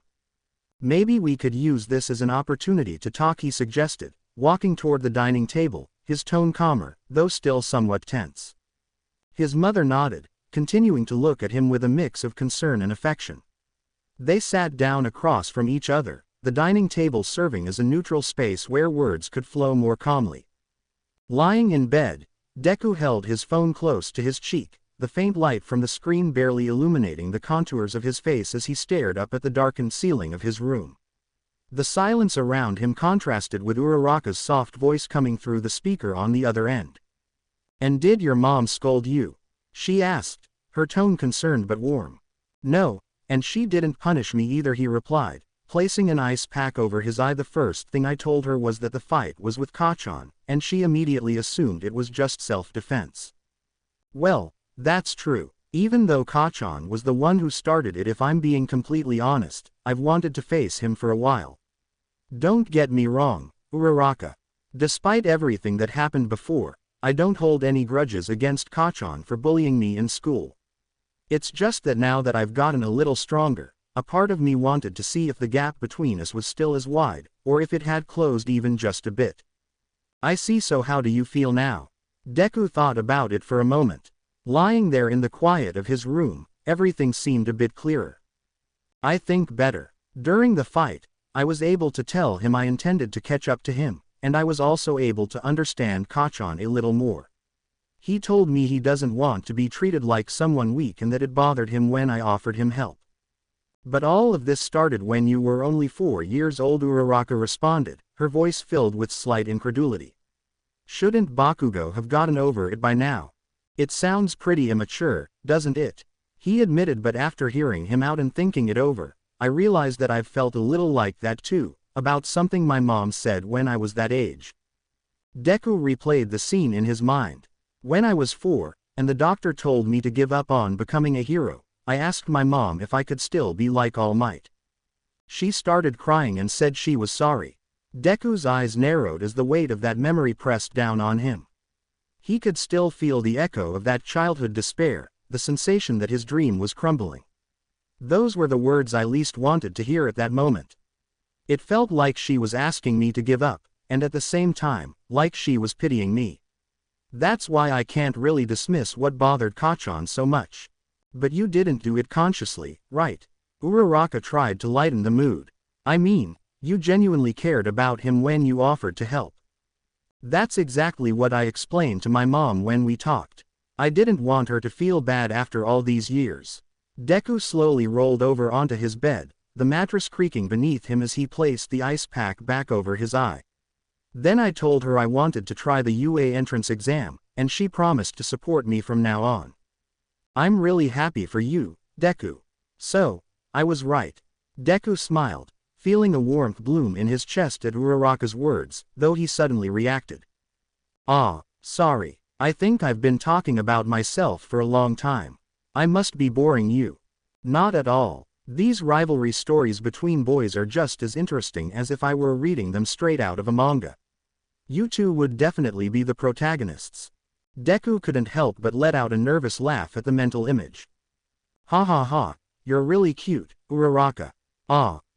In an instant, the awkwardness between them was palpable, even though they weren't physically together, and Midoriya cursed himself once again for thinking and feeling something far too compromising between them. "It's like we're lying in bed together," he thought, feeling the heat rise to his cheeks. When had he ended up lying down while talking to Uraraka? Had he been too distracted to notice? And the bigger question, was he somehow enjoying this awkwardness now? He shook his head forcefully, sitting up in bed. "You're very sweet too," Deku. Uraraka responded softly, and then Midoriya felt a sharp jolt in his chest. "Now she is really saying it to me." His hands started trembling, and without meaning to, he dropped the phone.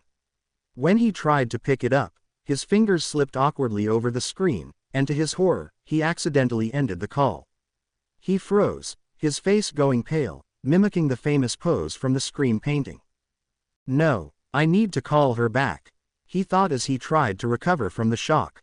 But just as he was about to, his phone vibrated in his hand, showing a message from Uraraka on the screen. "You must be tired. Let's talk tomorrow. Good night." Deku let out a sigh of relief, though the warmth in his cheeks lingered. "Good night, and sorry," he replied immediately, making sure not to make another mistake. Finally calming down, He placed the phone next to his pillow and lay on his side. But no matter how hard he tried to relax, his mind kept replaying the events. The echo of Uraraka's words resounded in his head, making his heart race every time he remembered them. How am I supposed to sleep when I feel this anxious? Completely flushed and in her pajamas, Uraraka clutched her phone to her chest. Deku.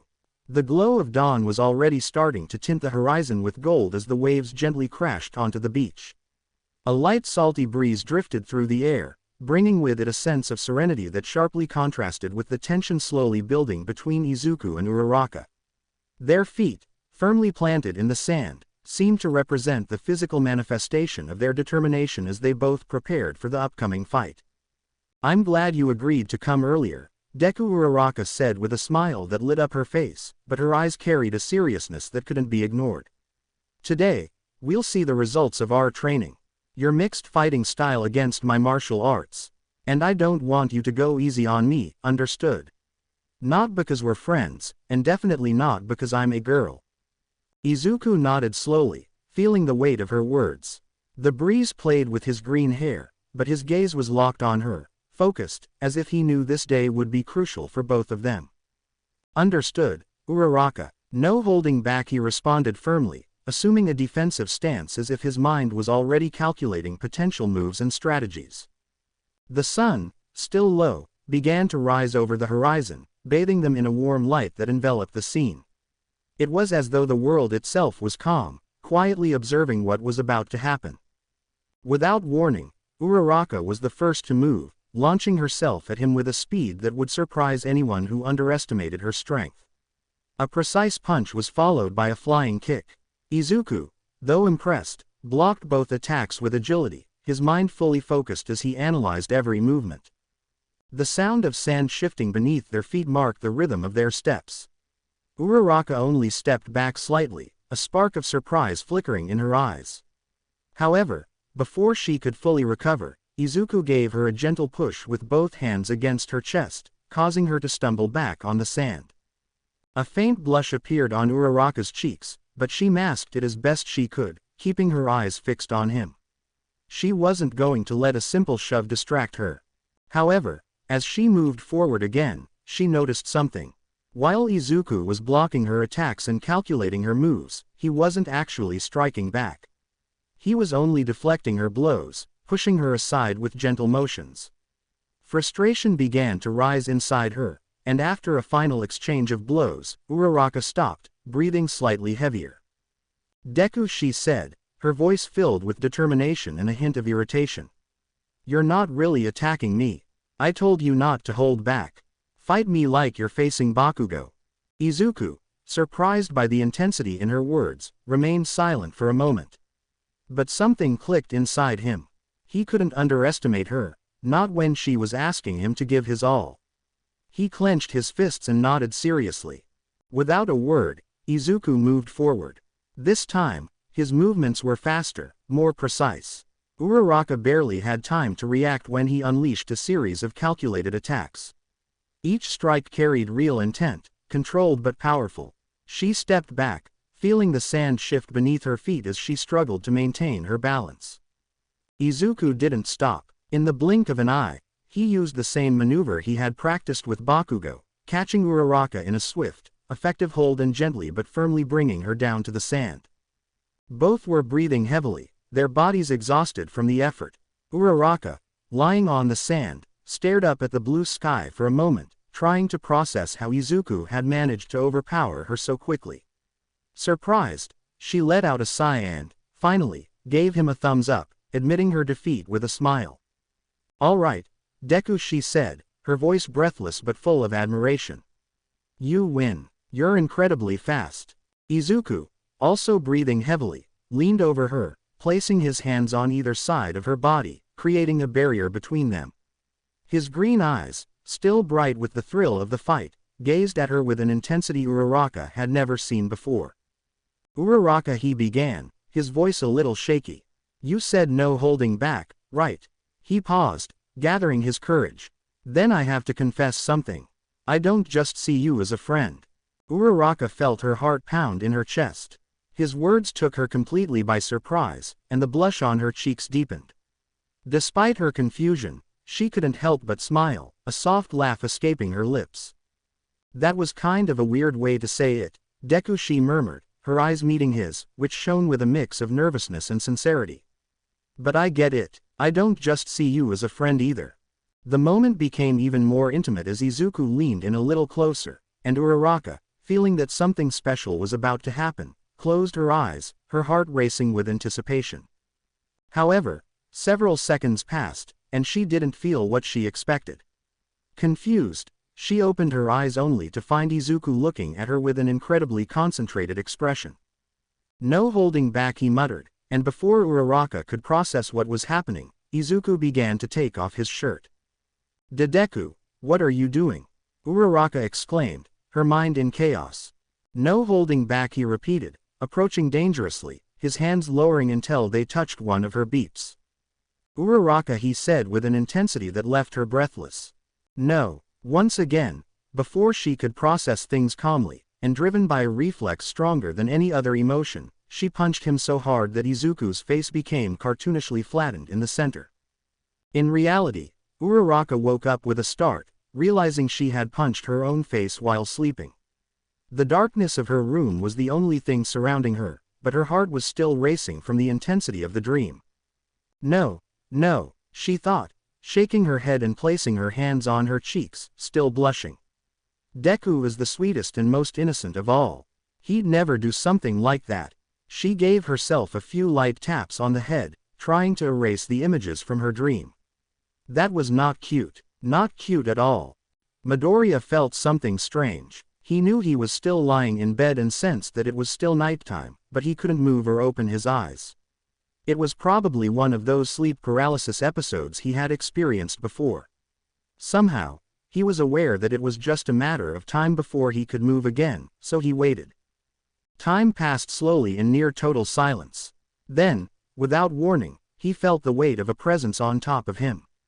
Unlike the typical terrifying sensation often described in stories about sleep paralysis, this presence felt oddly warm, like it belonged to someone familiar, someone close.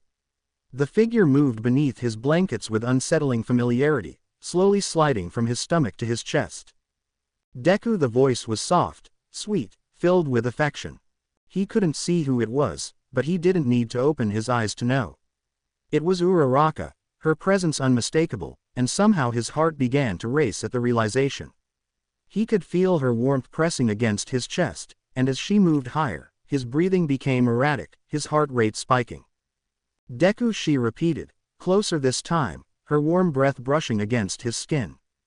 His face and body began to heat up, and though he tried to calm down, he couldn't stop his body from reacting.